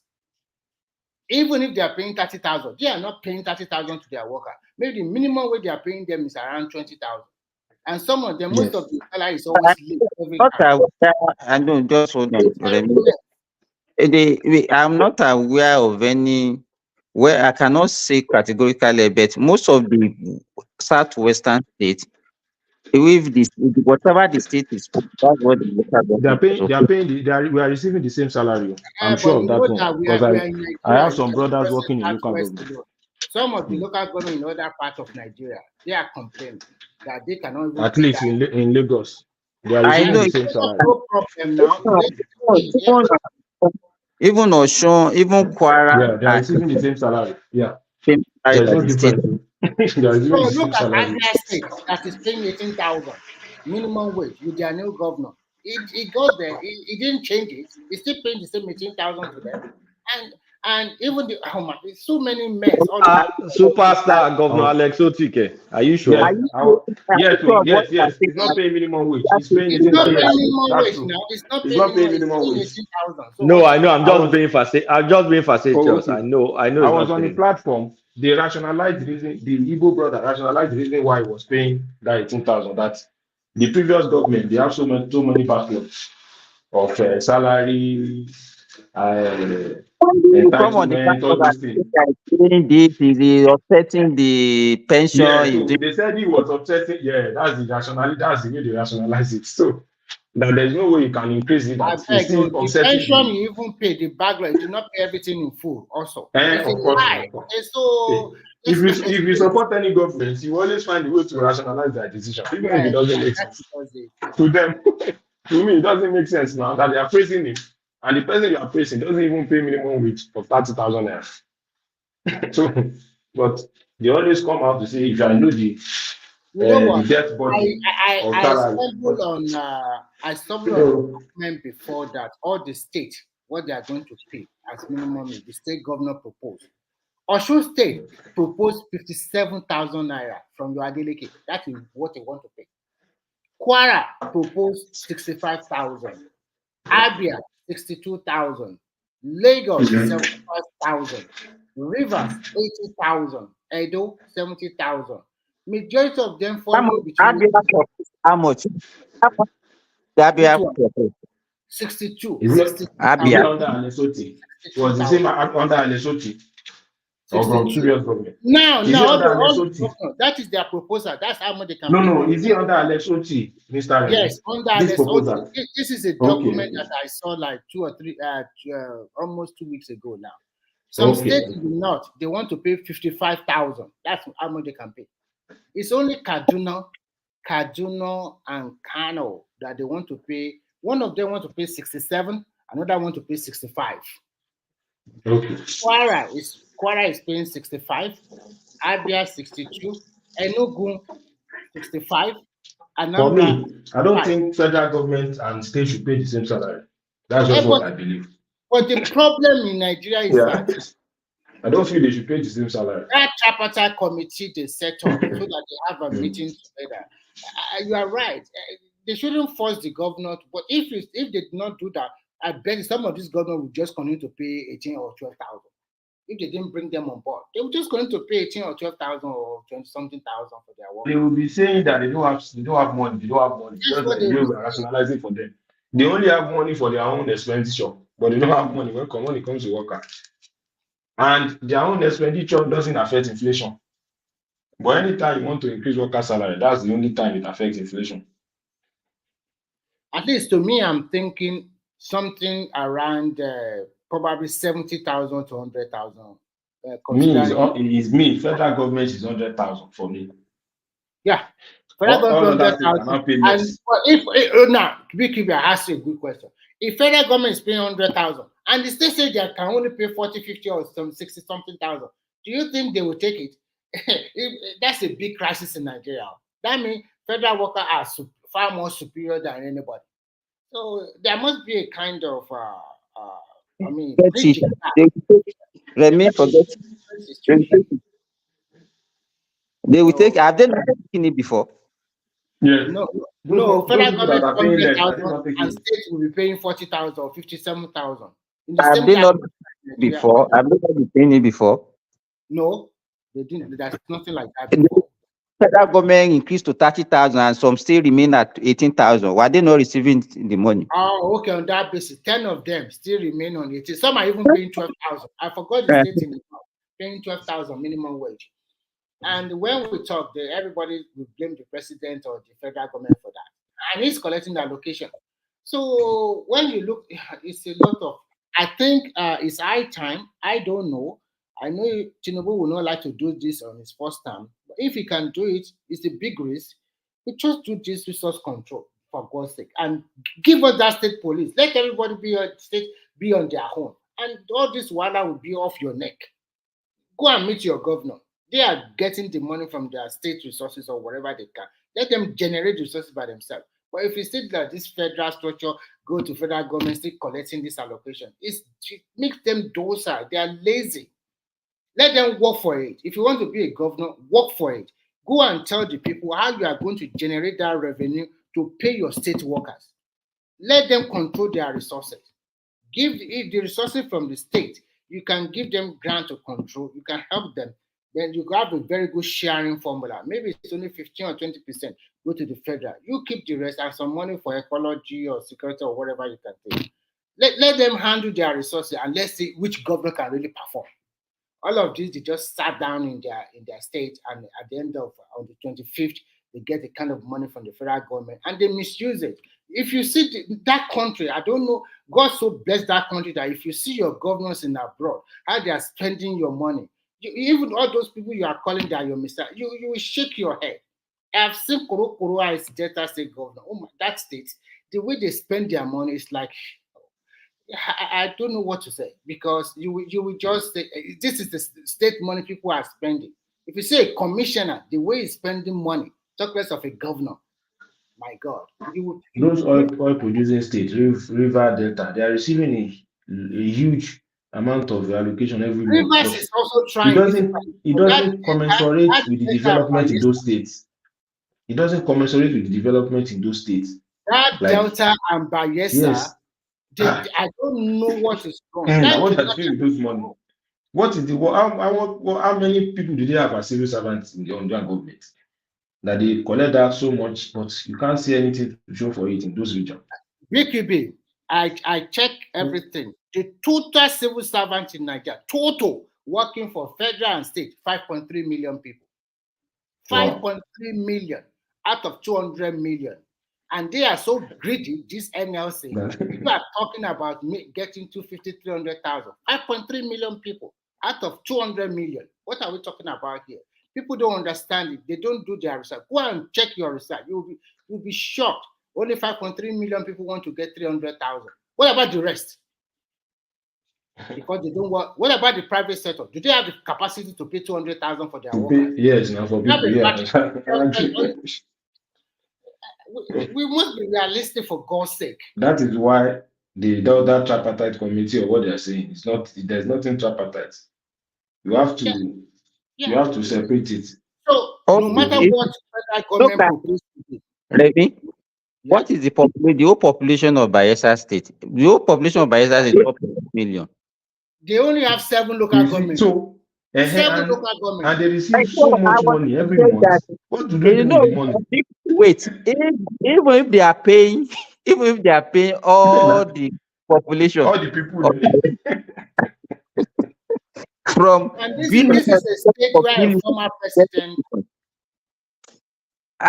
The problem is that all of us we focus more on the federal. Nobody is looking at the state, and there are so many potentials in the state. Believe me, because I can cite the example of Kwara. Kwara before the last governor came in, Abdul Fattah, before they set up Kwara Internal Revenue Service, they were making maybe 250 million, 300 million as internally generated revenue. But when they now did these private things that they contracted it out and they employ people specially for it, they started making 2 billion, 3 billion every month, which is almost equivalent to what they used to actually get as an allocation from federal government. Last year alone, Kwara made 20 billion naira from internal generated revenue. 20. That's what I'm saying. Last year alone, it's there. You go do your research, you will see that 20 billion. And some of these states are those. Look at your state. How much does it make? If you bigger, have more resources and everything. If Kwara can make 20 billion, or you should be able to make 80 billion conveniently. Go and ask Markidena. They will not tell you what they are making. Because they are making, because the application that they are getting every month, they are just there, and they'll be crying. They are not innovative. They are not innovative. Not innovative, and that's why you have civil servants that you are paying. Then push them, let them work. I am trying to tell you that over the years, they have find a way to reduce the number of civil servants in most of the states because they are not recruiting year in, year out for a long time. It's So not only even my own state, they are not recruiting. they don't have a lot of workforce like that. They are lazy. They don't want to pay the minimum wage. They are only interested in lining their pocket and giving crumbs to some people that will call Babari Babasa or something like that. Look at that governor. It's not the same thing that we have been saying that if we don't have people that can actually look at what other source can we make money from. Well, can we increase our revenue?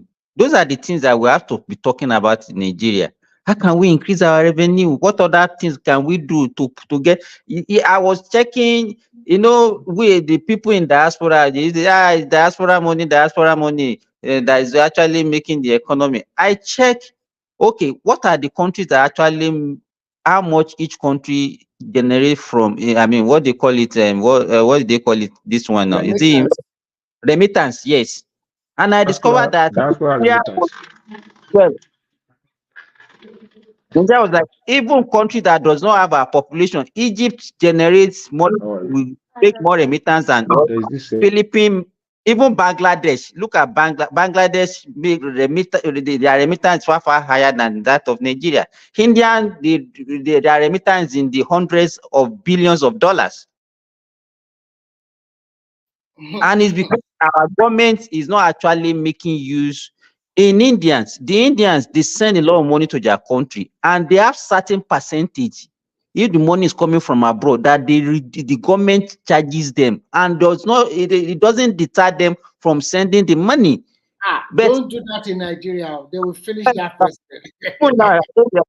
You understand? I was discussing with one of our Indian knows that they said, I can't remember that if you send certain amount of money, this is the amount that they are going to deduct right from the bank immediately the money is landing in India.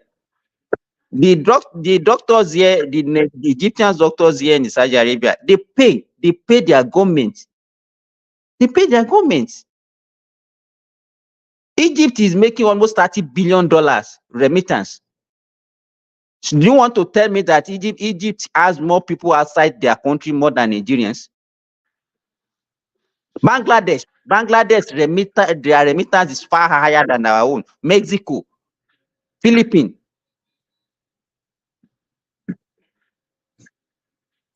So I don't know what is wrong. There's a lot of things that we can do to encourage, to increase our revenue base, and that is what we need. The money. Blue pen. Sinbad, you keep talking, you're not giving us numbers. You keep telling us Bangladesh, Egypt is higher than Nigeria. What are the numbers? Okay, I'll give you. No, those things are online now. Indian is by far. We're not arguing about India. India's got what 7 times the population as Nigeria. So that's not a question there. Let's talk about Bangladesh and Egypt. Yes, you can.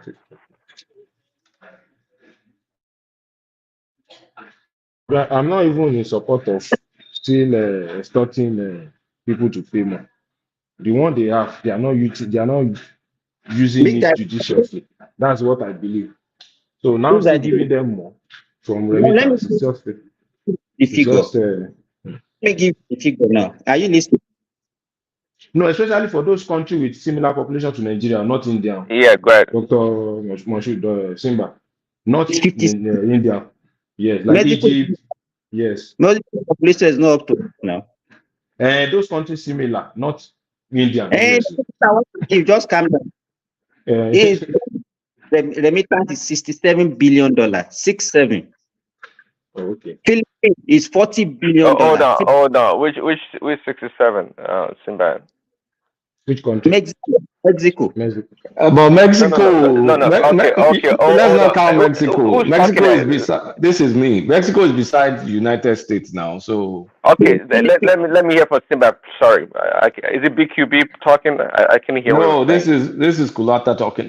Can you guys hear me? Oh, Kulata. Okay. No, well, it's not far away. It's not far away from the microphone. It looks like I don't know. Oh, okay. Philippines 40 billion.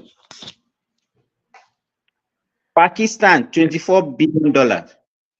Egypt, $24 billion. Bangladesh, $23 billion. Nigeria, 21. No. Nigeria is about the same range. So you make it sound like those countries are like astronomical, greater than Nigeria. It's not. In fact, I can make an argument that Nigeria is got more remittance than for sure Bangladesh, Prince Daddy, you want to compare Philippine population with Nigerian population? You want to compare Bangladesh population with Nigerian population? Those countries are not up to. Yeah, no. See, it's not about population, Simbad. It's not about only about population. See, India will be an exception because they got 1.5 billion people. We are not talking about India now. We've exempted India already now. Exactly. So Bangladesh, with less population, and they are emitting more money. Like Bangladesh, Egypt, they have less population and they are emitting much more than Nigeria. No, I don't believe that. I don't believe. We have to break down the numbers. Egypt for sure, I don't think so. Bangladesh, I don't think so. It's not what you are thinking. We are not thinking in statistics. If you Google it, you will see it now. We are not thinking. Well, there are different numbers out there. See, there are different numbers out there. I'd like to know the composition, which one of the you want numbers. Us to believe? Give us the one you want us to believe. And you should believe mine. You should believe what I'm telling you.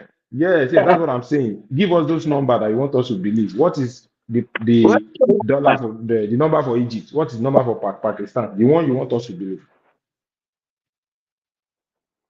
Did you mention Pakistan? Well, let's talk about Bangladesh. Yes. Let's talk about Bangladesh. This is Bangladeshi people with all the money. That Simba said, what, $25 billion remittance? That's about the same. I mean, officially, that's about the same as Nigeria. And Nigeria is not. Nigeria is about 23, 25 billion also. What's the population of Nigeria? What's the population of Bangladesh? Which one is Bangladesh larger? Is 171 million. It's so about the same as Nigeria. Probably about the same as Nigeria. Okay, yeah. So, but I would like to. Egypt is about 105. Who? Huh? Egypt. 105 billion. Yes. Yes. Million. So, and they are making more than Nigeria of 200 million. No. He said billion.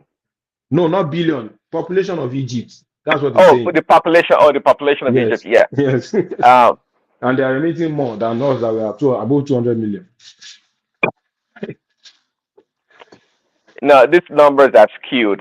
You Yeah. Don't hold on. So you listen now. Hold on. Okay, let's look at the sources of these remittances. Okay, let's look at that. It would be nice to know, and also the population of Indians or Egyptian overseas in Europe and America, and which sector do they dominate, or are they more concentrated?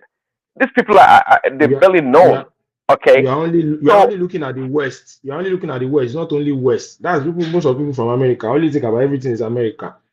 Egyptians are everywhere also, especially in the Middle East. So don't look at the West that you don't see them more like you see Indians in America. They might not be going to America. America is not the only country people go. Yeah, they go to Somalia and get all their dollars. Is that where they go to? You can make money from anywhere. They are in Gulf oil-rich countries. So they are in Saudi Arabia, they are in Qatar, they are in Oman, they are in those countries where they make so much money. Okay, see, you and I can agree. You and I can agree that Nigeria's figure is not accurate. There's so many ways that Nigerians remit money into that country. We all know that. Officially, you may have about 25 billion. Okay, what I can agree with you. What I can agree with you is that the Nigerian money is underestimated. I agree with you. Exactly. Maybe yes. Yeah, maybe. We have so much economic activity. Guys, hold on. Nigerian remittance is not bad now because China remits $50 billion. As big as China is, India is just the champion. So if we have the same population as India and multiply it by 6, we'll be close to where India is. So we're really not doing bad. Yeah, I mean, they're like those countries are like 7 times our population, roughly about. So we're not really doing that. And I'm saying that officially, our official number is kind of skewed. We all know Nigerians that we get so much money into that country that's unaccounted for. There's no doubt about it. Okay. And so don't let it look so bad that Nigerian remittances are like really low.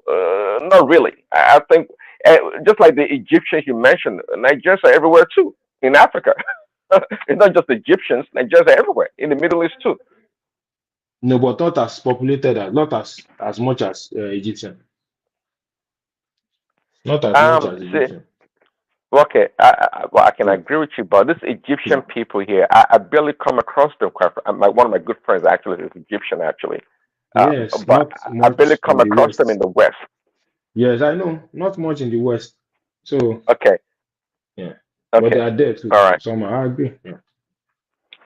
Okay, well, let's put that aside. So, but one other thing I would like to mention, this goes to Sinbad and Remy.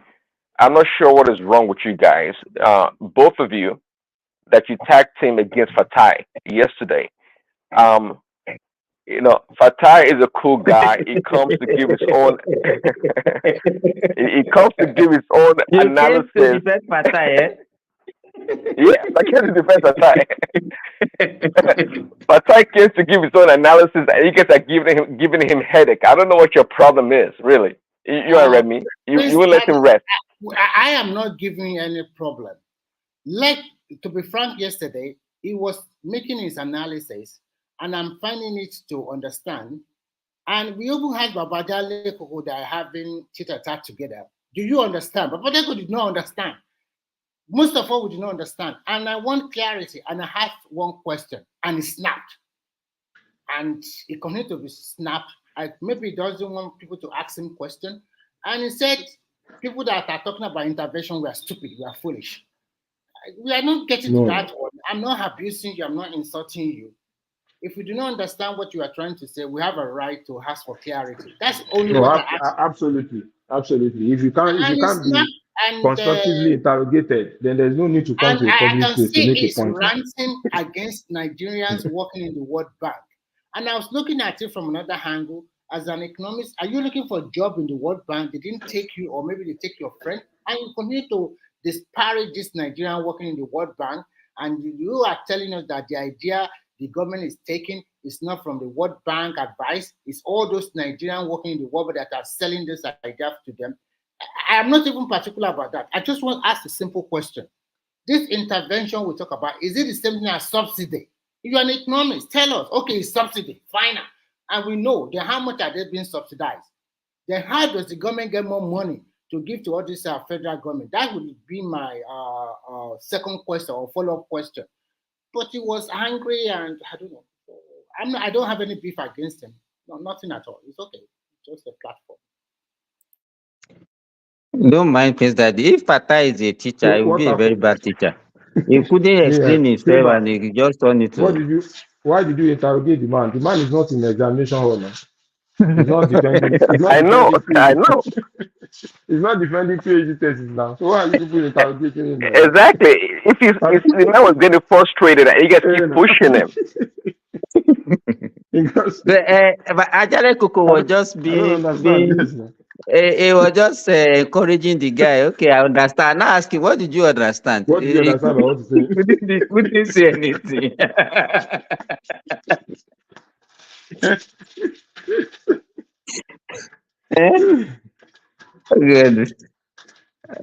okay. It's okay. If you are trying to explain, at least if you bring an information to the platform, you should be able to explain to people, let people understand what you say. Absolutely. If you want to present those information, people will interrogate you now.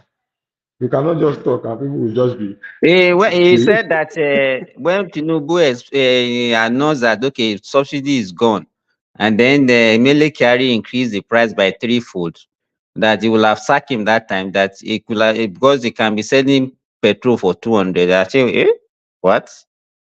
200? The way he used to present his analysis of that understanding of his own subsidy or whatever is like you can even sell at zero price, and then I don't understand this. Prince Daddy, you that came to defend him now, you can help him to explain. Explain to us what you understand by what he was talking about. Oh no, I leave down for Ajaleku to explain. Prince Daddy, I want you to add something. Ajaleku is not on the platform. Yeah, a liter of petrol. No, forget about Fatah. Just let us talk briefly.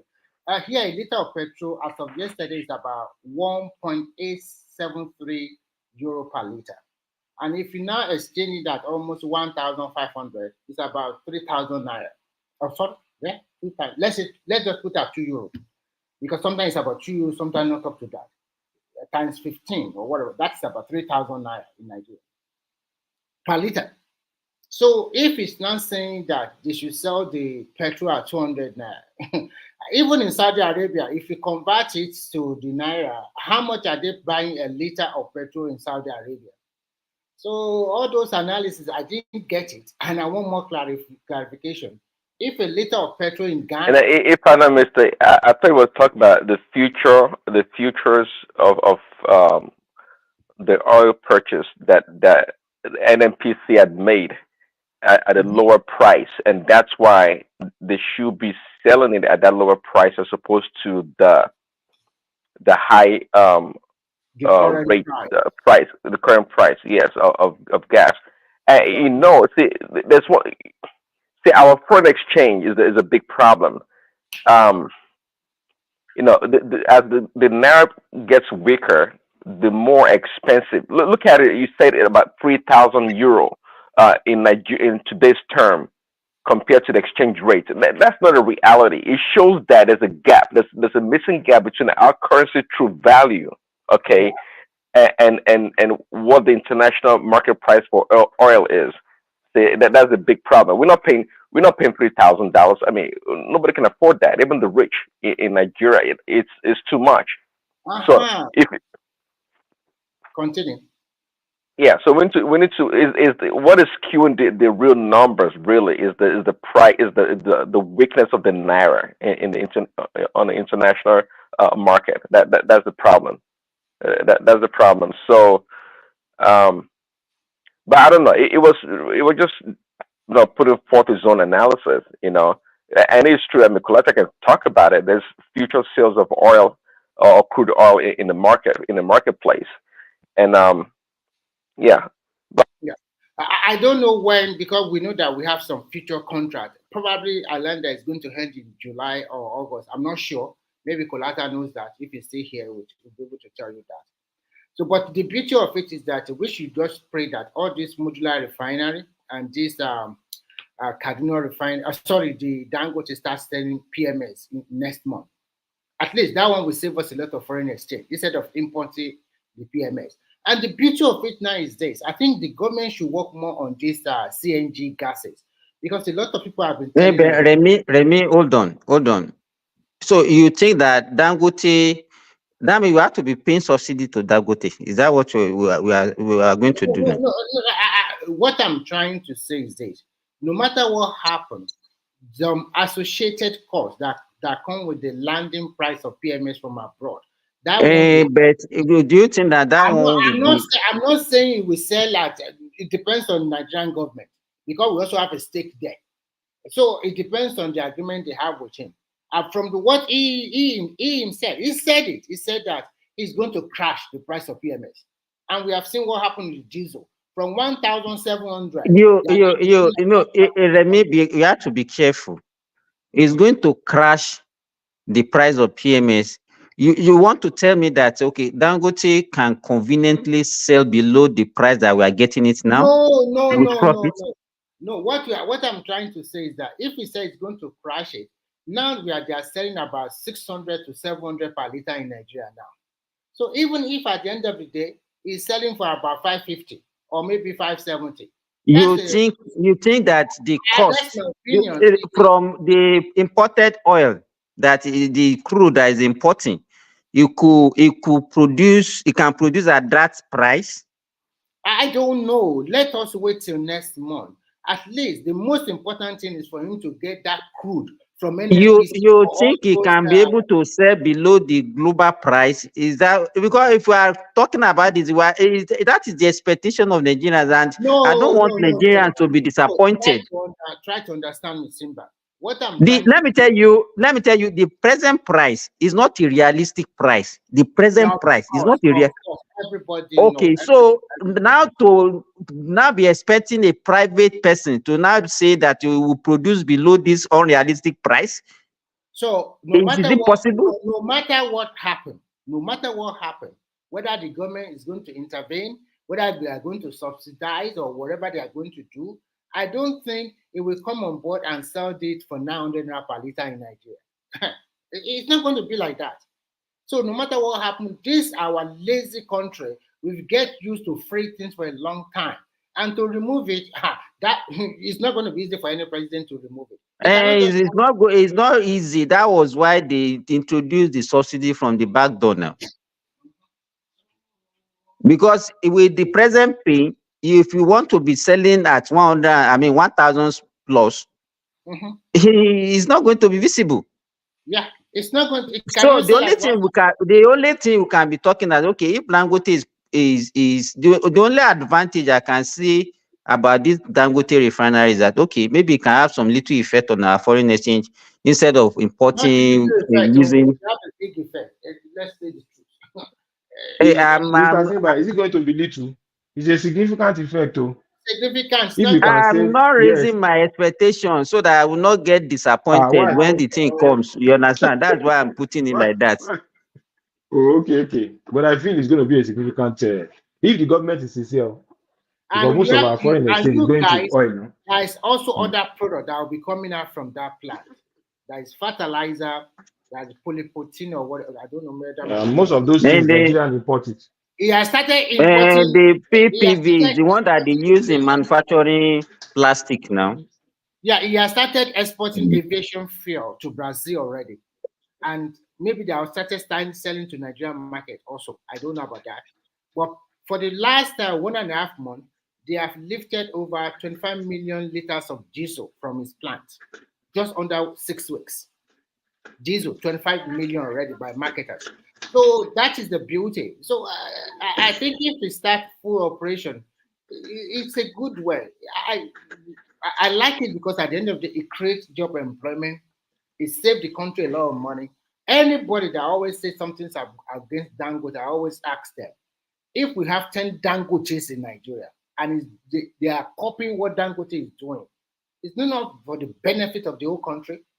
One thing I've learned in China is that people are also as corrupt as black people, but they don't allow them to take the money to America and the rest easily. They block them a lot. They retain the money more in the country. They were forced to build factory and create employment for their people in their country. Now you ask yourself, a lot of our leaders, they will steal the money, go and deposit it in foreign bank, and the foreign bank will now in turn borrow it back to them at high interest. Who is more stupid here? The money, you cannot spend that money like the way you spend it in Nigeria. Because if you go abroad and you started buying something so expensive, they will also check your account. Who is this guy? How is he spending money like this? They will be after you. So sometimes I don't understand the black man mentality. So it's so funny. I don't get it sometimes. So we should just pray that I even just pray that give the whatever you want to do, the rolling meal or whatever, give it to him. I think nobody showed interest for 40 years, and this guy is showing interest. And you Nigerians, no. The only Mr. Remy, the only thing I always want to find not that conducive with Dangote is monopolization of the area that is dominating. I think having only one product or so is not good for the country. How many? I was reading a report about the sugar farm that Dangote have. They have about 43,000 acres of land planting sugar in the north. How many of your people from the south of Nigeria, whether Igbo, Hausa, Ibiobi, or whatever, who among them have that kind of land for farming? You guys, you don't understand what I'm saying. You know why I'm not? You don't need to have as much as the same size and strength. But you should encourage those competition also. It drives the It's not price of easy. commodity down. And as you two, you are saying that we need to have like 4 or 5 Dangote. So how can we have 4 or 5 Dangote when other people that are doing similar business are being stifled? A typical example I will give you. Wait. Yeah. I'll give you a typical example. Okay. This Samad, this other Hausa guy, that if not for Tinubu, they were even stifling that guy also. This Bua, I think it's Bua now. That the guy had to come. I want to give you one example. To newspaper. You read some of this allegation the guy labeled against Dangote. What they did for the guy? Yeah, I know. He was using government agency to frustrate the guy, to affect his business, and the guy also is a northerner. The guy was able to have a lifeline because the guy 100% supported Tinubu during this election. Dangote did not give as much as support the guy gave to Tinubu. So some of those inner caucus gave the guy that no, go ahead. They published almost 2-3 pages on the Guardian newspaper. Are you sure? Are you sure that Samad is also not a small player? He also have government. No. This one is not a small player. I'm not sure you know. He's not a small player. Yeah, of course. Now, maybe you are saying that we should have more Dangotes. No, it's from what you are saying now. You said we should have more Dangotes. That's the point me I'm driving at. I want to give you one example of that cement.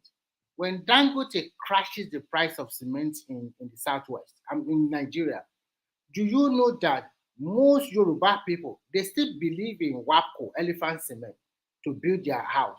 They don't want to use Dangote. So that is enlightenment. And when you go to the north center of Nigeria, Bua, or in the north, Bua also reigns there. They buy most of its cement in the north. So what I'm trying to say is that if you're a market leader, no matter what happens, you will control. Because if I produce 1,000 and you as a small player, you are producing 10 or 50, how can you control the market? It's not easy. No, I agree with you.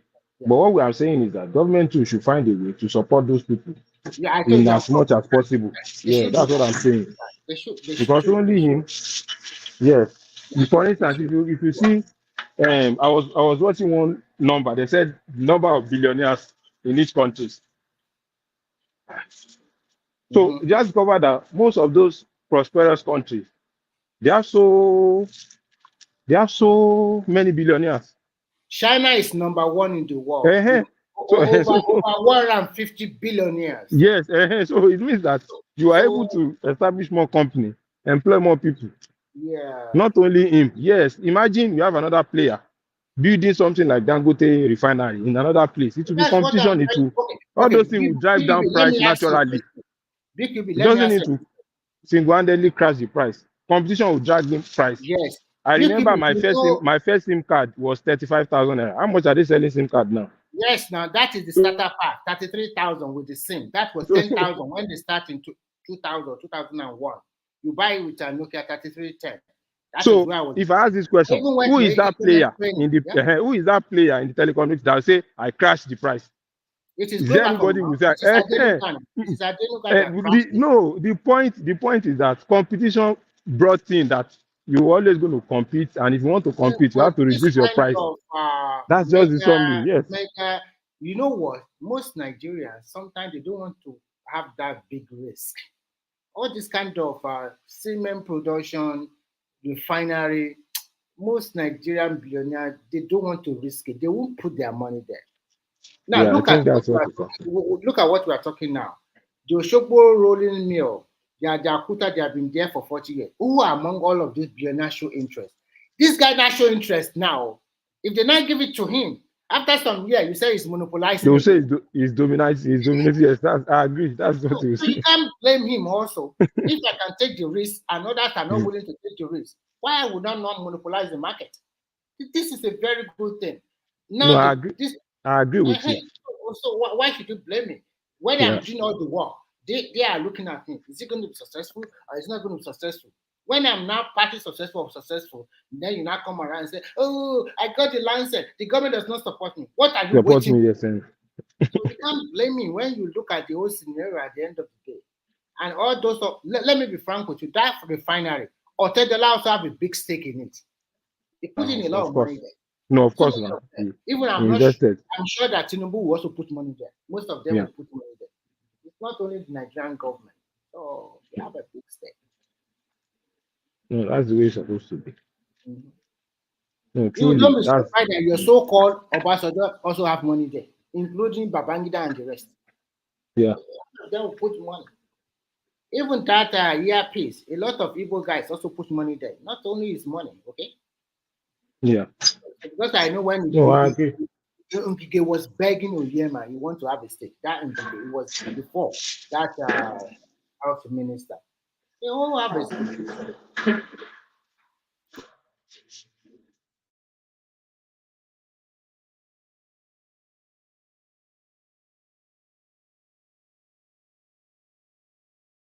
Those kind of competition will bring price. You will have option. You will. So imagine you don't have any option. Anybody can just. No, the guy should start producing oil, even if it's marginal difference, so that you can get our oil locally, petrol locally, and all those other products. But the problem I'm envisaging is that how they are going to be transporting that product from that is refinery, because it's still going to. Are they going to be using the tanker method, or they have a depot that they are going to be putting it? Because it will mess up all those lucky houses also. If you turn that place to a papa, they are not careful. I think most of them probably to the south, maybe that small cargo ship. Underground, yes, or underground, yes, maybe yes. But I don't know, is it possible to also transport petrol by train? It's possible. Because no, now, because the first time they started transporting container from Apapa port to Kaduna. No, they have now. They have tankers. They have. They can. Yes, they use. Nigeria Railway Corporation used to have those days. Yeah, so no problem. So they can use it because but they cannot. They cannot be pumping to our depots. They can't. You know, currently, most of the depots are in Apapa houses. So we have depots all over Nigeria now. We have. I'm talking about in Lagos. I'm talking about in Lagos. No, all those are farm tanks. Those are farm tanks. That's what I mean by depot. Those it is different. A farm tank is different from a depot.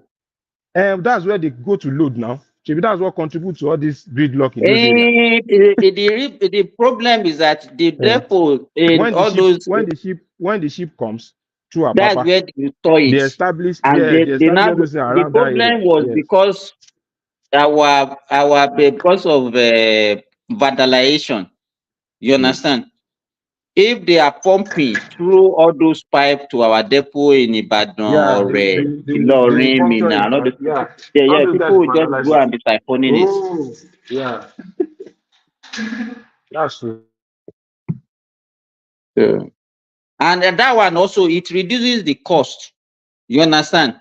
So you can imagine if you can pump millions of liters to Ilorin and people around that region, maybe Osun, Niger, Kogi can come to Ilorin and pick it, rather than taking a tanker from Lokoja to Lagos or from Minna to Lagos.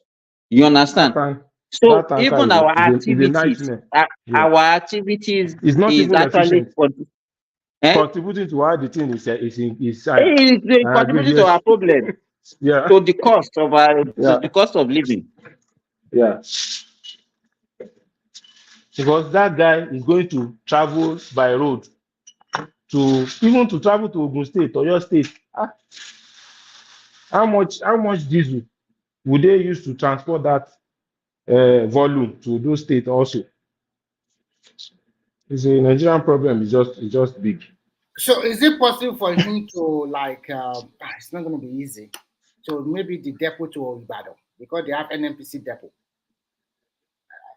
That's the logistic nightmare. That's going to happen around that lake as this one. So there are so many things we Nigerians, so we are bad people. Let's do the truth. Look at government will do something, and our people will go and destroy it. Look at the new Third Mainland Bridge. Some people already started removing something. Look at the second Niger Bridge. Some people already started removing something. We are so destructive and we are condemnable. We are the reflection of our leaders. Yes. Because the leaders are selected from us. So that's why the leaders too. So that's the problem. But the followers always want to exonerate themselves. They always want to exonerate themselves that they are better, they are good people. No, you know, bad people. No, because a citizen too, not the government. Not the governor, not the president, not the minister. You know that Lagos State came up with something on board recently that they started selling food to each local government every Sunday, and you cannot spend more than 25,000. But still, some Nigerians want to bribe your officials. You see what they did? The commissioner in charge of that statement, that program was abusing elderly people that are greedy. The lady was almost like crying. One young lady, I think she was 36, 37 years. That is the commissioner for agric in Lagos State, in charge of that program. People were sabotaging that effort. The price they gave them to sell it, they were not selling it. So they will sell it at higher price and they will still collect discounts from government. So our people too are not nice. They just mirror the government. Everybody use their own power where they have influence. That's what I see about Nigeria. We mirror the government, or government mirrors. Or government mirrors. Anyhow, something shall mirror something. I think I don't. Sometimes if I look at the problem of our country and our people, sometimes I usually conclude that it's like our problem doesn't have solution. Of course not. Yes, not. That's the way we look at it. A simple decorum, we will not form it. We want to jump the queue. We want to do something as fast as possible. And if everyone we just what is? Tell me your price. BQB. Yes, I'm with you. Yesterday, you know all those pipes that they laid across the road to feed those trees. Yes. You understand? I was thinking about yesterday. I said, if we have this kind of thing in Nigeria, people will go and cut those pipes. They will cut it. It's even street lights.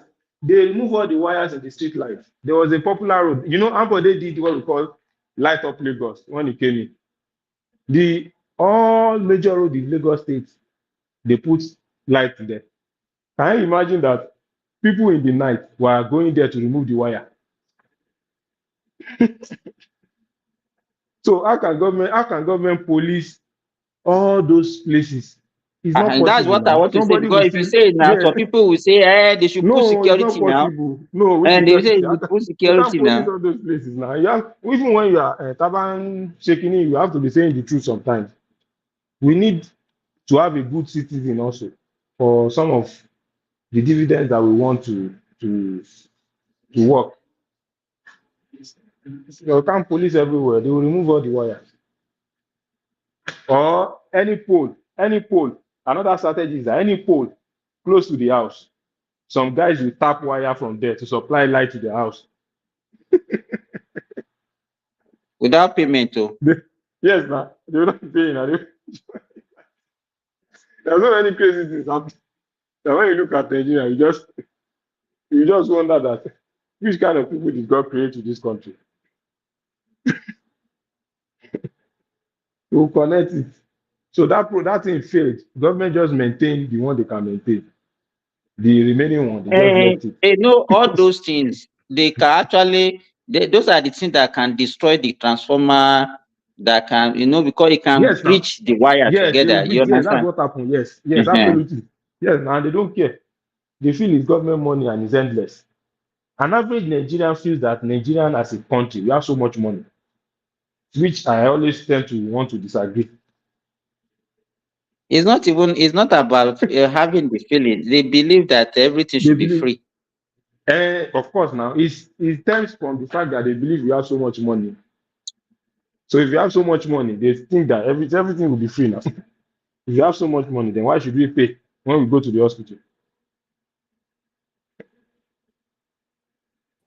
So that even Where, government is supposed to be where's giving us Fatai? I stipend. think Fatai is in. Where's Fatai?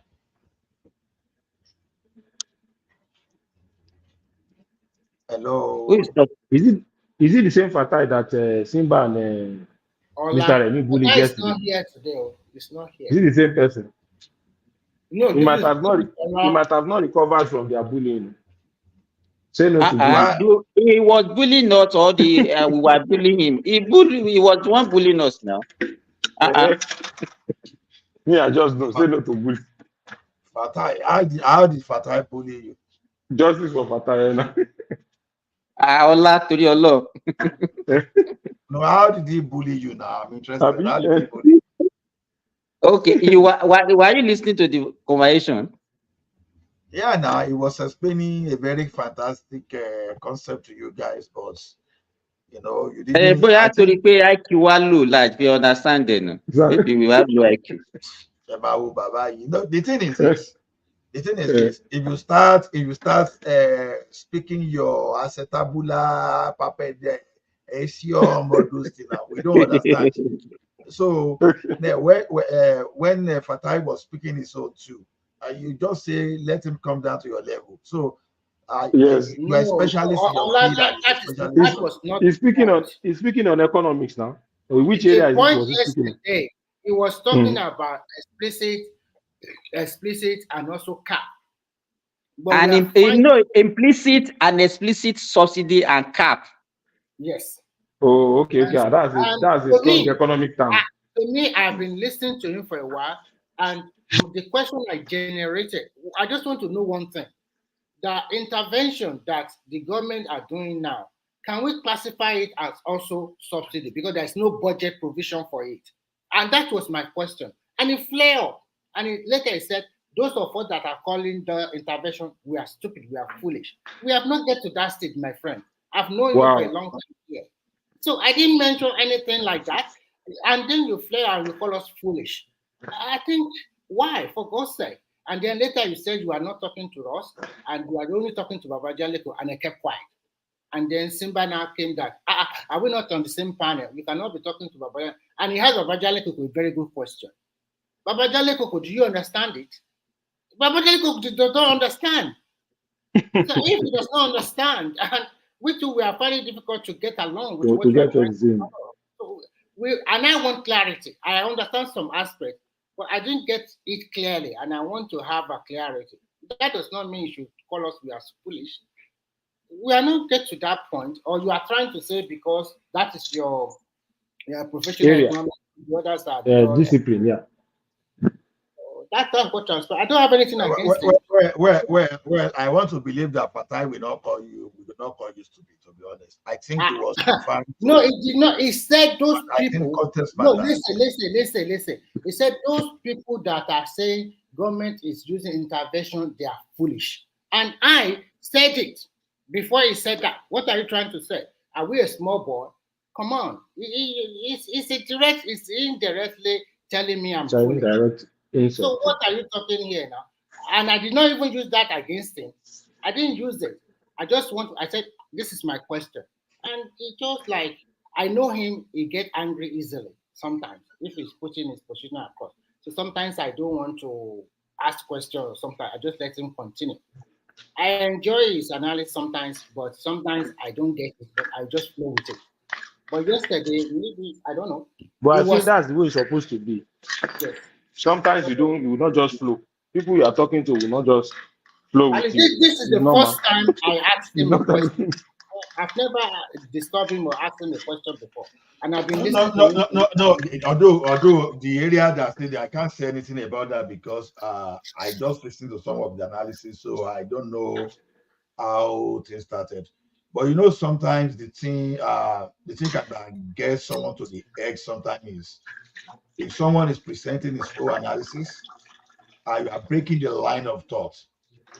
You know, there are some presentations. You are not here yesterday. Even before we I've already said that now, so he has spoken for more than 45 minutes or 40 minutes with Babajan Leko.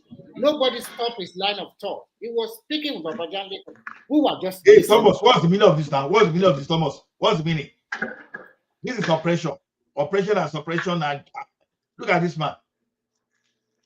He's sitting kangaroo and he's drinking in the presence of someone that's fasting. You ask him to give you now. What is your problem? Ask him to give you now. Is it the same show? It's the same show. Okay. I just wanted to be sure. Don't mind, Thomas.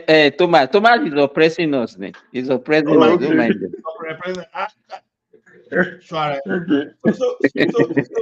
basically the thing is, well, like I said, I was not here yesterday, but you know, when there are so many economists on this planet, to be honest, but two things is to be an academic economist, another thing is for you to be someone that is practicing. I think probably Fatai is practicing as we speak. So, but because like all those guys, them up, Patoski, Fatai, I think there's a guy too. I think there are so many economists on this platform, but unfortunately, when economists speak, sometimes some people want to say, "Oh, I want to use common sense." You can't use common. It is not every time you can use common sense to work on economics, because your common sense must be coming from experience, not just say, "Okay." No.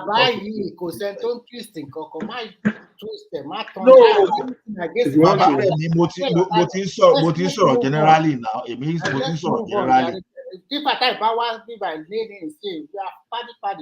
So we want to turn economy to Bible now, that you cannot use common sense to understand that. Yes, is that what you are saying? That's what they normally say. Yes. You want to turn it to Bible, that you need wisdom, you need special wisdom, Abi, to be able to understand.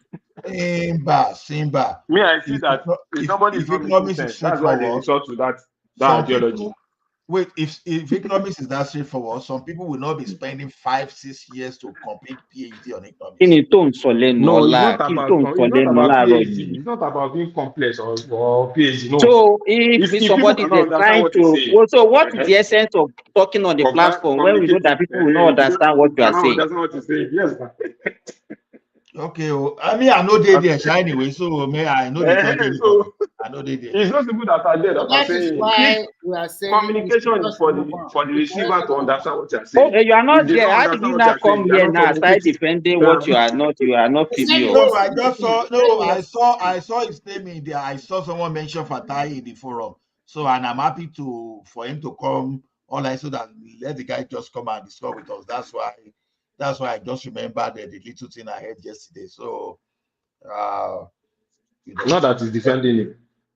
He's just saying. Am I defending him? I'm just being neutral. Why will I be defending what I didn't? I was not there now. So I'm not a partial judge. So and one thing about me is that I'm not even here to judge people, because, like I keep saying, whenever I present my case, I don't believe in any wrong or right answer.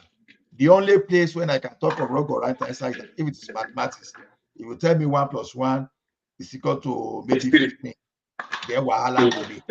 But if you tell me say 1 + 1 is equal to 10, you are a mathematician, and you can tell us it's 3. I will argue with you also. You will tell us that you need to do PhD in mathematics for us to understand. Exactly. but when it comes to economics and some other stuff, business, the typical answer in the business, what you say, it depends. So what are your inputs? What are your parameters? What are your environmental factors? So what are your policies? Ola, when did pricing of petrol become economics? I don't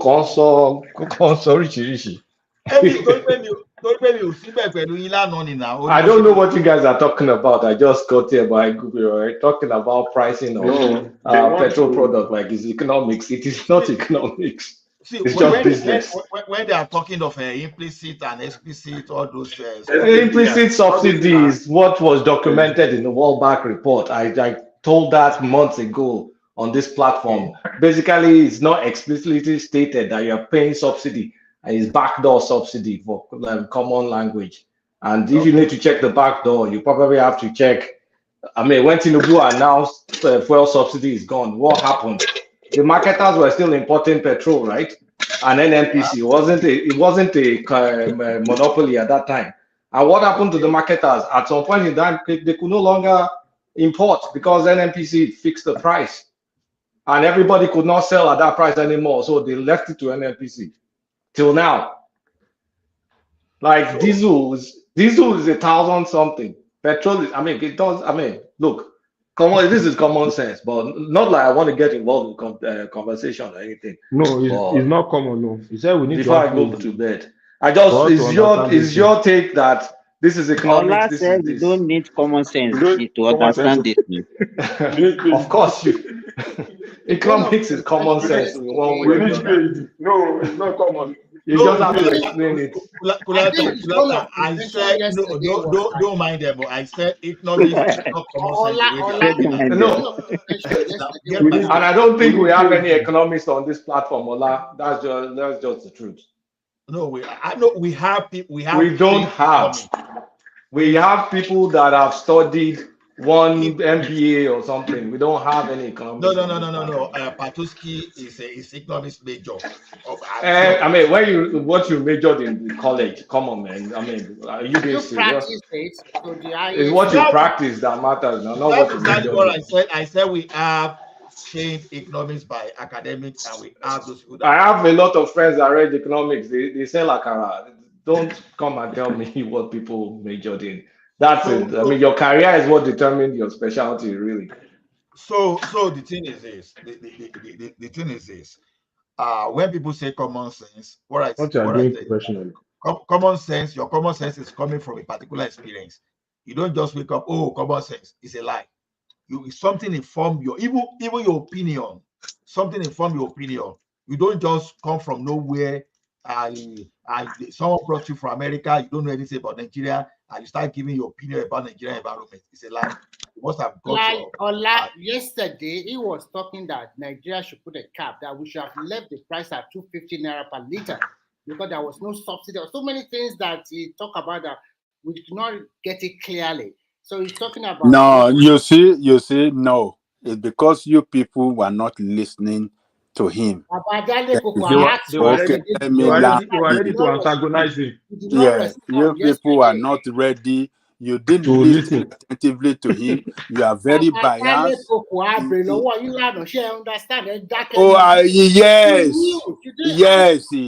Yes. Baba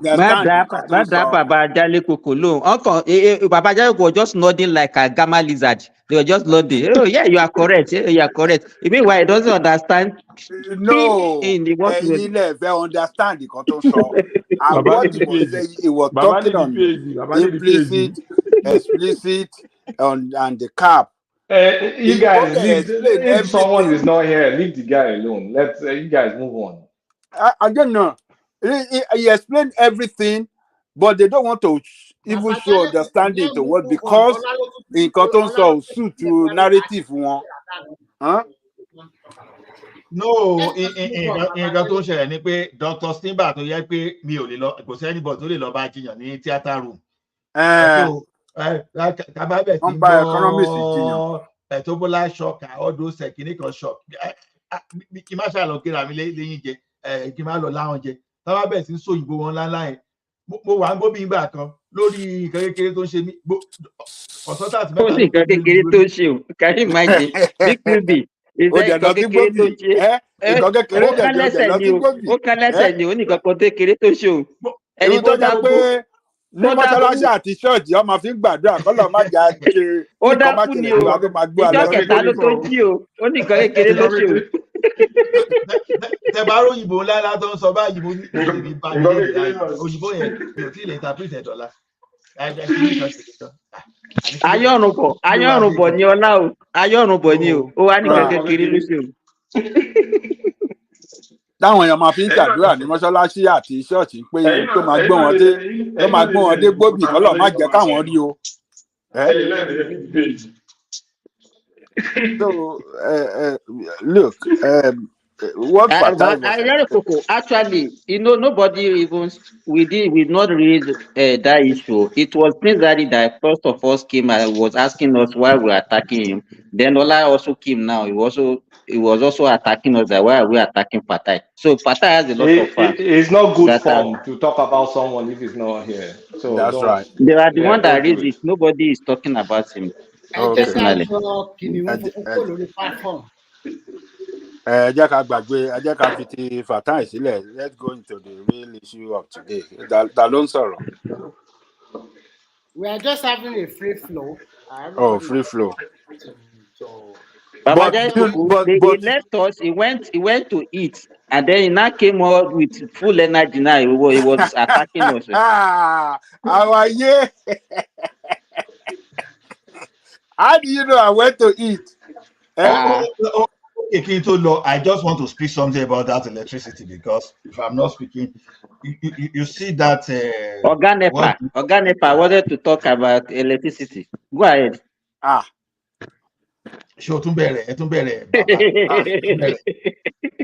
So àwọn tó máa ń gbé transformer lọ tó lè gbé padà.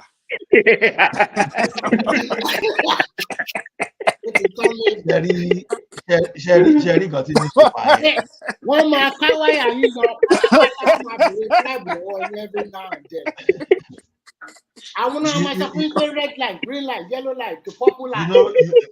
You know what that newspaper reporter was just absolute rubbish, to be honest, because Dangote, to the best of my knowledge, was actually supplying his own electricity off the grid, and the SS, they allow him, like the one that is in Kogi State, Obajano, for example. Now, those people within the community, they allow him to sell them electricity and something like that.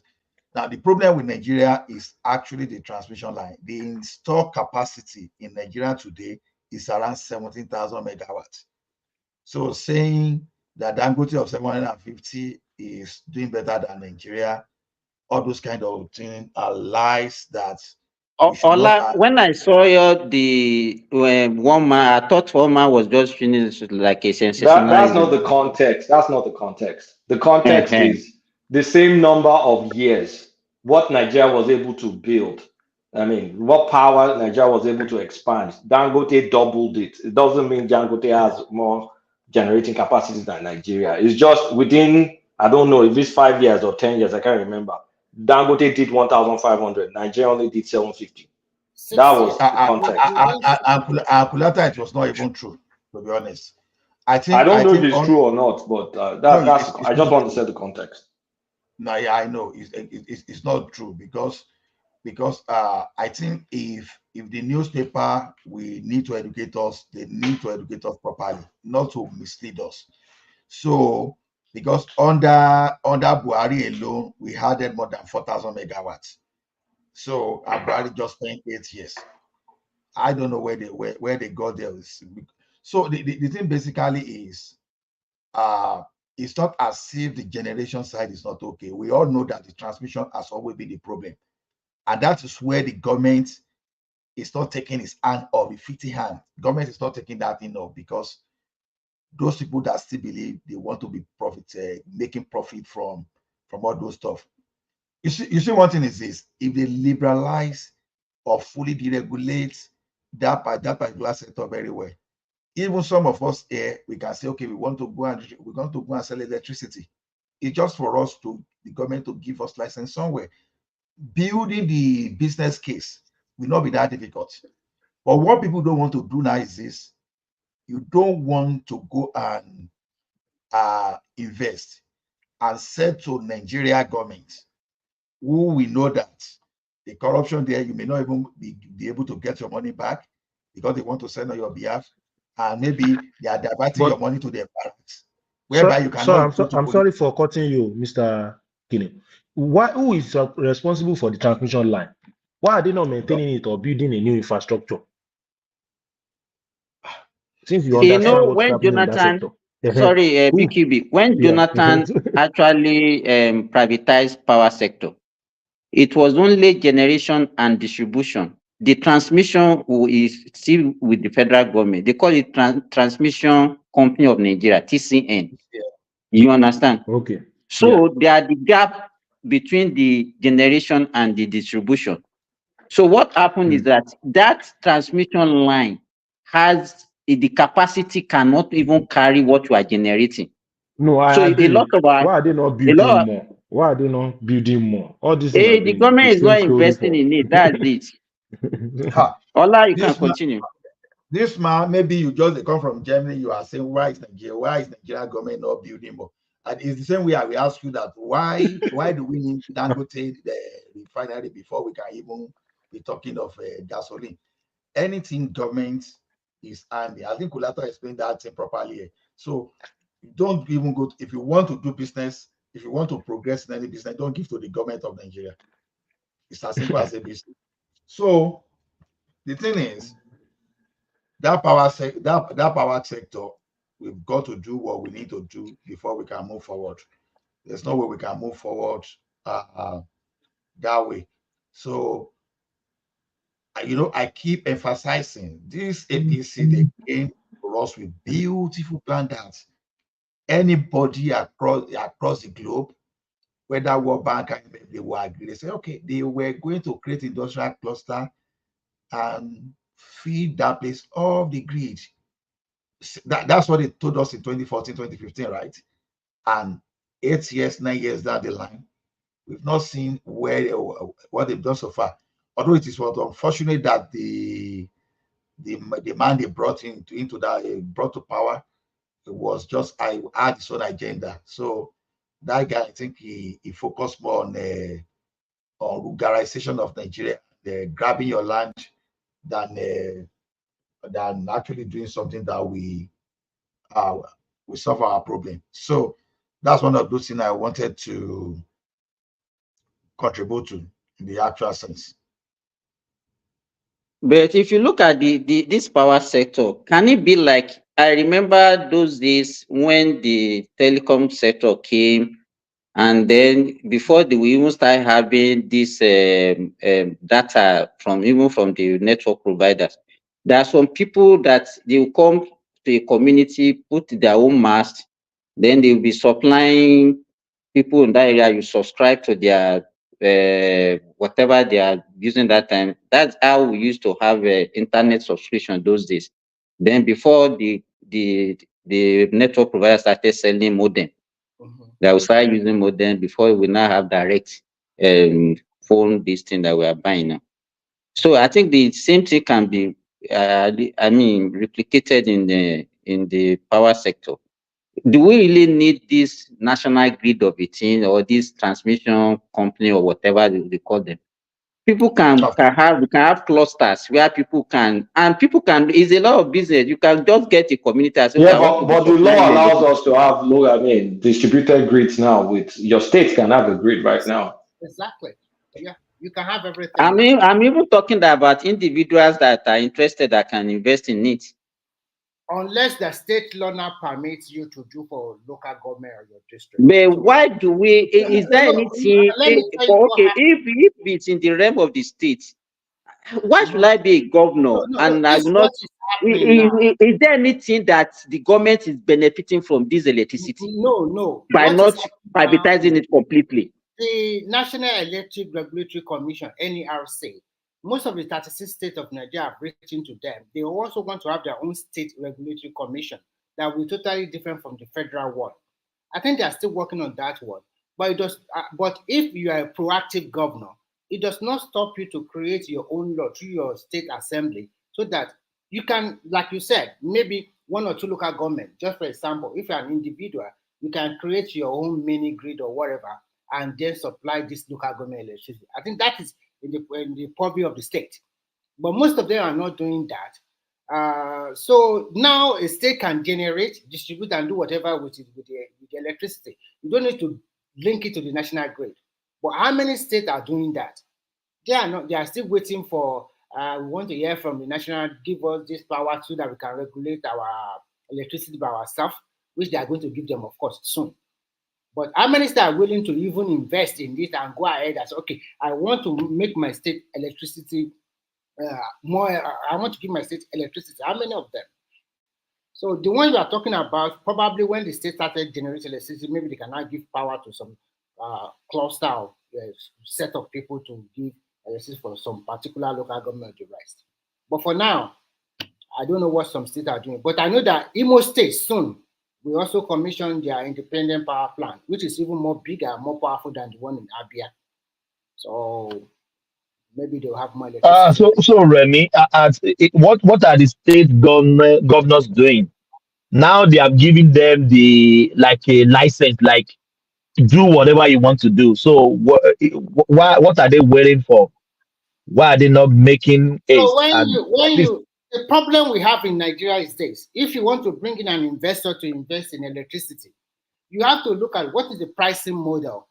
Most Nigerians want something cheap, and anywhere in the world, electricity is not all that cheap like that. If you're an investor, you want to, okay, I want to give you electricity, I want to buy electricity for you in your state. Remy, it's because they don't know arithmetic. I'm very sorry to use this. Okay, let's say, for example, somebody that is using a better pass my neighbor, and you buy, let's say you use minimum of 2 liters of petrol every day. Maybe you just use to power your house for maybe at night for maybe 2 or 3 or 4 hours, and you spend that every day. How much does that one come down to in a month? You understand? But if they now ask them to pay that amount to have regular electricity, Mr. Simba, this argument that you people always present that people don't want to pay is not, I don't think it's an argument that caught it in 2024. If a private company is responsible and everybody is metered, people will pay based on their meter now. There's nothing like people don't want to pay. Because that's the same thing we normally say, that totally people don't want agree with to you. pay. Because That's how they do it everywhere. No, we are talking about state governors. How can they bring in the investors to invest? It's not easy for you to bring in your money. You have to do analysis. People that will pay, because if you can't use the light, you have to pay for it to use the light. That's the way it is. It's prepaid. Remy, BQB is talking like that because some estates in Lagos, so many, they are generating their electricity and people are paying. That's what he's talking about. It's the same in Nigeria. But at the same time, when you look at the state, you cannot just, because people that live in an estate, you cannot classify them at the lower. The issue is this. Let me tell you, when they liberalize it, if they liberalize it, anybody that can pay will subscribe. It's just like even automobile. It's just like telecommunication. It's not everybody up to now. It's not everybody that has a phone. Yes, now those people have credit on their phone. Now people have, if it's called for people, what would they normally say? What does people say? Call me back. I don't have credit. Some people will be sending you call me back. Yes, now. That one is very popular. Yes, now people that will pay. If you ask an average people, they don't have credit on their phone. If you send them use your phone to call, they say they don't have credit. It's the same. Thomas is interested in. They should provide how can the state governor or state government provide electricity for their state, because they have the power to generate, distribute, and transmit now. They should involve private sector. Remy, the state should not generate. They should just make sure encourage private people to take over. Sector to do it. How can you encourage private investors to come and invest there? No. Like Simba, can I add something to this real quick? Other guys. Now, here's the thing. Evidence-based practice, right? Evidence-based practice. We have enough sample size in Nigeria, right?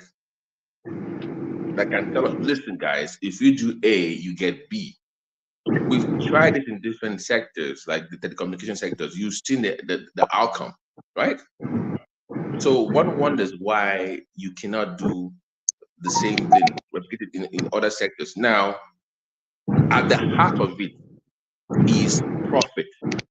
Okay, that is what it boils down to. What drives those kind of sectors like telecommunication or petroleum or whatever it is at that scale is profit. And I know we have a labor man here, I know he wants to know, I know his position.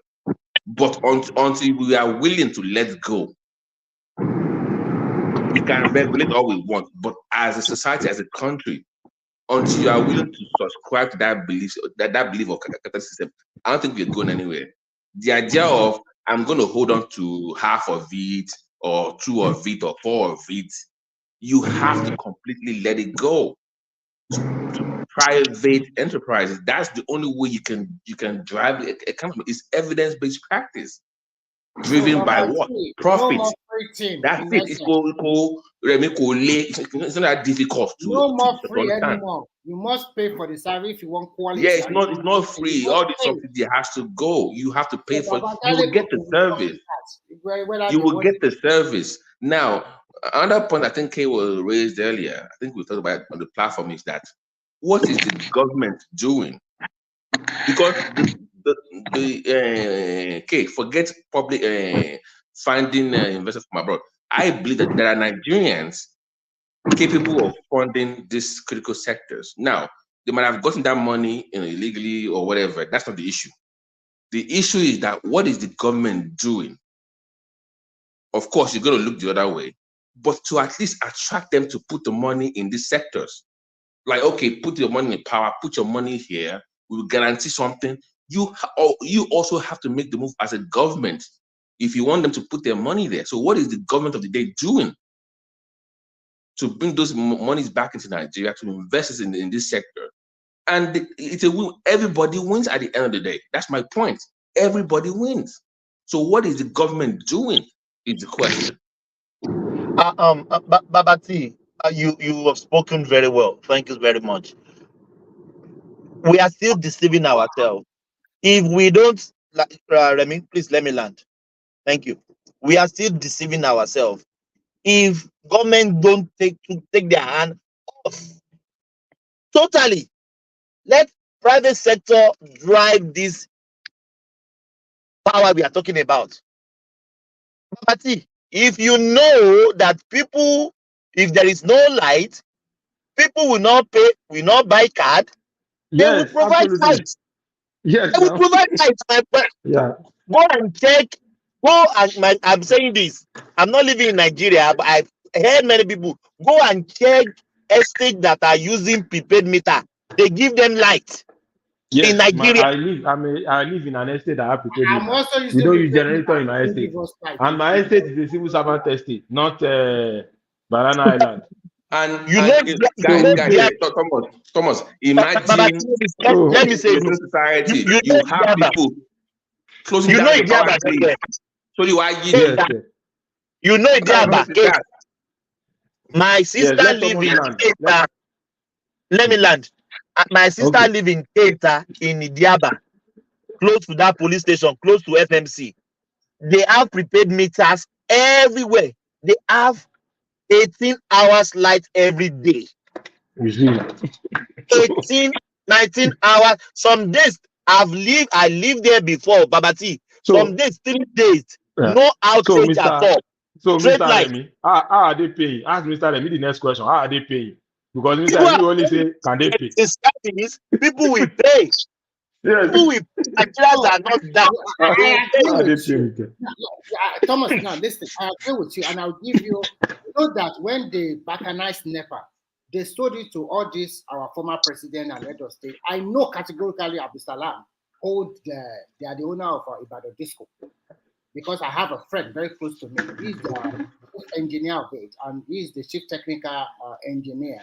Any meter they are bringing from China, from everywhere, he has to sign his signature. And I know how those guys make money.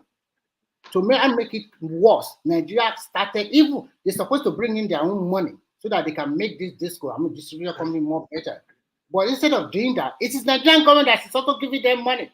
At the end of the Nigerian government should leave the space completely. The system. Mr. Remy, that's the same point you are making. Nigerian government should leave the space completely. They shouldn't they shouldn't give somebody a ram and hold on to the rope. Yeah, no. Apart from that, they also borrow them a lot of money, and this way they just continue to siphon our churching the government. And most of these power holding companies belong to all your governor and your former president, and so-called the big people all over the country. They just dispute among themselves, and at the end of the day, they don't do nothing, and then they are accepting blame. If you accuse them, they will tell you it's the transmission. If you accuse transmission, they just say it's generation. You are right. They should give it out to private people. But now that they have the power to do that, the state, what are they doing? Especially in my state, what is it doing? Ogun State is a highly industrialized state in Nigeria, if not the number one number second after Lagos, number 2. What are they doing there? What is our governor doing? Just start doing nothing every time. And Remy, I can tell you one thing though. If you do what we all agree on this platform, we will not have this issue of going on strike every 2 years or every 3 years. Yeah. That goes away because you go on strike. I'm going to fire your ass. You got to go.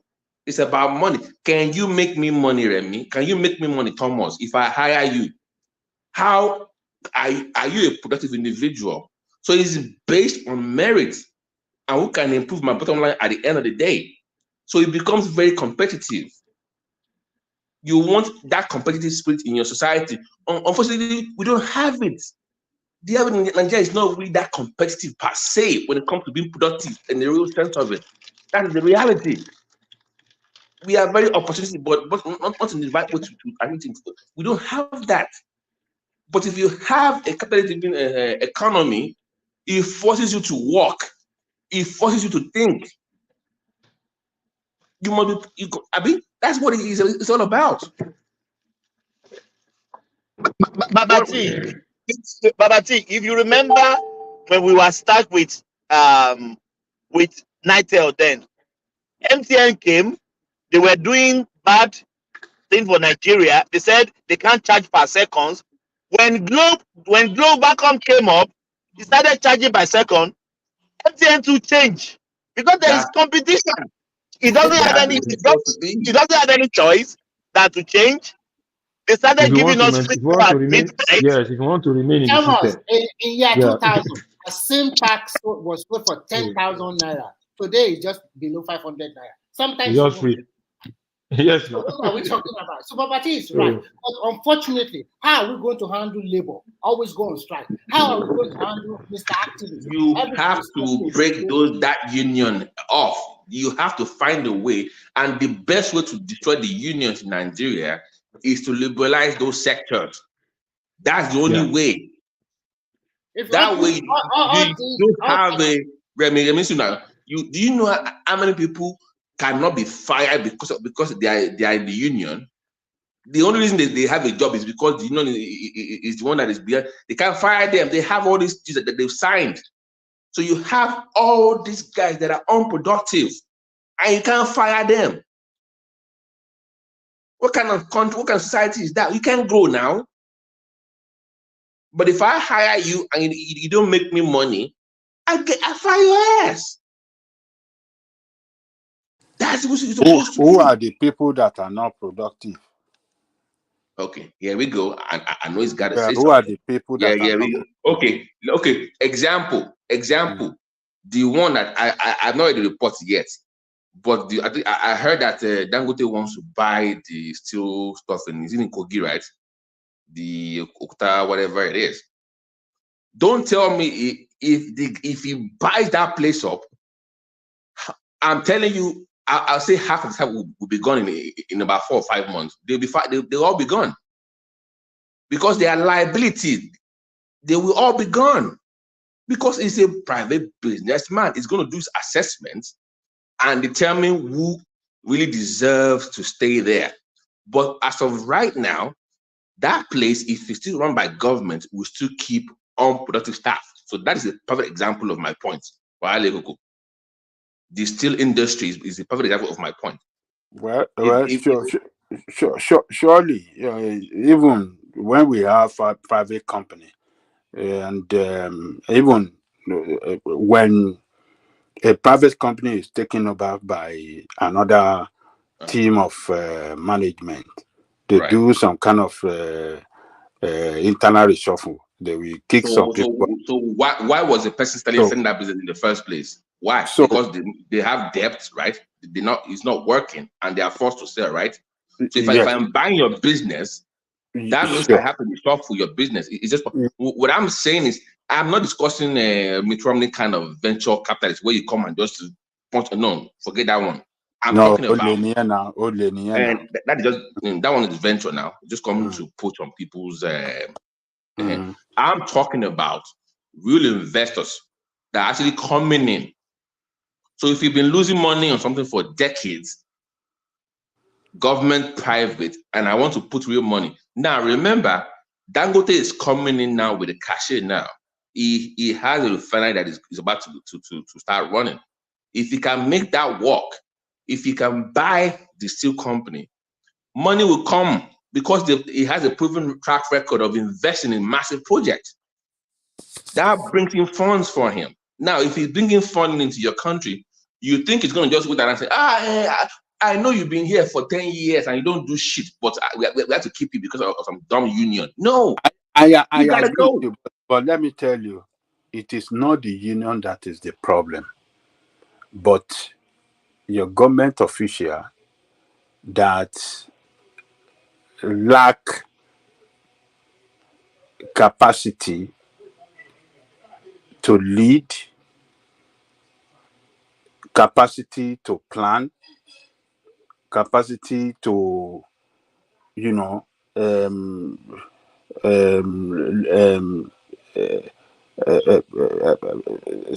plan their mission and pursue it vigorously to achieve results.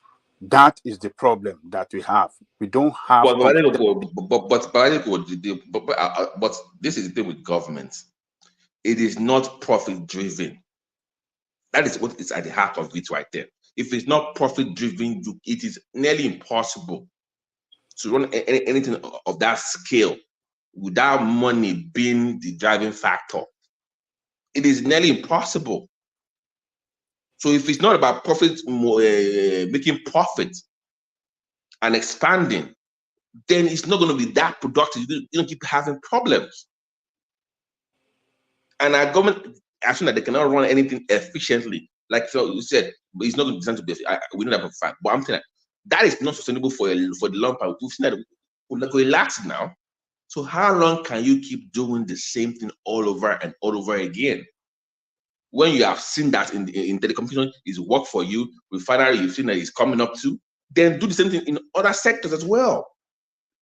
Look, what I'm saying is this: when you have people in the position of authority that are given the responsibility to even privatize, they even talk them, okay, this is the agency of government that is responsible, or committee set up by government, or how do we describe them? Given responsibility to privatize some of these government enterprises. If they don't, imagine we are still with Nitel till now. Do you know how we will be backward with Nitel? Nitel. Yeah. Thomas. So imagine people having the nerve. People having the nerve to shut down your power grid because of a strike. That is treason now. It's treason. Are you kidding me? You can't try Really? They embark on strike and if you carry out a strike, you don't shut down your power grid of any country because of a strike now. You don't do that. In a country where they even generate electricity. Any electricity you don't even generate electricity. You are saying, so turn off the little that they are generating, they should stifle it. Grid will let it. Oh, can you see the turn of national grid? This is treason. Grid will let me in the first place. You don't have the issue here is, okay, we have, you don't have any electricity, and you are saying we are trying the we agree. We don't. What BT is saying is this: now we know that we don't have responsible government officials, we don't have responsible leader, but we have seen what the private sector is doing for us, is working for us. So why are you against privatization? No. What I'm saying, listen to me. I'm not saying that privatization is not good. But what I'm saying is that when you don't have the competent people to even privatize to people that are corrupt, that will not even follow the lay down rules on that privatization process, what do you expect? They will sell to, they will sell, they will not, they will not, that privatization, they will not even carry it out in an effective manner that will achieve result. The electricity, the Gemsco and Disco, are they not private? Are they not private? Are they not privatized? Are they using result? Why? Why can't they use result? This is what corruption and incompetent people that you have. So okay, of authority. no, what do you think is the solution? What model do you think we can okay, because we are talking about, so what model do you think, you are telling us the problem, so what is the solution now? What is your own solution? How can we solve this problem? How we can stop this problem is on electricity, right? How is, so number one, we have to decentralize it. Decentralize the entire system, generation, distribution, transmission. It must be decentralized. When that is decentralized to state and local government, then we will start to have electricity from there. If you don't decentralize it, we are still holding on this centralization system and forget it. How can you centralize the whole thing for the whole country like that? Where is it done? A question. So if they decentralize it, who is going to be in charge? Is this going to be your local government and your state, or private sector? The state government will be in charge of what do you call it? This regulation. Regulation. Yeah, that's what they're doing now. Local government, hold on now. The local government will be responsible for their generation, transmission and distribution. The state will be in charge of regulation. So you still want government to hold on to it? Is that what you are saying? Or they should just be regulatory? They're going to be in charge. What I mean by being in charge is that they are going to privatize it, but they are going to, at their own local level, they will have a regulatory body that is supervised by the state. You understand what I'm saying? Their job is to carry out regulatory responsibility, not to involve in generation and transmission. Those will be given to, a private company to manage. That is the way it is done in the United States here. Every city have their own electricity board. In each local government, there's a place where you can. My own city, the electricity company of my own city is not the same as the next city to me. Babajale Koko, sorry to interject you. That is what I said before. In the text of the Nigeria Electricity Regulation Commission, all the 36 states of Nigeria have already sent a document to them because they need to give them read it and then make recommendation. Every state in Nigeria is going to have their own regulatory commission. They are not going to be controlled from Abuja anymore. This one will happen this year. But the question because you said they also must give to local government. So my question is this: what is the work of the local government in this electricity generation, distribution, and transmission? I want you to tell us what exactly the local government, what are they going to be doing? Even let me tell you, the governance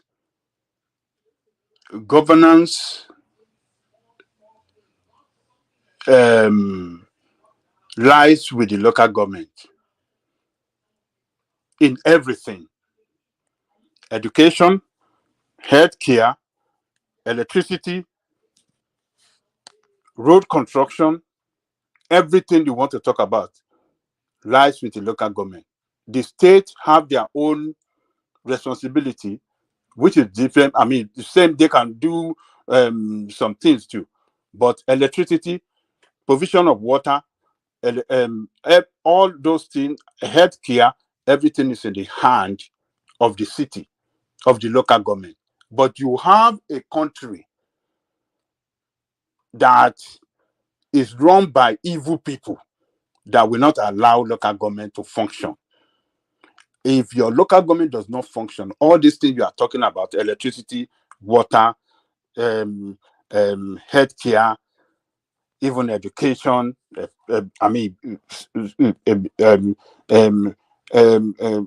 educational system that will work good for our children, that will give good education to our children, everything will not function because governance rests with the local government. When local government succeed, you have good governance everywhere across the federation.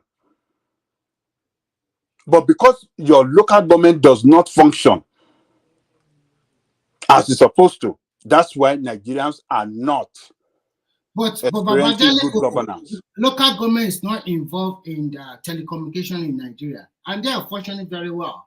We all know that MTN, Airtel, and the rest, they are providing their services. And local government is not involved, and they are okay. So why are you not saying local government should be involved in generation of electricity? Because you have not answered my question. My question is simple. Is the local government going to be generating electricity, or they are also going to be regulating the electricity company in their local government? I'm not so clear on what you are trying to put across about local government involved in electricity. What I'm saying is that local government will privatize this electricity management in their local government. A private company will be responsible for generation, transmission, and distribution. All that the government of that local government is going to do is, to monitor, to have a regulatory body that will make sure that that company follow the law and all the regulation on how to carry out, their function. That is their own job, so that they will not, violate the law that is managing that electricity system. So that is just their own. But the private sector will be responsible for, from the generation to the distribution, is going to be a private company. It is simple. It be easily managed because local government area is easily define local government area is not too big to manage. So managing the electricity of the local government. Because can we look at the model that we use in telecommunication? We did not use state. No, you can't use that. No, you can't use that on electricity. You will never manage it well. No, this what do you call this telecommunication? That one is nationwide, and they just have is a private company. They do it. Government is the federal government that is responsible for that, and they just install their pole. The way telecommunication work is different from the way electricity works. Telecommunication does not have generation, transmission, and distribution. No, it just has to. It's one pole. What do you call it? Mast. Yes, it's something that is connected with the signal and they start working. It's not like electricity. Electricity is totally different from telecommunication. So you can't say, oh, let us manage it the way they. No, it can never work. And I'm talking from the experience of how it works in US. That is why I'm recommending this. And that is the best way, I think. If America have not done this thing, giving this thing to the local government area of their in each of their state to manage the water resources and the electricity they won't be able to have those things functioning well in this country. Baba Jale Koko, we are saying all this, you understand? You are giving us the American model.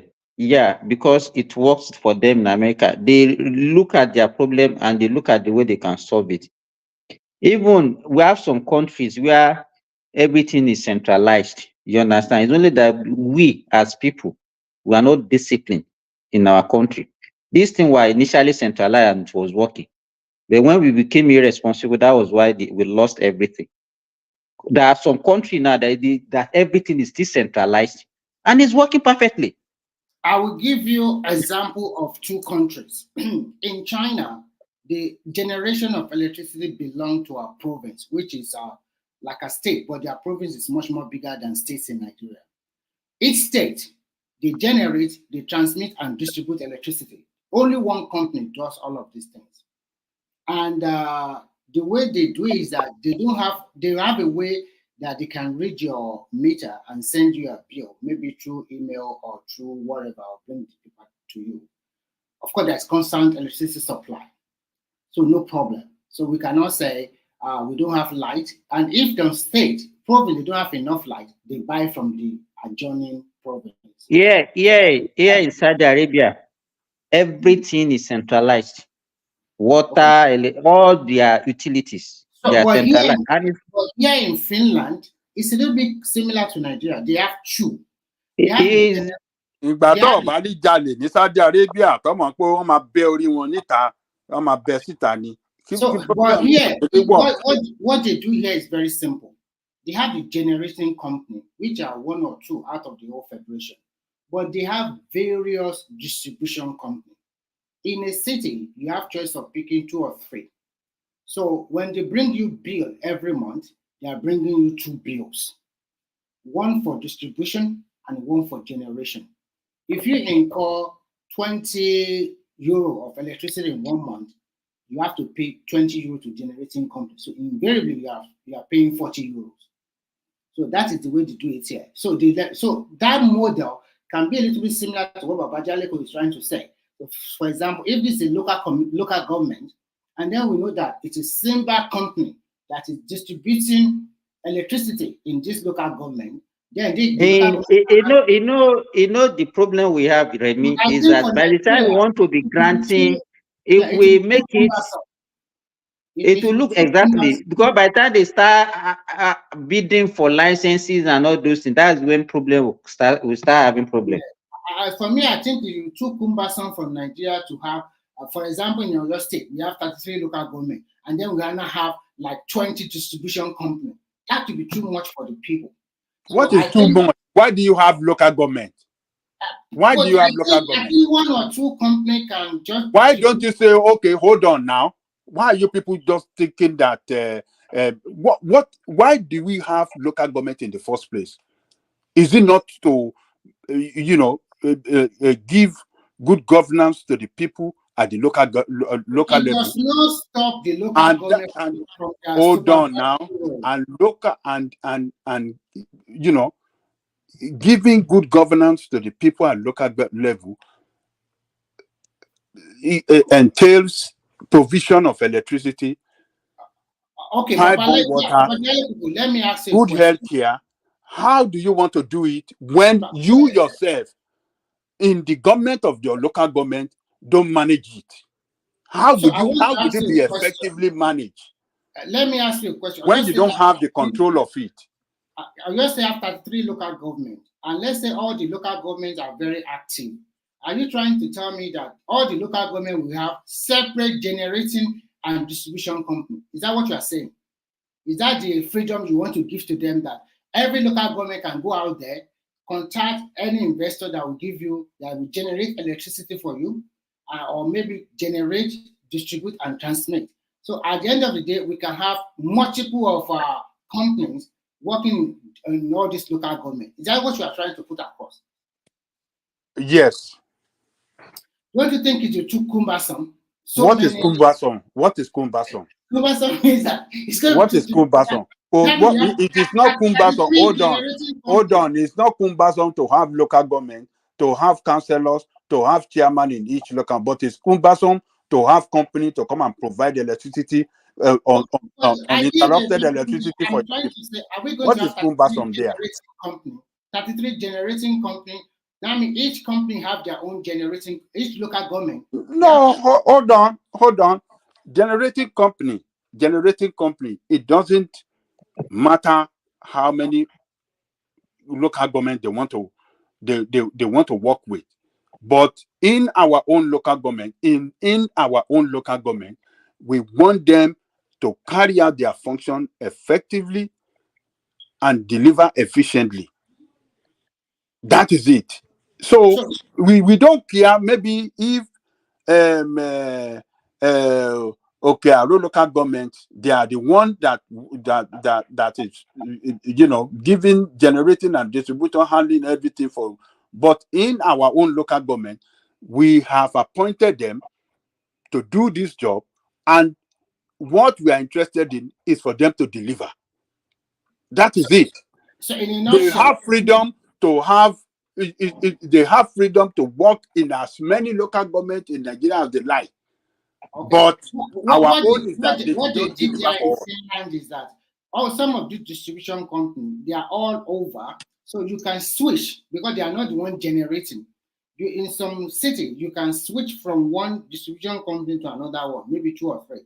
But if you are trying to say all our local government, because like Kano have about 44 local government, and if they are having different generating companies. Remy, is even possible for a local government to even have more than one. So whether we have one, you understand, and it can be one. It depends. You can even have one that be supplying so many local government, depending on their capacity. Yes. Am I right or wrong? That's exactly what yes. Maybe that's what Obasanjo is also trying to say. One generator between companies servicing like 10 local government. It's okay. It's fine. At least there will be quality, and then because if you don't have more than one, also it will the monopoly will set in and they will be treating people anyhow. That is another thing. That is why we must have as many as possible. Because even in telecommunication, I remember when Econet and MTN started that time, they were reaping Nigerians. Mm-hmm. But when Glo came, if you pay, I remember that time, 50 naira. 1 second is 50 naira. It's not even I want your mama flash. Oh, mama flash. Mama flash. Mama flash. Flash. Ajale Koko, that time also, if you buy credit, I remember that time, the least credit you can buy on MTN was 750 naira. They have 750 and 1,500. That 750 is 5 days. Whether you use it or not, it will disappear. So they are even forcing people to make calls. Once you buy the credit, you must use it. In fact, I think Vodacom and all those UK telecom, they regretted not. You know, our American buy, I'm in Nigeria. Even the so-called American company, one request to find the license in Nigeria, okay, America, no. We have unlimited talk, unlimited data, everything. Back then, it wasn't like that in America too. You have limited talk. I mean, limited. You have limited during the day. You have limited. I mean, maybe in the month. Let me say day. I can't remember. Okay, it's like in a month you have limited hours you can talk during the day. All right. In the night you have unlimited. Like maybe in the night from 9 o'clock to 6 o'clock or something like that. Maybe 11 o'clock to 6 o'clock you have limited time. When we are at unlimited talk time in America, which is morning time, daytime in Nigeria, we can call Nigeria and be on the phone like 2 hours, say, you can receive. You understand? Hello? Hello? Some people hearing me? Anybody there? Yes, Doris. Okay, yeah, we can hear you. Okay. So in Nigeria back then, Abajale Coco, it's not free that time. Oh. If you receive call, they will also remove your money in Nigeria. do they? I When they think started, it's yes, to so receive. when they started newly, receiving call, they also deduct money. They are cheating us that time a lot. Okay.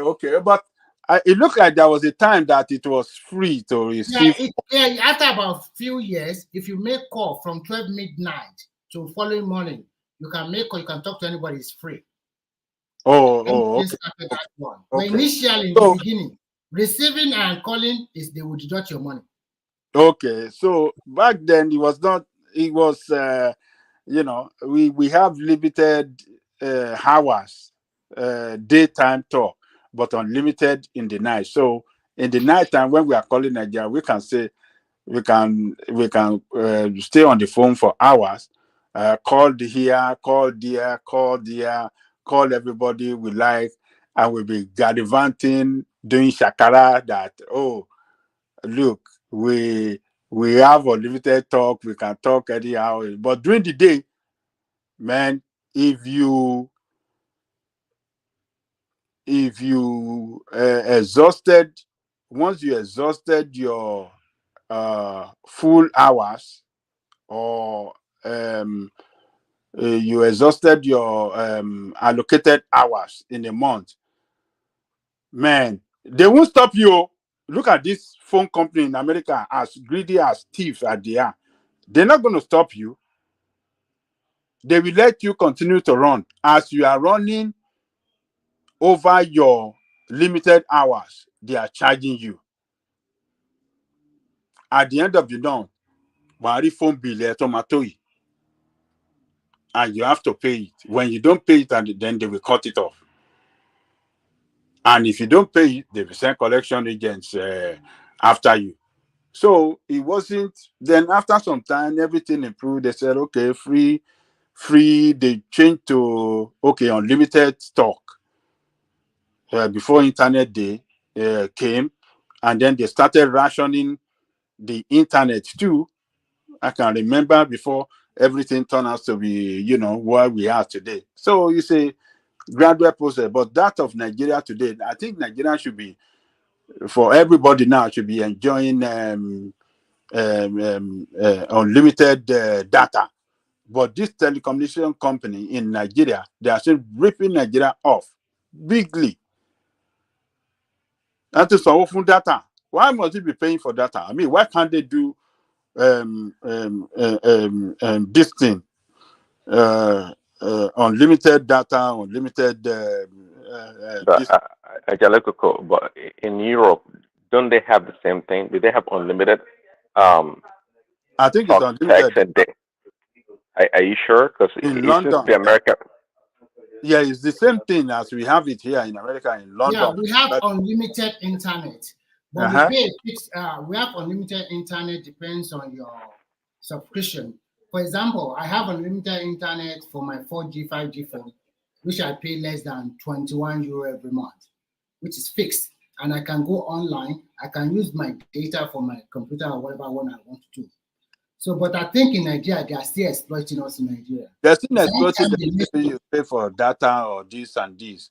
I mean, this is where Nigerian. Yeah, I don't know about America, but I don't know how much you guys pay. But I think the cheapest one is that fucking Asian people. They are very cheap there. Okay, so go on. Asian country. Yeah, it's cheap, Baba. Cheap, it's too cheap. Well,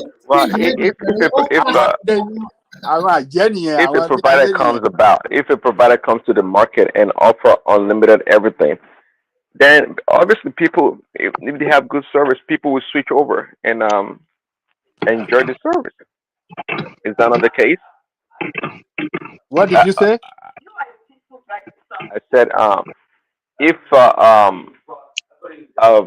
service provider comes into the market and offers unlimited talk, text, and data, then they're Nigeria, gonna get the customers. Yeah, Nigeria. Yeah, they're gonna Oh get the yes, customers, right? they will make the money. I don't know. It's So just a Eh, no. play. but So hold on. excuse So me. why do you think they're not doing it? Why do you think No, that provide? excuse me. I think they have different packages for people depending on your finances. You understand? It's You can just buy. it's still they are still ripping people off, which they should have. I mean, make it. Simba is They, too they, expensive. I mean, Ajay, let me make this comment. There is still unlimited. It depends on your pocket. Depends on your pocket. There is What I still know is unlimited that package.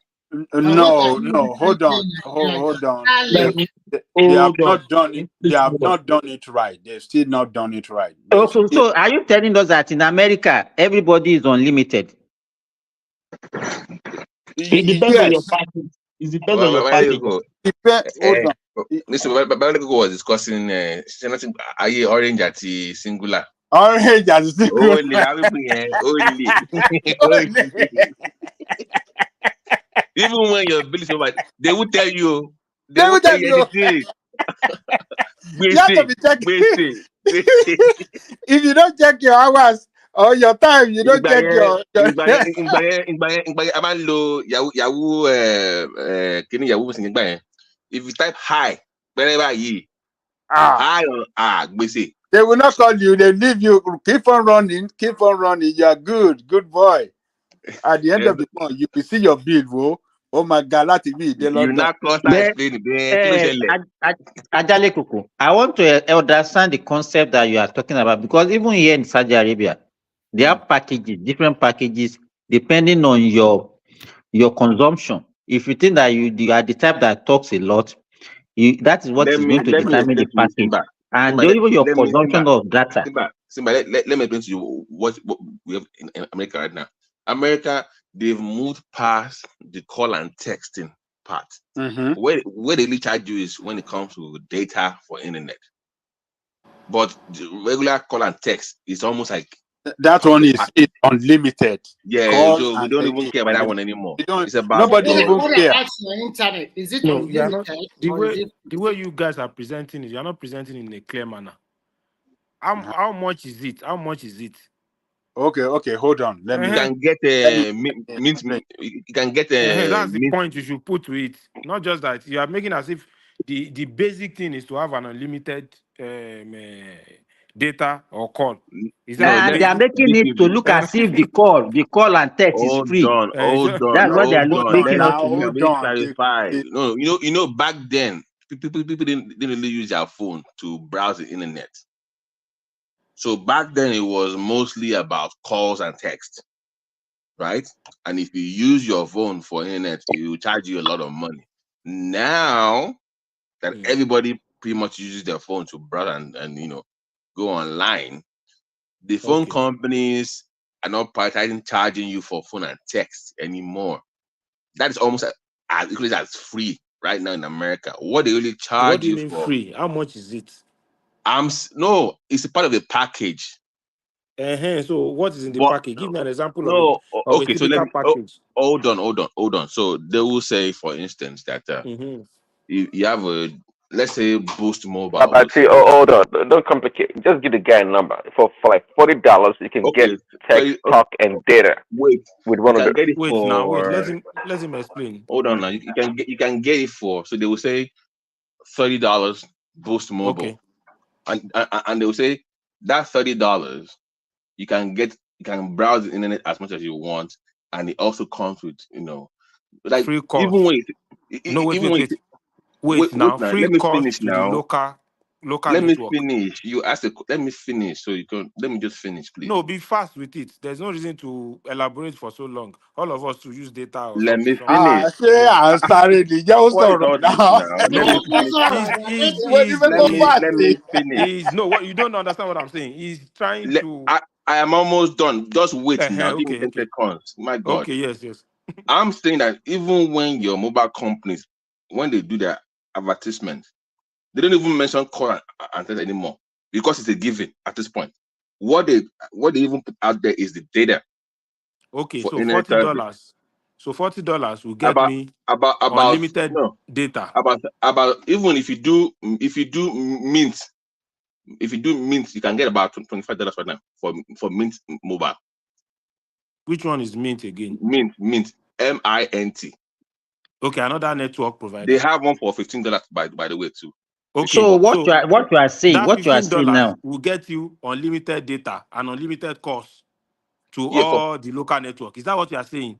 For about that right, about that price point. That Yeah. means Europe is better than America. Then. Hold on. we And are not even also, making. Want to be clear? It's not. We are not making Now that's what, comparison. yes, we are not making comparison. Let me We explain. just wanted to be Price clear point. that You if I keep have talking about price. $20, I'll have unlimited data and unlimited cost. Are we Wait. making the same point here? Because I think you're lost in what we are actually talking about. Babati, it's not getting the point here. The point what is the point you are making now? If I have $20, I'll get unlimited data. If you let and me finish unlimited the cost. point, Is that maybe what can you're you shut the saying? fuck up for a second so I can finish the point? You can just listen for 4 goddamn seconds. Just listen. Okay. Just shut the fuck up for a second. Maybe I can just talk. I can even talk. Kilo magidi. The more you talk, the more you don't ẹ̀yin sádì yẹn tẹ ní sùúrù kẹjẹ kámẹ́ríkà sọ̀rọ̀ ṣèbá amẹ́ríkà ló protect yín Saudi Arabia. all of you want to talk, but you are not talking any. You are not communicating. The guy is still talking. He's still talking. Talk. These Saudi people should just stop. Baba, let America shut the talk. fuck up for a second. The American, you know why? Explain now. Explain. Yes. The point I was trying to make earlier, before I was interrupted by whoever this guy is that back then don't talk about back then. We are talking about now. We're making comparison. Interrupt you. We are talking about now. You guys, then you must be an idiot then. If I can't even make anything, I'm sorry, you're just an idiot. If I cannot even make comparison for I'm not saying you should make comparison. I'm saying give us what $20 bill can get us what now. about this now? No, BQB, let him land. BQB, go land. They'll keep Babati, sorry. Then you come in. Let Babati. Yeah, let him land. If you don't agree with me, it's one thing, but I can't even make a point. What's your problem, man? Go ahead, Land. You want to land instead of flogging it. Land.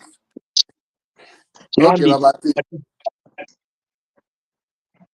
Omoba. Oti mute, oti binu. Okay. Let me explain. Okay. You see, we have different plans. Okay. Service provider, have different. I can tell you that with $30, you have unlimited talk, unlimited text, and unlimited data. And if you want to go for family plan, like 5, there's one I have now. My children, 5 of us, with unlimited talk, text, data for $110.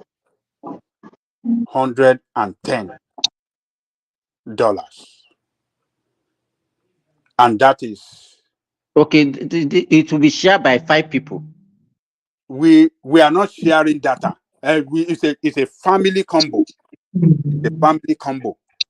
That's I said everybody is on that.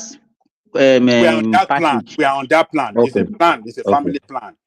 But the data is, we don't share data. It's a different. We don't share that data. It's unlimited per each phone. So if I am traveling to California, my children traveling to another travel to New York and this thing, we are not sharing that data. It's allocated to each phone number and you can run your data 24 hours non-stop. So, and Babati was telling you that there are some smaller, because we have some smaller service provider. Some are, their service is within a city, local government area. Those ones are even cheaper. Okay, they don't have large coverage. They don't have ẹ̀yin ará desert yìí ẹ lísìn sára àwọn aráàlú nǹkan tí bàbá tí àtàjẹ́lẹ̀ tó sọ correct. wọ́n ti làgídí jù. agídí ti pọ̀ jù. Àwọn Saudi Arabia yìí tó jẹ́ pé àwọn àdé provide àlà protect wọn. It's not about agídí. Ẹ kàn try láti make it look complex ni. And what obtains in what you are describing, it's what obtains everywhere. But you're just trying to make it look different, as if the US is different. I can't really still. I still don't really get. More, we still really get in context so far. Okay, big view. Okay, data mi nísìnyí is $35. Mo lè pay Nigeria, mo lè pay US. Mo dẹ̀ lè call Canada wide. No, okay. you call line, or you use all those WhatsApp call and all those things. No, not WhatsApp call. Don't I line. Call line data. So the family, hold on. The family plan that I was telling you about, I can call Canada for free. Not Canada, Nigeria. Canada. No. I said I can call Nigeria. It's part of my plan. I can't call Nigeria for free. But I can call Mexico. You can call South America for free. I can call Mexico. But I cannot call Nigeria. Okay. Is there any other package that you can get at a lower price that will be local, that will not be international? Yeah, that's what Babati was trying to tell you guys. So what he was trying to say is that we have different packages that allows you to either call international or call local. We have different packages like that. Not that the basic package will be able to call international call local call unlimited, and have data unlimited. You know, back in the day, they used to have this calling card, like the balancing buy-in. You remember those $5 calling cards? Yes. And even those calling cards, they had packages. Maybe if you call it weekend. Yes. It was. So I was even trying to explain these things to this guy, but they wouldn't even let person talk on this BKB, Jacko Soro. I mean, you're just getting this thing wrong, go. I'm not interrupting him. He's just trying to let him talk. Okay, let everybody have I got a package. I got a £20 package in the same UK last month, and I don't have unlimited data. London. When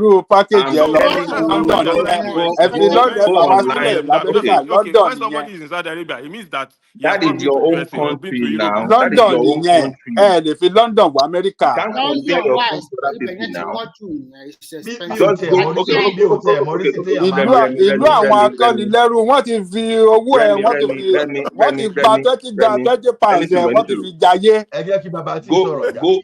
Go online right now. Go online right now.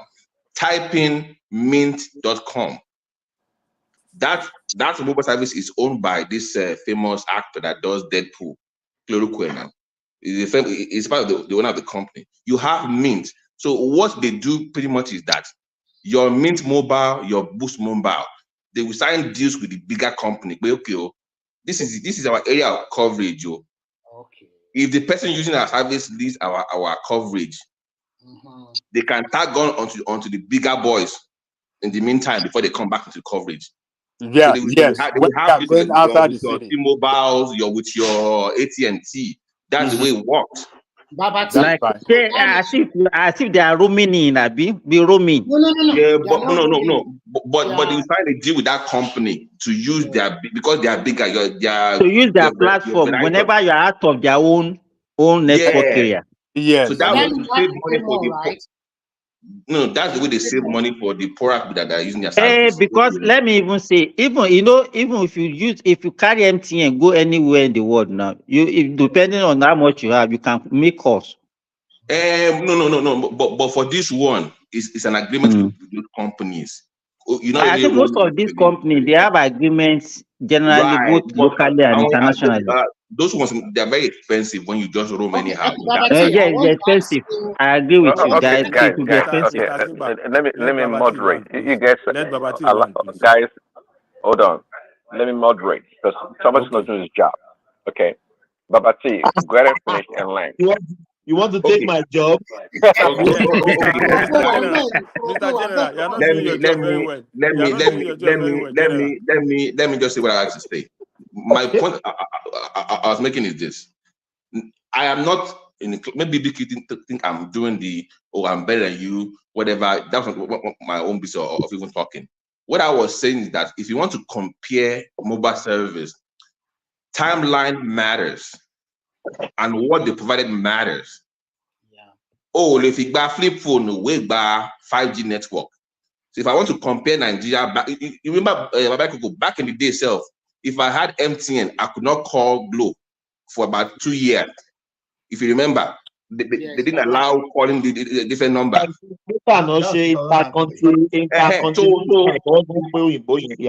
So you must put that later. Yeah. So you must put this in context when you are discussing this. Is what I'm saying. So I'm saying back then, if I want to compare AT&T or Orange or similar to any Nigerian mobile company, at that point, going online with your phone was not a big thing back then. So we compare based on what they were doing, which was call and texting, right? So if I want to compare it now, it's going to be based on data because in America, like I said, we have moved past the age of even discussing call and texting being a charge on any phone service. No phone call company does that anymore. It's just given. It comes with your phone. Yes. That's what it is. I understand. We understand that one. So, for example, I would still say that the way they charge you in America is still a little bit expensive compared to Europe. In Europe here, with 30 euro, you have unlimited data. Unlimited báwo ló ṣe máa conclude pé wọ́n charge high when I told you that with $30 you can get unlimited data. I am talking about almost 28 countries. Yeah, just too proud. And I told you, okay, tó bá divide the mo sọ pé mo ń sọ 110 àwa márùn. Divide it now. Hello, ni ẹ máa bọ́ sí by the way, let me go to your point. Even that's like $22. We are not. I don't think we need to be comparing the price. I am not doing that. Nobody's. The point is that even my own family plan, we have free Netflix, free Paramount Plus. It comes with I think the point here. Excuse me. I think the point here is that I don't think there's any difference between what people are talking about and what is obtainable elsewhere, even in Nigeria. Mr. Simba, thank God you said it. No, that's where I'm going at. That's where I'm going at, Mr. Simba. You just brought out the word from my mouth. No, the one with Nigeria. No, it's not the same. What are you talking with Nigeria? No, maybe you remove Nigeria. Maybe you remove Nigeria was too expensive. Nigeria ń ṣàrẹ̀ ká máa pe Nigeria sí ọ̀rọ̀ services.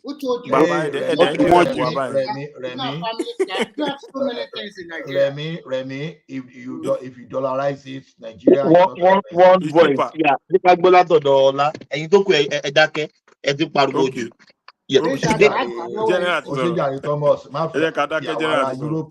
So ta ló sọ̀rọ̀ fún wa? Europe ló sọ̀rọ̀. Ẹ jẹ́ ká gbọ́. Mi ò sọ Europe bí báwo. Canada ló sọ̀rọ̀. Canada, America no. Simba, that international call is only to European countries only. That they even give me £20. Thomas, Europe they capped everything in £20. So that's what I was asking that. That's what I was asking that. One state in US is almost equal your entire European economy.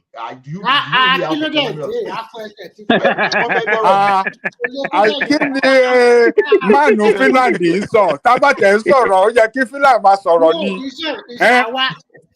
Local government mi tóbi ju gbogbo Finland lọ now. Yes, because talking about Finland, what's the population of Finland? Finland is large County mi tóbi ju Finland lọ now. When you talking about Finland, say Finland is supposed to be like a big country.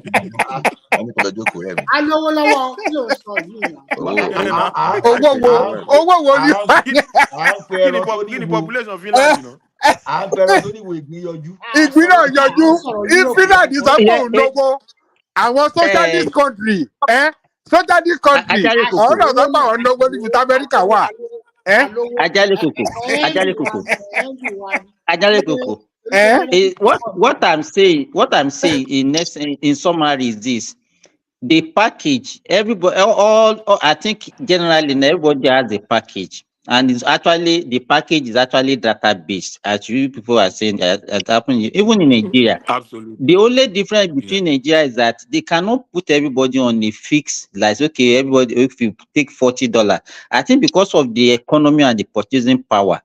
So they now say, okay, if you can afford, maybe it's 5,000 naira, you can buy a package that will say, okay, you get a certain data per month and certain number of hours. It might even be free YouTube nights. All those things have some of those bets. And I call free midnight call. Free midnight call. And wọ́n fi ń rip we off ni. The data you people, because excuse me, for the fact that they didn't put call on your own. It's not, everything is not free now. You know that they've included the cost in the data that they are sending to you now. Yes. What are you talking about? People are making us to look at you are fool. If you are not in America, then you don't have brain.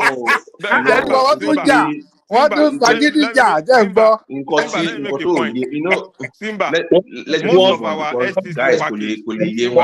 Simba, most of our STC package. It comes with free Baba T kò yé wọn. Most of the Look, you see phone, you see Simba. Simba. You see the phone call and text should not be an issue again. That is international standard. The data should be the basis of charging this is how much that's it. It's not phone call and it's not phone call again, not phone call and this thing. So the data that phone call, remember, is limited to the country. You are us at Saudi Arabia and Europe. Let Australia talk. Let us hear from the kangaroo man. Ní kankan kí ọ ṣe bí àwọn ẹlẹ́wọ̀n lọ máa ń kó lọ sí Saudi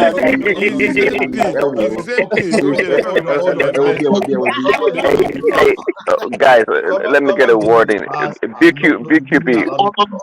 Everybody, please hold on. Please, I beg you, please. Yeah, let's hear from Prince Daddy. Prince Daddy, Prince Daddy is not like Simba that has that voice that can overshadow everyone. Calm. From Prince Daddy. Simba might be Thanks, Thomas. BQB, in America, we have a higher level than what Babati and Angelico is talking about. If you come today as an immigrant, we give you free phone, free talk, text, and data. What about that? Sounds good? Is that they hate America is the point now. It's that American hate. For how long? Wait, now let us interrogate him now. For how long? Wait, for how long? For forever. If you can't afford it, you get free talk, text, and data. What kind of phone are they? You said if I can afford, but you said iPhone 15 or whatever. I should make a choice. Prince, hold on. Did you remember during Barack's campaign, the second time, they used to call it the Obama phone? Remember? Obama phone. It was free for poor people now. They give him internet service at home, in the hood, in the all those third world. Well, yes, if you are poor to some point, you get data for free and get phones. Well, Biden's plan. If you come in as an illegal immigrant, you get free phones. Yes, you get free phones, talk, text, data. You can surf YouTube, internet for as long as you want. For free. Okay, if I come to UK, America new. You mean if I come to America today? But BQB, you You have to make sure you cross the border. You got to go cross the border You're illegally. talking about illegal immigrants, right? Yeah, illegal immigrant. What are you talking about? This is the way it puts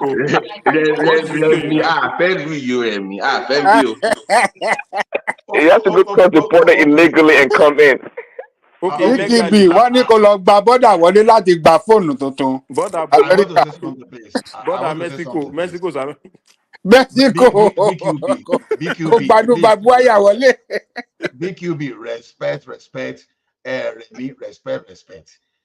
The entire GDP of Finland is around 200. With Amazon and Microsoft. Amazon and Microsoft and Walmart can do more. More than 50% of Canada is unlivable. No, they there are about 6 million people. Àní kí rírẹ̀ mi má máa sọ̀rọ̀ níbi t'Amẹ́ríkà bá ti Mo ti sọ sọ̀rọ̀. fún yín pé share the economy là ń lò ní dúró. Ṣé ẹ̀gbọ́n tí mo kọ́ tó pè ní share the economy? À ń share pẹ̀lú other countries. Tó mọ̀ wípé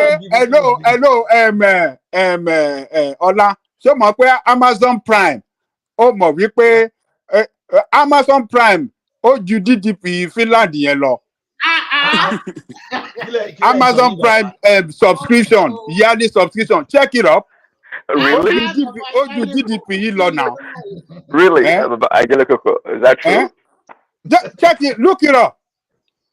Amazon Prime annual subscription.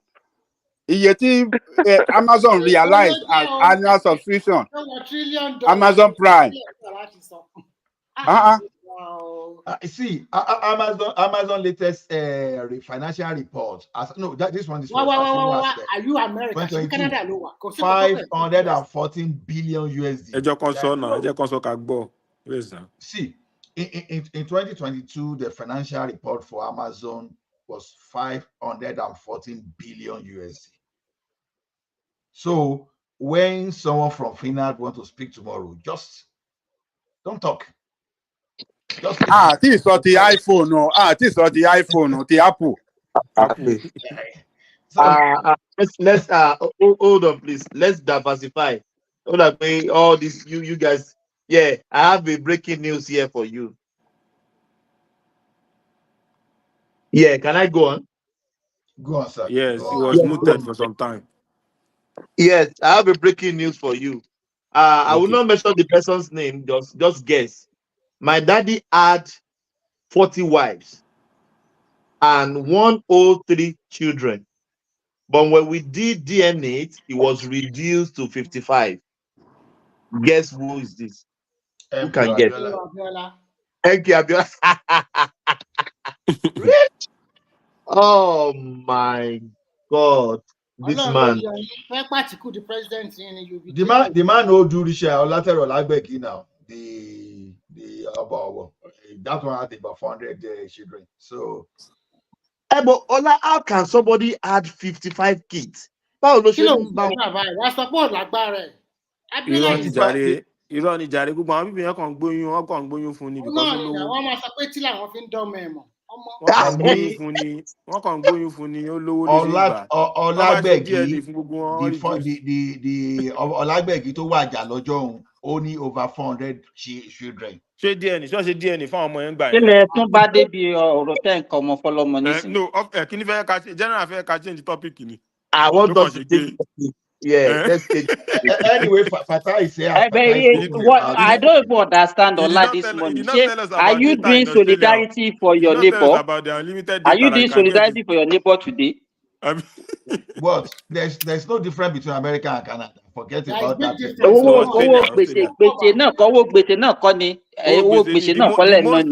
The most indebted country in the world is America. The most indebted. How come the economy of America is stronger than the entire Europe? That's the reason, because all the monies of the world are in their economy. America don't protect any Saudi, we are not talking about who is protecting. Our color protect. We said the most indebted. America don't protect the UK.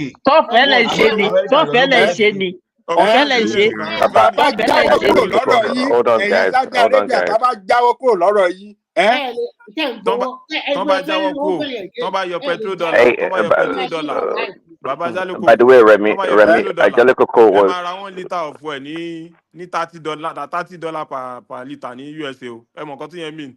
No, No, America you is don't know. the No, that's a largest lie. producer You don't know. Do you know? That's a Do you lie. know how much we invested in your economy? Yeah, you know how much we invested in your economy. You know Why how don't you much take we your protect. Simba? You know Why how don't you much take your we money and protect go you. there?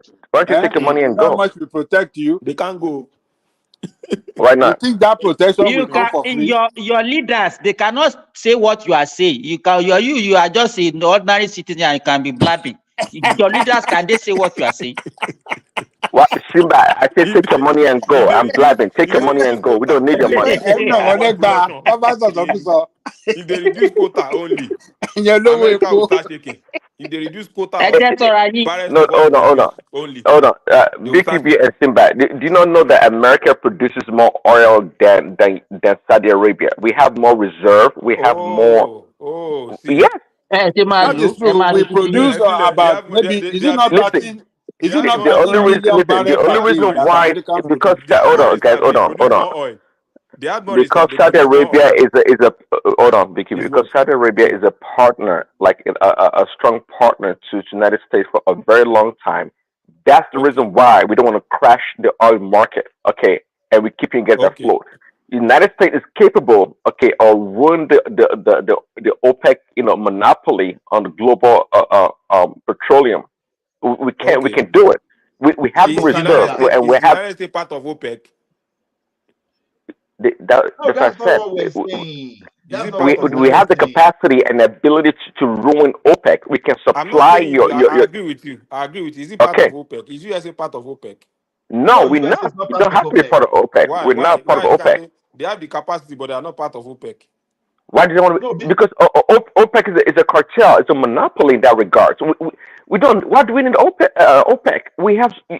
You don't have a clue the capacity that America has, even our reserve when it comes to petroleum and natural gas. We have plenty. I agree with Hold you. on. Well, let me tell you. During Trump's time, if you knew that, we had to stop or find a way to reduce production. So the price, you're right, America is not part of OPEC, but the OPEC nations, Saudi Arabia and co, they came to Trump. They had to negotiate because Trump was crashing the global market for oil.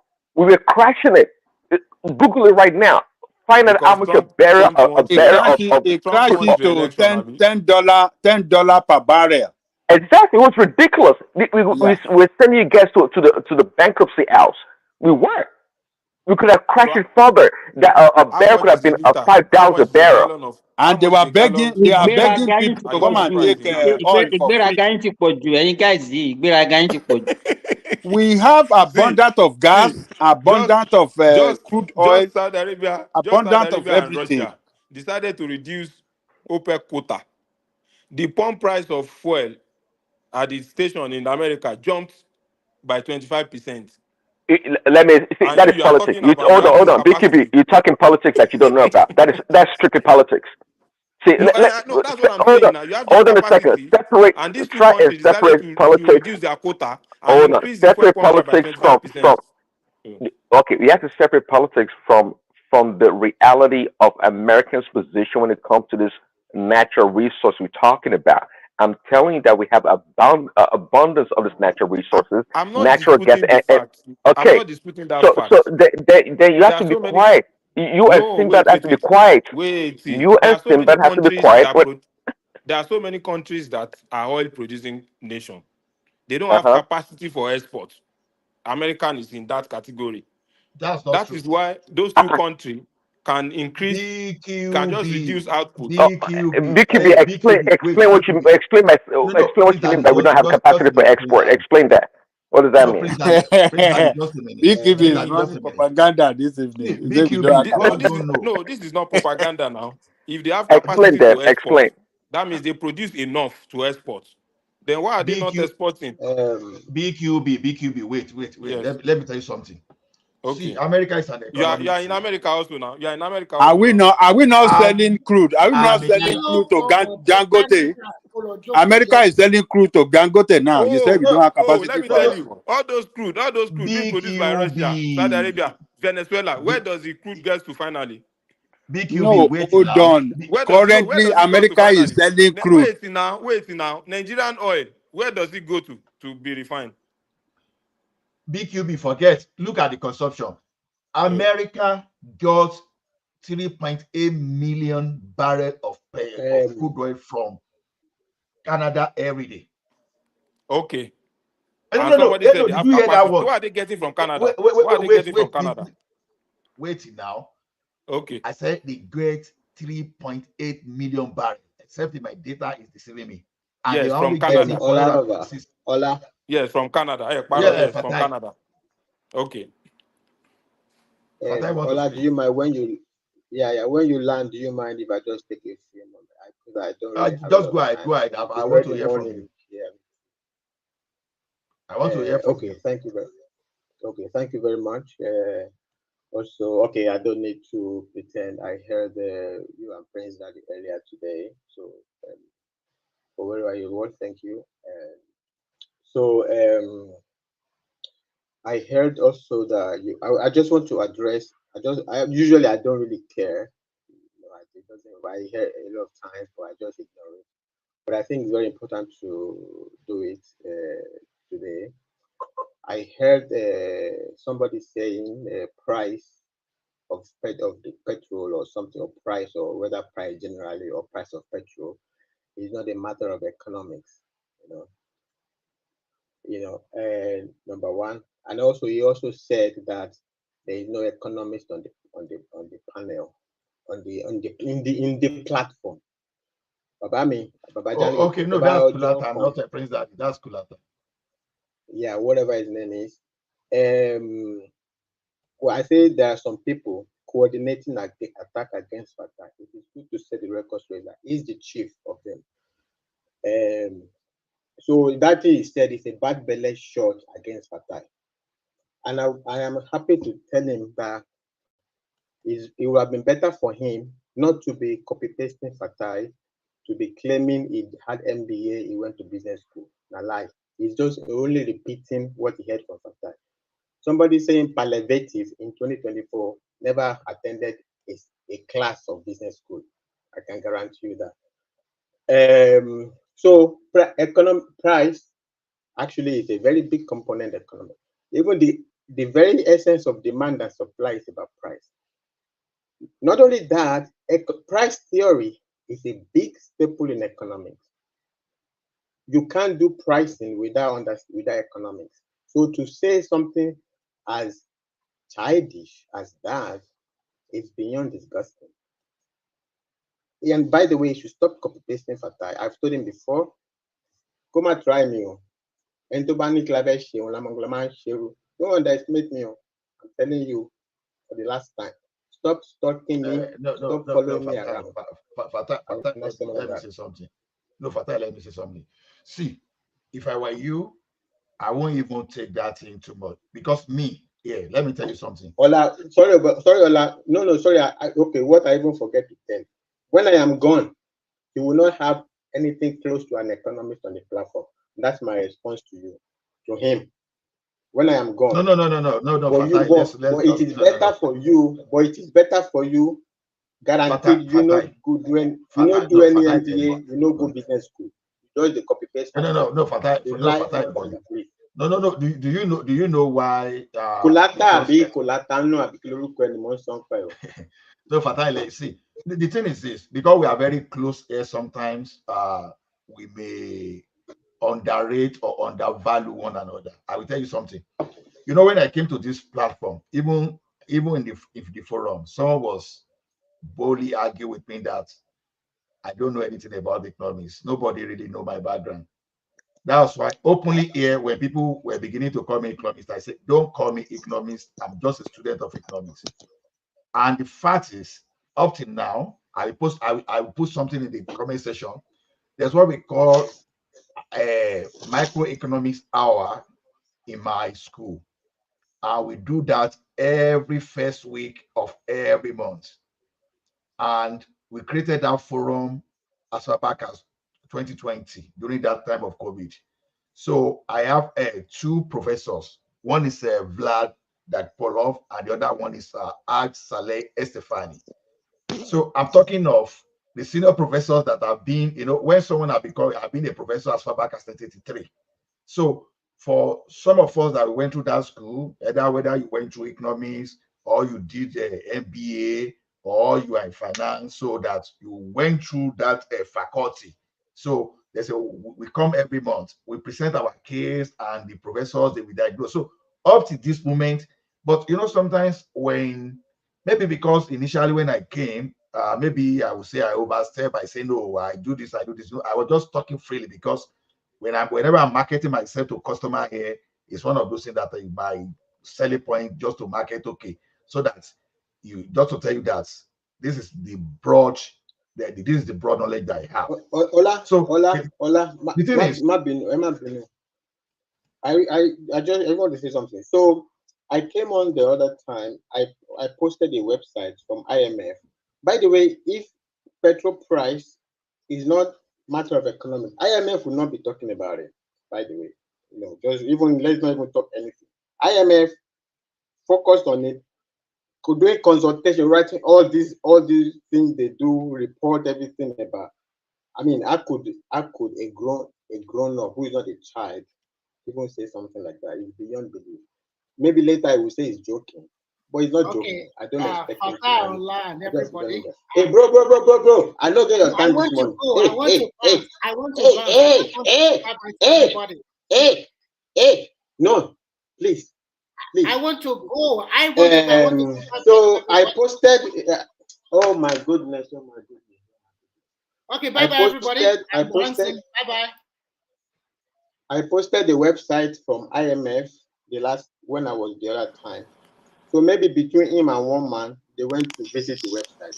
They come back and say he's talking implicit subsidy. He didn't talk anything implicit, anything, subsidy, anything. I posted the website before you two knew. It's just a website, not even anything interesting. I posted the website on the website before you went to later to go and read. Now you want to. Now I don't even have a problem if they want to hijack narratives or they want to hijack arguments, but you always murder them. That is my problem. You are destroying conversations. You are creating nuisance everywhere, pretending to be corporate or whatever you're pretending to be. I just wanted to set the record straight. That was a bad belly shot at Fatai. And I know. And he does it every time. If they follow me for yansh everywhere I go. If I'm writing comments, Dr. Damages there, he will come there, start doing rubbish. Or he will copy paste what I said and start jumping around. Go everywhere. You should be thankful to me that you're able to copy paste me to pretend like you know anything. Emma Bino Ola Baba. Baba, I don't know Emma Bino. When I'm gone, you will not have anything close to that. Thank you. No. Fatai, you don't need that. Like I said, you know that economics.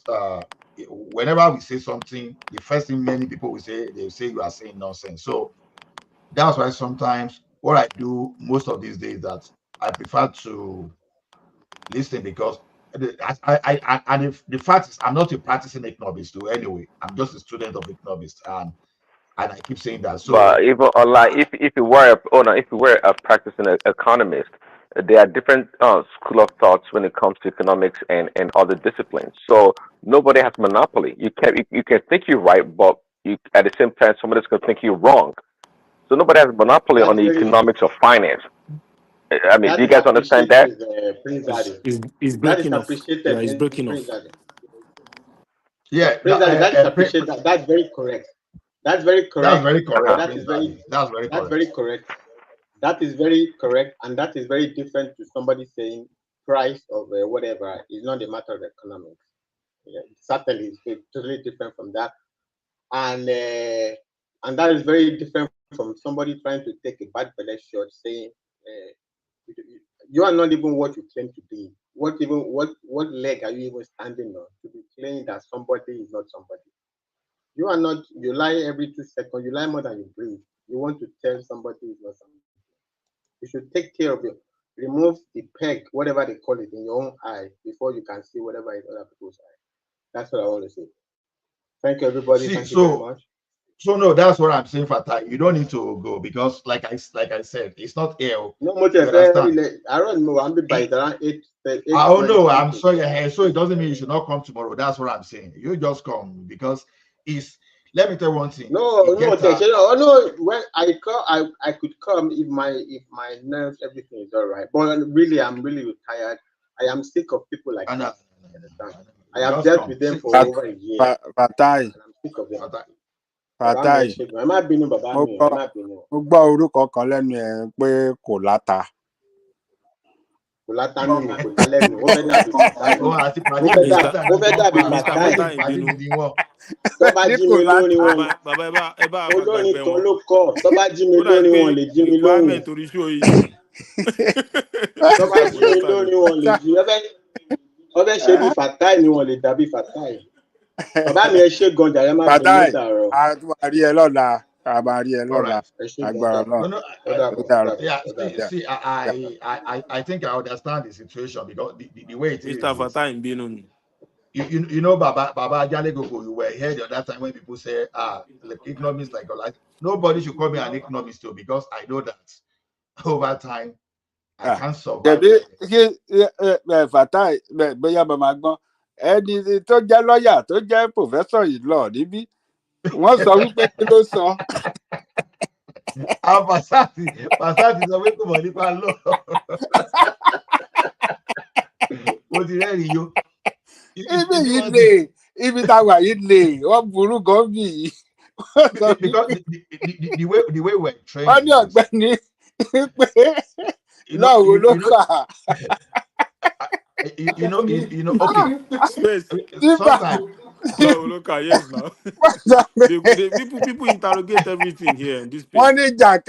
What is Jakara doctor? Simba. What is which country? Yes, now they interrogate things on this place. Yes, now, you can't just. You will be sure. You will be sure. Money advice kan. Káwọn ìran kan wá kó wọn lẹ́rú ní sáájú ń bẹ̀ kọ́lé kò sí ń bà wọ́n.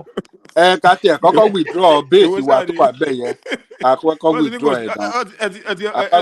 Mr. Fatai ṣe gbogbo àwọn Nàìjíríà yìí wọ́n máa fẹsẹ̀ fẹ́ ní o. Gbogbo àwọn Nàìjíríà yìí máa fẹsẹ̀ wọ́n máa sá lọ ni wọ́n máa padà sí. Wọ́n máa sá lọ ni. Gbogbo ìbú Amẹ́ríkà ìta ìgbẹ́lálẹ̀ yìí á ní gbọ́ngbò yẹn mọ́. No. Sincerely speaking, I was gassed. Even for someone to even be comparing Saudi Arabia than America, like seriously. Èyí tó ń pè ní àbòdì mọ́mí nìyẹn, ó máa gbàgbé jàlámí ẹ̀ tó máa fẹsẹ̀. No, who was comparing? What were they comparing? What were they comparing? No. See, even the oil you are producing, right? Canada has capacity. More than Saudi Arabia. You are just moving from one point to another that doesn't relate. Nobody is mentioning. Wait now. Nobody is mentioning Canada. In an attempt to want to protect America as everything, which we know, you will always be jumping from one point to another that is not relating. Nobody mentioned Canada, but you are now making Canada. I need a jump. Okay, I know jump again. We don't really care about Canada. I said most of this oil produced all over the world find its way to America. So if you're not saying the oil is in America, it's in America. Because BQB, you have to understand international business, international reciprocity when it comes to business. Of course, yes, they find their way to America. Economics and all this thing that you're saying. BQB, wait. If America decide to produce everything and flood the world market, don't forget that these people, they are major military hardware producer. They have other products like in aviation, everything. So if they don't allow you to make money, how will you get money to procure the other products? It's America that is allowing them to make money. See how you are. Look at this way now. They buy oil from you. Do you think everybody feel so? America are just happy to allow them to be making money. So why are they not allowing Nigeria to be making money? Hold on, Who hold told on, you that? BKB, Nisoro, Why are BKB. they not allowing Nigerians to be making money? No, they Hold on, allow BKB. Why Nigeria. are they Hold on, allowing you? hold on. They You ban have to Nigeria. understand that. You have to understand that certain countries Uh, they need to have enough purchasing power for certain products. Now, it is in the interest of America for Saudi Arabia to be able to purchase their military hardware. Nigeria buy yes, that I agree with that you. Google and pizza. So Nigeria has that enough money. America can You know, help us too. Now, maybe we have oil also. They can help us to sell our are oil so that we make more money and you purchase so a much weapon from hold on America no also. Now. hold The on way somebody say America is helping them, are you a strategic partner? Answer that question. they Are can you? be in Africa. No, not everybody. See, let me tell you. You know the game. You said it yourself. It is in the interest that some countries remain poor, or just like Noam Chomsky said, it's important that some countries are a source of raw materials and a destination for final goods, like African nations. Yes, I They agree. don't want you to prosper. But Saudi Arabia, Yes, they make a lot of money. They need to protect themselves from Iran and Iraq and some other bad elements around there. So they feel comfortable selling their hardware, the military hardware to Saudi to Arabia. them. They feel Absolutely. comfortable with Egypt. Okay, it's all strategic Absolutely. partnership. Yeah. Yes. No, I agree with you. I agree with those points. Those points are there. That's not what I'm saying. I never You didn't mentioned agree that. with me, oh. You didn't agree with me. No, You this that's not desperate no, that's not what I'm country. saying. That's not what I'm saying. Okay. I said 2 points that OPEC Plus, just Saudi Arabia and Russia, only decided to reduce output, and there was a significant increase in the pump price of fuel in America. And again, It's not. the American It's senator. normal. You already disrupt the supply chain. It's normal. America is not ready to respond to that. So I agree with you that Trump was their actually going to decision. respond to it. That's why people don't like Trump. If you leave Trump might have countered that No, as well. it was not during time of Trump. It I'm was just giving during an this Biden. example. Okay, It was BQB. during There Biden. was a time, They released the BQB. strategic reserve they have.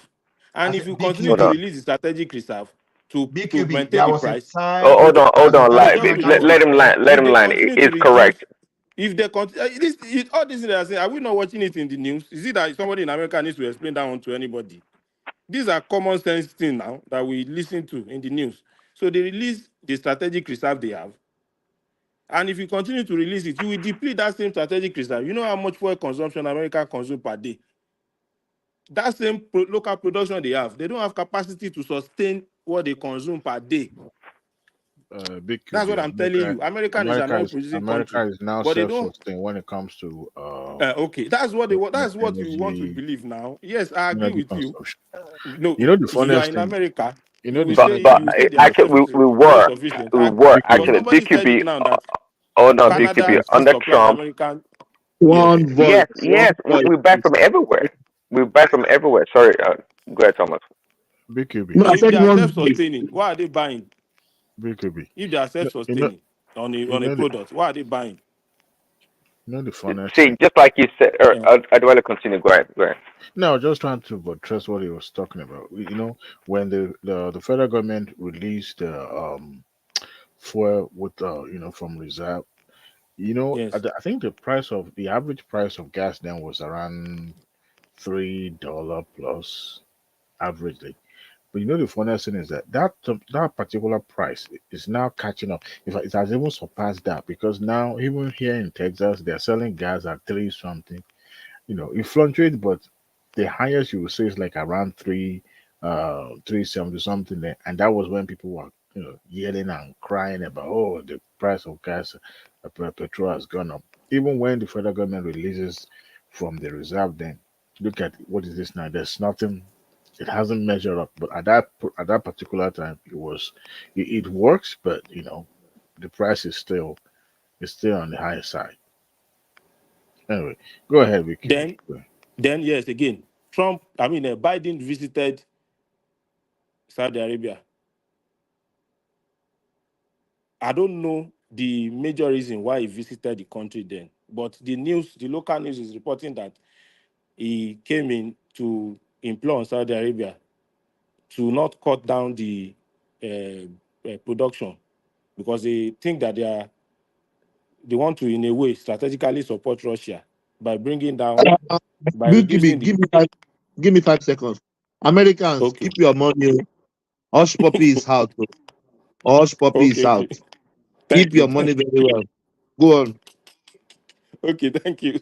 So Biden came to, despite the strong words used by Biden on the states, he still had to lower his shoulder to come to the country to, in a way, everything is political.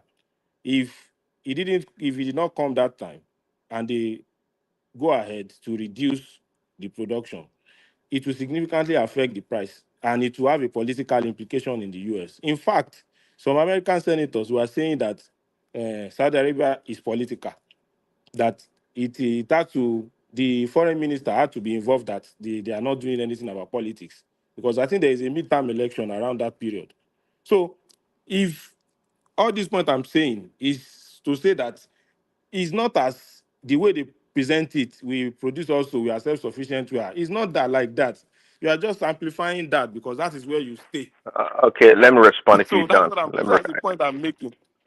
Okay, let me respond. Okay, Yes. so it's important for you to understand the dynamics in American politics between the liberals and the conservatives, the Democrats and Republicans, right? See, unless you are hiding under the rock. When Trump was in power from 2016 to 2019, about 2020,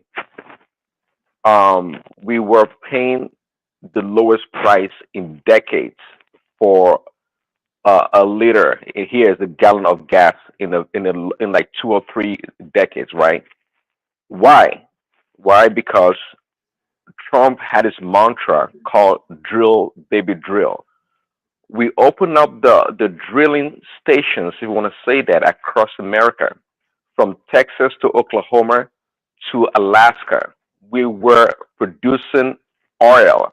Okay, we're drilling, and in doing so, during Trump's era, we became what we call energy sufficient, right? Energy sufficient.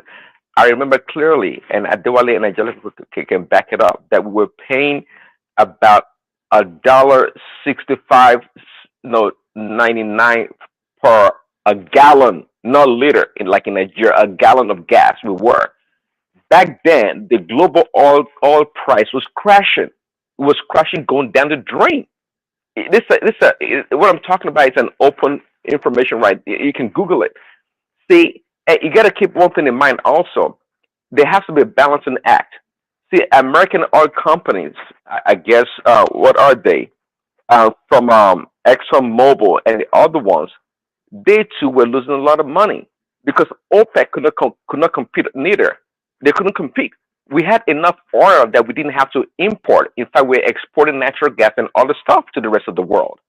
Okay, and OPEC as a body, as a cartel, could not fight against America because you don't know how big America is, and the reserve we have, not reserve as in reserve that is ready to be utilized. I'm talking about reserve as in the ground, natural resources that we have when it comes to petroleum and energy sources. We got plenty.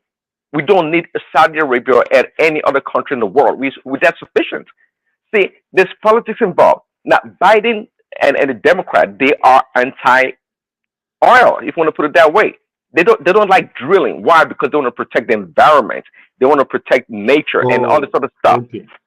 Okay. They want to protect this other stuff. So when Biden came, by his own power, executive order, it shut down. It shut down most of the drilling in America, and he has the power to do so. Alaska is a pristine place. If you know how many. So let me just interrogate you. If you shut down, how are Americans now going to maintain the continuous supply? Where would they get the oil from? That's why it went to Saudi. See, there's politics involved. That's why it went to Saudi Arabia. Yes, now. But okay. Now let me wrap it up by saying, in the spirit of MAGA, the American nationalism, American first, American manifest destiny. We don't need anybody. We are self-contained. Okay, to produce our own oil and energy. It's just a grandiose. You are living in the la la land, my brother.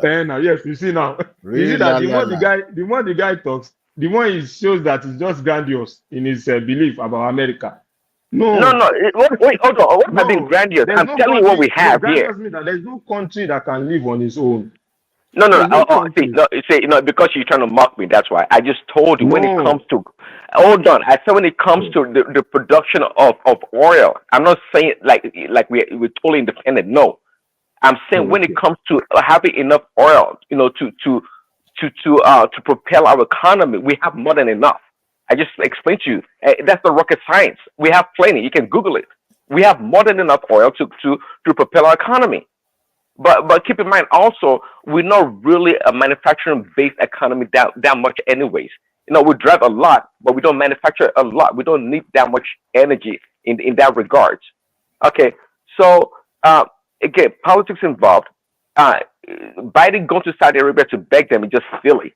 Trump wouldn't do that. In fact, it was the other way around when Trump was in power. They Trump rather will came not to do that beg us. because Trump is in a good relationship with them. So Trump was Trump was in Saudi Arabia also now, but you can No, even see all but smiles it was between the two in Saudi leaders. Arabia because Saudi Arabia Yes, also they need to procure order. They need to procure and military it's the hardware. same thing. If you look at when Trump visit and when Biden But visit, no. But you keep can this see the first. difference It's now. American first. It's American first. See, if Yes. Trump like Biden cares so much about Saudi Arabia, then it would not encourage the production of oil in America. It would not drive down the price. Let me tell you, it wasn't just Saudi Arabia losing. American companies were also losing on the stock market because the price of a barrel of oil was like $10 or less than $30. It was that low, and before it came, it was like over $100. How did that happen? It's simple supply and demand equilibrium. That's what happened. We had more than enough supply to crash the price. And we didn't need oil from Saudi Arabia or even from Venezuela. We didn't need it. But when politics come in, that's when all these things unravel. Okay? So that's just a story. I mean, what I'm telling you is not special knowledge. Just Google it and read it. Prince Daddy, when is Trump going to jail? On the There we go 17th. again. There we go again. I'm like, Thomas just put in one thing too. No, it's not even Thomas. I mean, they won't put it. So when is Trump going to jail? Trump is not going to jail. He's not going to jail. I know people like Adewale wishes that he goes to jail, but it's not going to jail. He is going to jail. There you go. He's going to go there you go. Jail. He's going to call a deal with the judge, and then with the no, it's no longer in the hands of the DA. It's now with the judge. He's going to call a deal with the judge. The judge is going to give him perhaps maybe some probation, the community services. It's just something that is going to add up, but not something that is going to take. But it's going to be. So ex-convict want to become the president of America? Well, the Constitution of America did not say that even if you are convicted felon, you cannot be a president. You can still be a president. It's so when you Elewo can become the president of the. You can imagine that it's a tit for tat. The Biden's. You guys should never talk of Nigeria again. So Ibori can actually become the president of Nigeria too. You know the funniest thing, Allah. You know the funniest thing, Allah. American democracy is a joke in the sense that that is the number one thing Americans sell to the world. Democracy on its own. Most of the thing that you see, the way it's being practiced, is not real. These people bite themselves at the back. Look at it. Biden's son was supposed to cut a deal with what do you call it? The Department of Justice. But this same Department of Justice that was appointed by what is his name? Biden, right? Eventually they rescind that deal that they cut with them because it was obvious that Trump is probably going to be convicted, so they didn't want any backlash in a way, so that there we go again. I do all this fake news. That's all fake news. That's not true. You guys don't believe what he's saying. It's all mumbo jumbo fake news. Not true. Why come you didn't tell them that the reason because actually they cut it? Hold on, they actually cut a deal. They actually cut a deal, but when the judge during the deposition of the case, the judge was able to uncover that, hey, this deal you guys are cutting doesn't make any sense. It was the judge that exposed everything. Like, hey, you guys admit that this guy committed the crime, he did this and that. Then how come you guys came to this agreement in letting him go free? It was going to go scot free. It was going to go scot free. See, but somehow, so don't make it sound like the DOJ was really doing their job, and that's why they had him convicted. No, fake news, Adwale, fake news. I think you watch CNN. That's the problem. Anyway, since 11 because want to become the president of America. He's a Trump supporter. but so I don't know. So any American should not even be talking about Tinubu that is not even an 11. So I got some information yesterday that Tinubu is actually serious about restructuring Nigeria. That guy, the person that was even telling me yesterday was even saying that guy doesn't even care that that's the second time or whatever. That the guy is going to restructure Nigeria. So how many people really believe this? When is he going to start? Is it 2 months after to the end of his tenure? No. See, I believe Tinubu was going to restructure Nigeria anyways. You see, you have to know you have to know the man's antecedents. You know, he was going to do that anyway. It is in his interest. He holds it to the southwestern part of the country to even do that. He knows all about resource control. Nobody knows more about resource control than Tinubu does. He actually does. He doesn't have such powers. Why you are just playing? Going to restructure. He has National Assembly by the ball, so he has National Assembly by the ball. He has the power. Patoski, explain. He doesn't have such power now. The National Assembly has to be the one. They are the ones that can restructure the country, and the Northerners have majority. The Northerners have majority in the National Assembly. Patoski. Does he have the politics? Does he have the political will? Number one, I have to acknowledge. Does Tinubu have the? This is what I'm saying. Wait first. Let's look at the practicality of it. All of us know that the North will not want a restructuring of the current system. Do we all agree on that? I disagree with you, Ogami. I disagree totally. Do not want now. Wait, Patoski. We have 6 geopolitical zones in the country, and the 2 of them are only called North. So the remaining 4, we have South for the 3, and we have the people that prefer to call themselves Middle Belt, North Central to the 4. So this is going to be the game of the majority. And when you look at the situation, wait, I'm pushing something. How did I know this? Someone that happens to be into mining was telling me, I was asking him how the business was doing yesterday. He said the way that man is running it, that it's like he's trying to give the state governor more power on that mineral resources things. So that the way they are going out, that it's just a matter of this, the way it was explained, that just a matter of time. Tinubu was ready to let the state governors even have greater control. Okay, in that term of resource control, like through federalism, yeah, you can easily do that now. See, restructuring doesn't mean that, because we may not have all those regional systems we are talking about. Like what I mean by restructuring should be it's pushing the state police now. Federal character. You understand? No, that will still be there. That federal character will be there. And that's the problem. What's the definition of federal character? I want to know. Federal character, how? Mediocrity is going to be at the center instead of merit. Because our country is a little bit complex. We are not the only complex country now.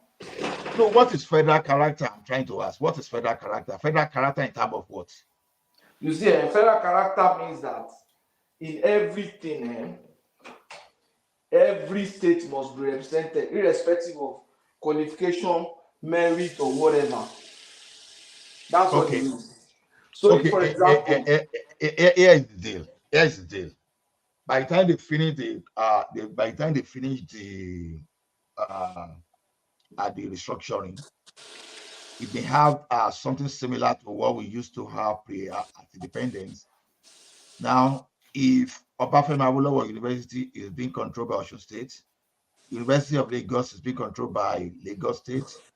And then you have Ekiti State University and all those universities they are being controlled.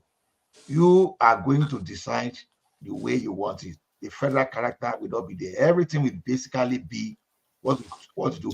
But if you are talking of the military, then the federal character will be there. If you are talking of your minister, the federal character will be there. But if Patoski is running electricity company in Akure, and you decide to employ whoever you want to employ, nobody will force you federal character. But the state governor can license you, the state government can license you to be an electricity producer in Ondo State. Of course, if it's my own, I can federal character will apply to my distance. But if it's a government thing, federal character will apply. Like military now, there's no military, way. Government agencies, but things. But the state police, LASMA, for example, is a form of state police. Here now. Federal character does not currently even apply in those areas. If not because of man Jaku that call himself Agoye Rose. Talo allowed Diwali Koso Lale. Who allowed them to speak?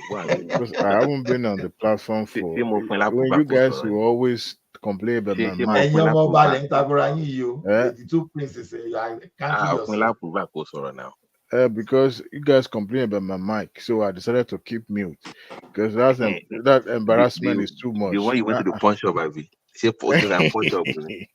And wait, your mic is actually good tonight, oh? No, because I'm using my laptop. Okay. That's a lie. You just go and pay your internet. You are not paying your internet bill before. You just pay.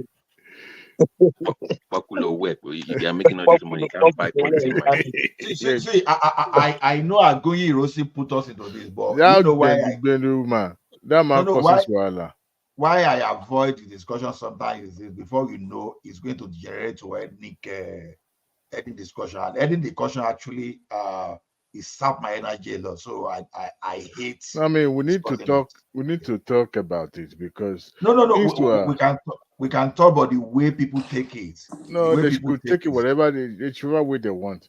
That you see, what military does the evil they did in that country. We've had it good. Every region controls their resources. It encourages competition. But I won't blame the common people of the region. That's the problem. That was the problem of the power block. Okay, Azikiwe believed that because that time the southeastern part of the country were the most educated in quotes. Why did I say so? Because they occupy the civil service. There were many in the military, so they were at the forefront. It was only later that the education that Awolowo brought to the western region, I think it really helped Yoruba to accelerate. Now, when those military were in power and they were seeing themselves as the people who are at the top, they just think that, okay, we are the boss. Let's just tabaru everybody. And it backfired. So I won't place that on common people from the other region. But the problem with the common people now, over time, they've managed to indoctrinate them. That's where the issue is now. You understand? But the common people were they the one that started it? No. But when the elite created the problem and the common people now suffer from the civil war, it now made it, the pain is still there, and it now made it easier for the elite now to poison their mind and for them to now fire back. Even someone that was not born at that time too will believe anything that the leaders told them.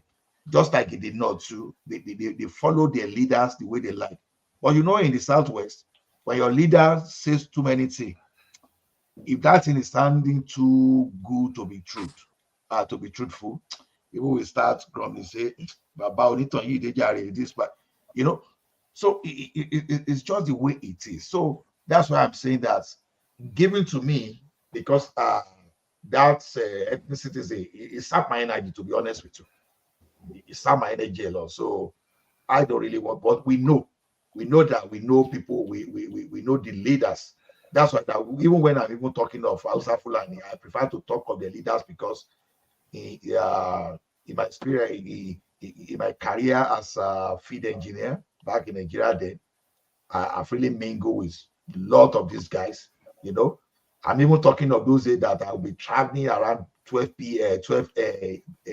in the middle of the night from Mina to Kano to all those that I would not really be afraid of so much of things Honestly, like that. that So unitary system created this dichotomy that we now are dealing with because the fallout of that singular exercise alone, you can look at UAE. UAE are different emirates, and they're developing at their own pace. In fact, Emirate of Sharjah is the most backward among them. But one thing that they are known for is they hold their religion, their belief strongly. That's why till today you can't go to Sharjah and hold hand. Police could grab you. You're on your own with that. They're tabi guguru ni. But in Dubai, you see people dressing like they are going to hell one way or the other. Nobody care, you know. And they are growing. They don't perhaps maybe they don't really fancy uh, those tall buildings or all those new technology. But not that the charger is not developed, but it's not as the same you mean pace Saudi Arabia? in Dubai. In No, Dubai. yeah, So Dubai is very developed. I mean UAE generally. That's The last time I was there was 2000. Was it 2000? No, 2011. I've not been there since 2011. I know things must have changed a lot now. The Dubai you went on YouTube, I mean, counting it. No, I went to Dubai for training. Look at this Baba. Look at this man. I went for training in Dubai in 2011 and I stayed at the Bujuma High-End. So you what are you know talking about? when I first went to Dubai was in Look at my Baba again. 2003. YouTube, wow. I went back there 2005. After 2005, I didn't go back there until 2018.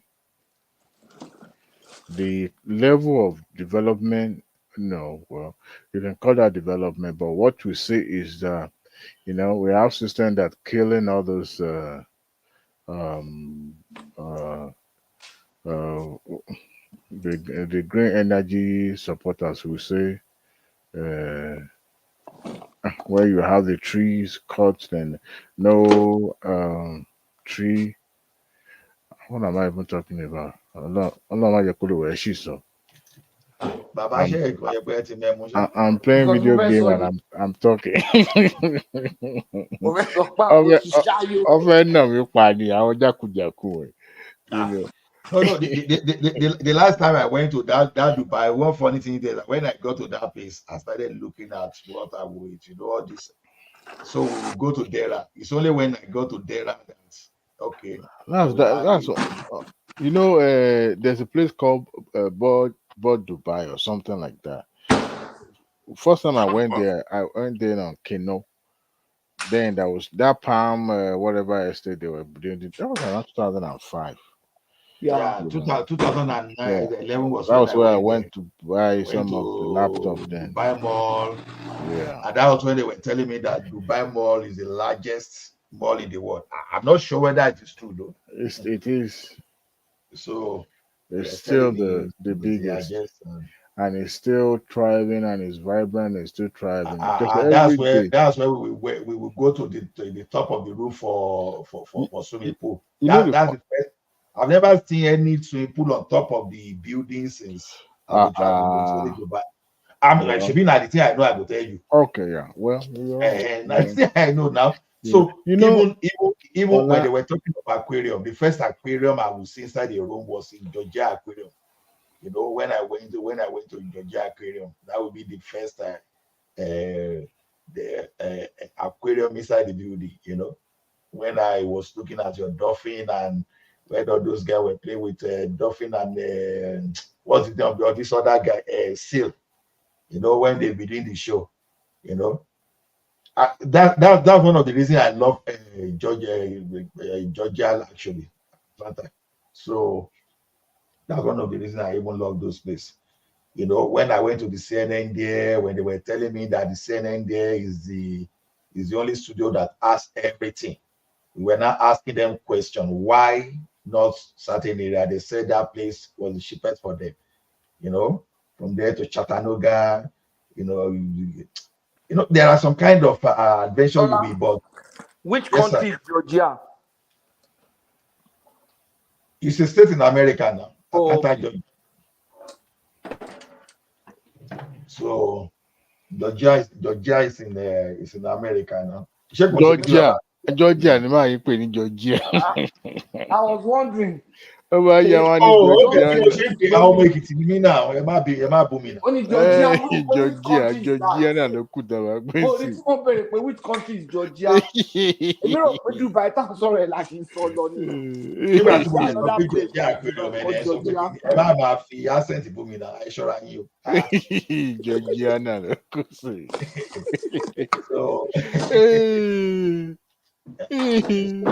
Èkìtì kété. My first time in United Kingdom, I was bored. It was like immediately we finished the train like this. In fact, it was like made the plane quick come. So we went for that training. We went to Dundee. So I went to Dundee that time. In fact, I was should have let no train. So we got lost for almost 4 hours. We now asked someone he said, wow, that you were we are moving toward the end of another city.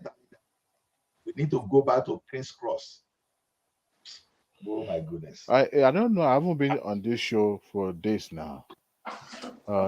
Did anybody mention or talk about the visit of Christopher Wray, FBI director, to to Tinubu? No. Honestly, it's worth discussing. It's baffling. What's the significance? If you can let us know, what do you feel? According to the statement they released out says that they are in partnership with the government insecurity and to curb terrorism. And I was wondering, when did the FBI decided to be the police of the world coming to Nigeria? Their major assignment is domestic issues, not external issue. I understand sometimes they partner with the other security agency in the other country, but when did Nigeria become an ally of America when it comes to FBI? Adewale, I think we need every foreign help that can save that country. And I will tell you, I could be wrong, but this is my own perspective. You see, nobody is talking about all this Malamina and those people that looted our treasury.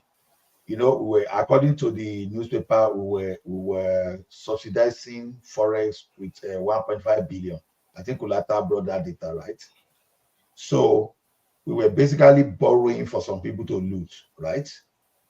And these people that they are looting, by the time they are coming for election in 2027 or maybe 2021 is when they want to come. Don't forget that part of the Stony Weight is what we come here and use to face the country again. So what I'm saying here is this: our looted money is not staying in that country. It's moving outside of that country. Everybody, whether Interpol, whether FBI, whether Scotland Yard, and those people in there, what's the name of those people in Dubai? So if we can get everybody on board, because I think the mission will be that if money is crossing our border, we need some people to help us to trace that money where it's going to. If we can find a way to take all this money away from all this crook for better thing. And if we can even push them away, if we cannot prosecute them successfully in Nigeria to go and do their J time somewhere outside the country, I don't mind. The insecurity in Nigeria today, honestly, there is no way under the heaven and this earth and on this earth that we will say people in the government do not know. They know. It's just impossible for them not to know.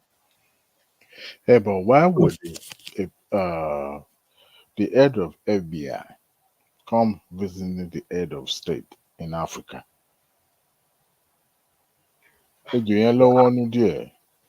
So what are you suspecting? So let me you know, in some ways, you have to look at what are the interests of America in Nigeria for them to be having a partnership in the first place. You're right, and I'm suspecting that certain interest has to be. Perhaps they needed to see the head of state to see where maybe they are they are probably, you know, you came to scare Tinubu in a way. Let me put it that way. In a look, you know, comes to scare him off. You know, perhaps maybe trying to show him something that could not be done, and you know, some of these diplomatic relationships sometimes get as a be. Most time when you see them coming out, sometimes they threaten themselves inside the living room. They will now come out and say they have a very productive meeting. However, I don't know. I'm just making things up here, but it's just that I just don't see that significance of I him don't know, to be flying honest. 12 hours, thousands of miles to come see the president. When you have the Secretary of Foreign Secretary of State, you have the Defense Secretary, and you know, I still don't understand why um the head of FBI has to visit the head of state. If at all, at that level, I understand that, you know, him being the head of FBI, it could as well reach out across to the ND. I mean, oh, sorry, what is this? Ribadu, NSA, right? Chairman. So why taking that long journey to do what? To me, I'm not scared of that though, because I don't know. Remember when he was contesting, he was not their favorite. He didn't even visit America. He was supposed to visit America, but I don't know what changed that time. It was only Atiku that went with all those other clown, Dino Melaye and what's his name? Bukola Saraki, and they went to meet one of congressman there. Okay. Like what I'm reading now is that I think it's the EFCC that actually invited the FBI. Because that's what I'm now saying, that they just broke a renewed strategic alliance towards tackling menace of international. So it's like my brother, I think it's just a smooth screen for something. I don't know. Like I said, I don't really understand that space. Or you want to learn from people. To me, I think it's just a smooth screen. It's not. I mean, it's not today that Nigerian government, even agency, have been forming partnership with American government, and the negotiation at that level, even with the defense ministry in America, they doesn't have to involve president with president. Sometimes they say even deputy director in the Ministry of Defense or whatever can as well have that, you know, meeting with their counterpart here in Nigeria. It doesn't really need to involve, because some of those things I just don't get it. See, in 2003, they came to Nigeria too. So that was when after forming the EFCC. So that's what I'm reading now. So can you hear me? We can hear you, Patoski. So anything, one of the things that will happen is this. We all know that there are big major political interests that are behind the security issue in Nigeria. and you want to make Yeah, that kind of sorry, discourse. Gapatos, before you continue, I've seen the bilateral agreement today. They signed in 2003, providing training, and they visited Nigeria But to they do. rescind it. They withdrew it when Jonathan was. So maybe they went are back. No, reopening no, no. that What I'm now. saying that they were even in Nigeria in 2003 under Obasanjo. Oh, So I've seen. So that's why I'm just trying, because I'm just a novice. I'm just trying to see everything just to understand. So what I'm saying is okay. that if there are strong political interests behind our security issues, and if FBI has information about those major political players, the best person to discuss will be with the president.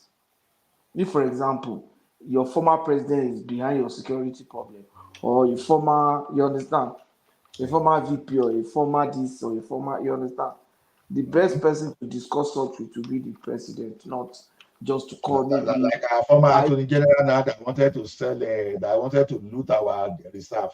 If not because of not UK. even that. You understand? If, for example, they say person behind Boko Haram is a former military head of state or a former civilian president or a former this, the best person to, or a former vice president, the best person to discuss those such with is not national security advisor or is the president directly. So those are Is the that just like when it happened in 2015 when these people go bring foreign militia, when they go bring foreign militia and put in our forest? That's just the way they alerted Nigeria at that time. But then what did they do? We use politics to mask everything. And those people now they are now they now turn to kidnappers and bandits in the country.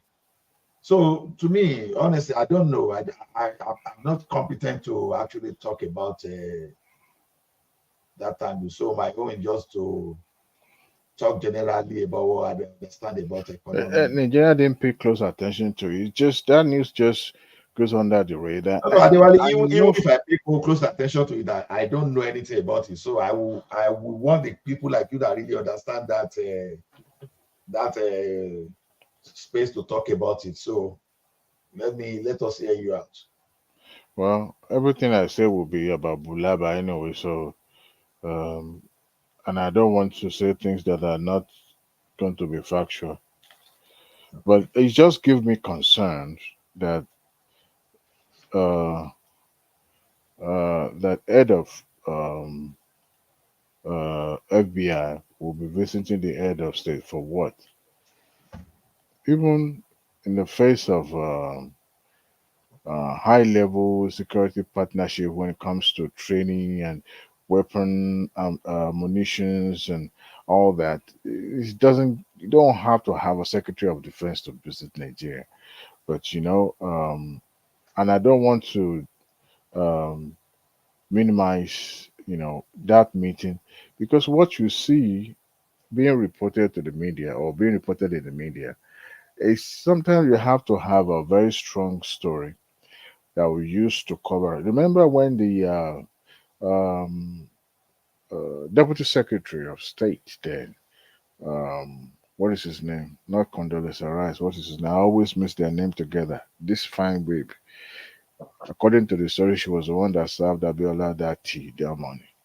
And that was where his tea was laced up. Anyway, that was a conspiracy theory being thrown around, but you can tell that they are the one that silenced that man. Anyway, they came under these guys of finding or trying to come in for the peacekeeping or peace mission to Nigeria, only for them to meet the key players in that area, and then two of them ended up going beyond. But government always have stories that will be convincing enough that even if you narrate that story to the greatest skeptics, they will still believe it. So, but anyway, we will see, because it seems it seems Tinubu is now making much um, extending friendship hands to America now, because it doesn't seem, or I wasn't convinced enough that America was uh, supporting his candidates in during the election last year.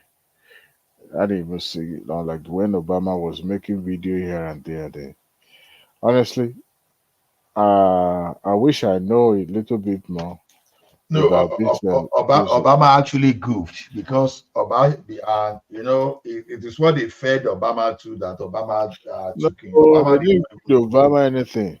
It is still their handwork. It's American. Oh, you don't know these people. no, After they, now America wanted to put a African command in African command AFCON in Nigeria, but Jonathan refused, right? And it wasn't the first this, person that would refuse that. that's the best person I know. Oh, no, it wasn't the first person. And no, I said that's the best person I know. Who is the other person? Because You know how long they've been trying to put American military command in Africa before they now move it to Germany. I'm talking about in the eras of even Obasanjo's then, in 1990s. They've always wanted to. but why did Hold United be on. allowed? So, Because Huh? what is it? AFCON in Germany? Yeah, How does that work? I it's thought in Germany.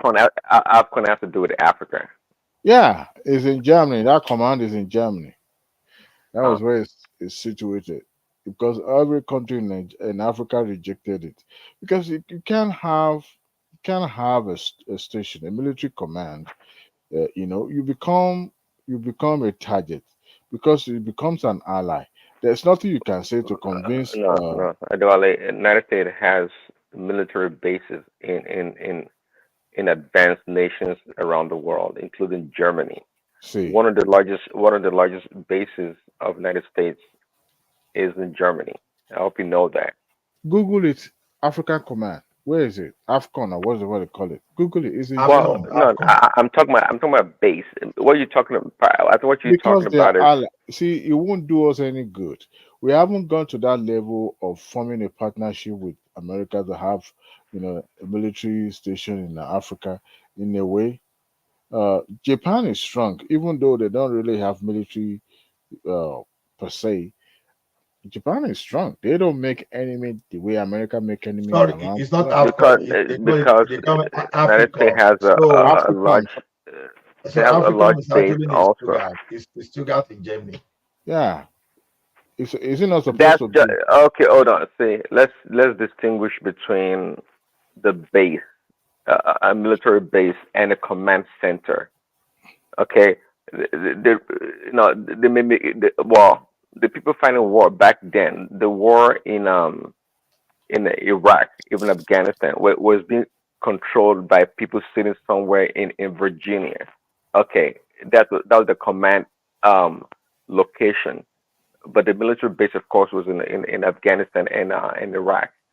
So yes, maybe all the military decisions or what to do, strike or whatnot, is in Germany. But we're talking about the actual military base where it is No, located I and what they're wasn't. trying to do with it. Either of the two. Either of the two.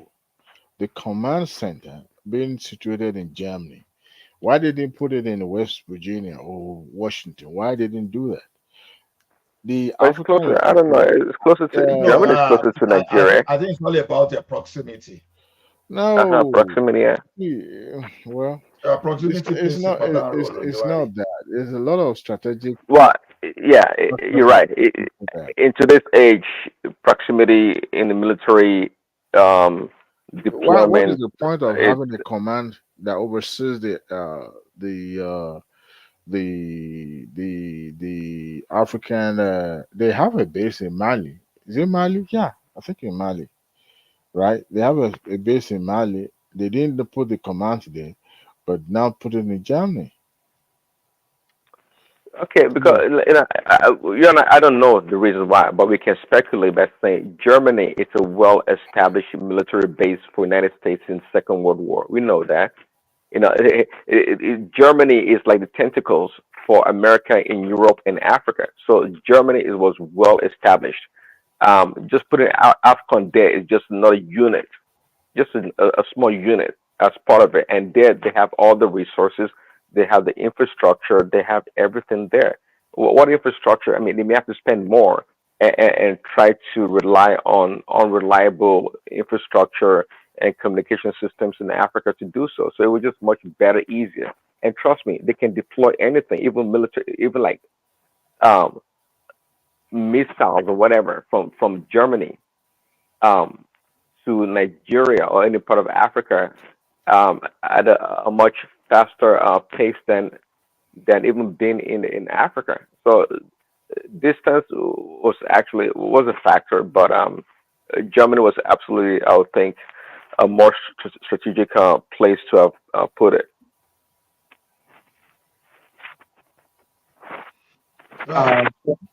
Thank you, everyone. We have better not shut this thing down. I will sue you, man. No, my you can throw us to the background for those people that still want to disclose. I will sue you. I joined a meeting. I have my military people calling me from Africa. So better not. I will sue you, man. Thank you, guys. Thank you so much. Yeah. Thank you for your. Thanks, Thomas. Yeah. Thank you so much. God bless you. Yeah.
For better infrastructure, for better life, yeah, my people.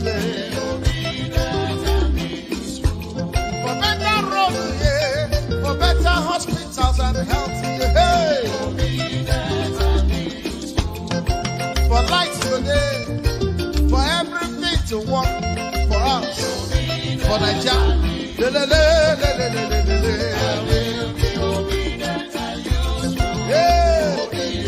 No more hunger.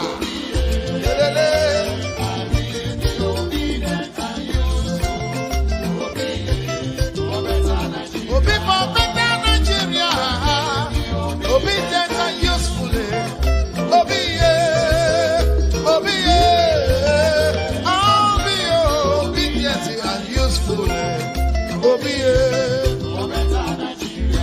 oh yeah, Obi, get it.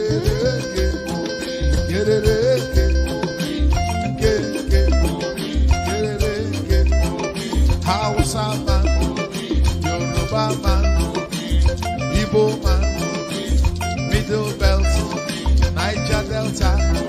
Let us come together for better Nigeria, for better life, for better health, for better road. From consumption to production. Get it. Obi Adema,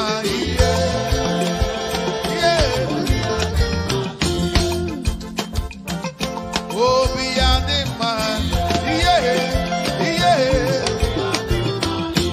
Obi Adema, Obi Akachamba, before Nigeria.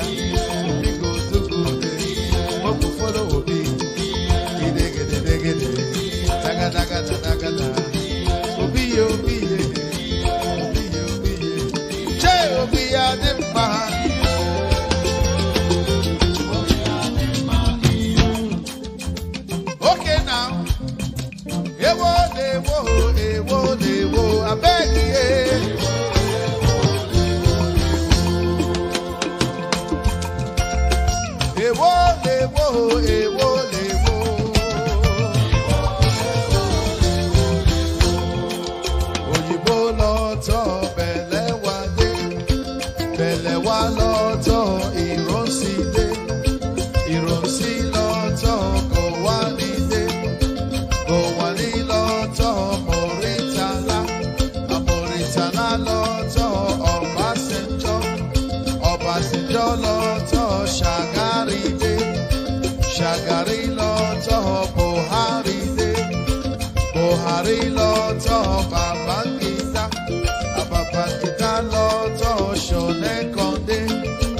Ṣonẹ́kan lọ́tọ̀ Abacha dé.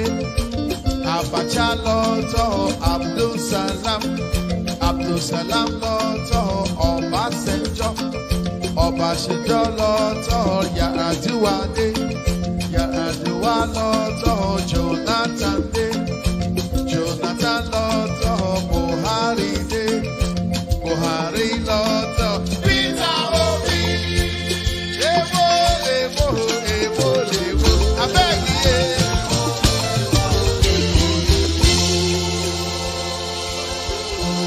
You can only see, but you can never get there. You can only see, but you can never get there. You can only see, but you can never get there. You can only see, but you can never get there. You can only see, but you can never get there. You can only see, but you can never get there. You can only see, but you can never get there. You can only see, but you can never get there. Listen, you can only see, but you will never want there. You can only see, but you will never get there. You can only see, but you can never get there. You can only see, but you can never get there. My convoy is 5 vehicles, and you cannot buy fuel unless I'm inside the car. So I will pay them. No more. I know. The governor was paying for petrol himself for his convoy. When they get to a gas station, he will come out and bring out money and pay. In fact, at Oka Government House, then when he was governor, forget about drinking champagne, what they are now doing there. Then he gave out old newspapers as substitute for toilet roll. If you are going to the toilet, he will just to save money. Yeah. He was going to run somewhere. He said he's going for interview for job. Peter, can't you give him a job? Peter, can't you do this? The boy doesn't even have. I said, none of my children have car. I was the only person who is governor and bank chairman, not to them. Isn't that mesmerizing? But I know that Peter B. I know that he's a smart man. You know? But the governor, that Obi, did he say anything about that 200 million from security vote that he was caught? His convoy was trying to smuggle out of the country. Did he say anything about that? No, he didn't. No, but he talked about that 72 billion he left behind for his handpicked successor. Because when you hear that Peter Obi left 75 billion, if anybody doubts it, call me. I know where the money is. I kept it. Did he talk about? Yeah, he did. Yeah, he did. I know. The man that he's now fighting, you know, remember? Yes, I know. Of course. Did he talk about, what is it called again? The liabilities he left behind. Did he talk about that? No. Like signed contracts that were not paid for. Did he talk about? No. Like thousands of workers that he hired during the last weeks of his administration without provision for their pay in the budget. Did he talk? No. But definitely he must have talked about the millions and millions he was dashing out to schools, churches, town hall, traditional. Yeah. At the end of the administration, he was just giving out money without appropriation. He talked about that, huh? Of course. Of course. Okay, one last thing. Did P2B finally explain how bodies of Biafran activists ended up floating on Anambra River when he was governor? Did he explain that? No, he didn't. Why? It must be an omission. Nigeria, we hail our own dear native land. Nigeria, we hail our own dear native land. Though tribes and tongues may differ, in brotherhood we stand. Nigerians all, I'm proud to serve our sovereign motherland. Our flag shall be a symbol that truth and justice reign. In peace or battle honored, and this we count as gain. To and unto our children, Havana without stay. O God of all creation, grant this our one request. Help us to build a nation where no man is oppressed, And so with peace and plenty, Nigeria shall be blessed. And so with peace and plenty, Nigeria shall be blessed. Kí ló ń ṣẹlẹ̀ ní Northwest Territory?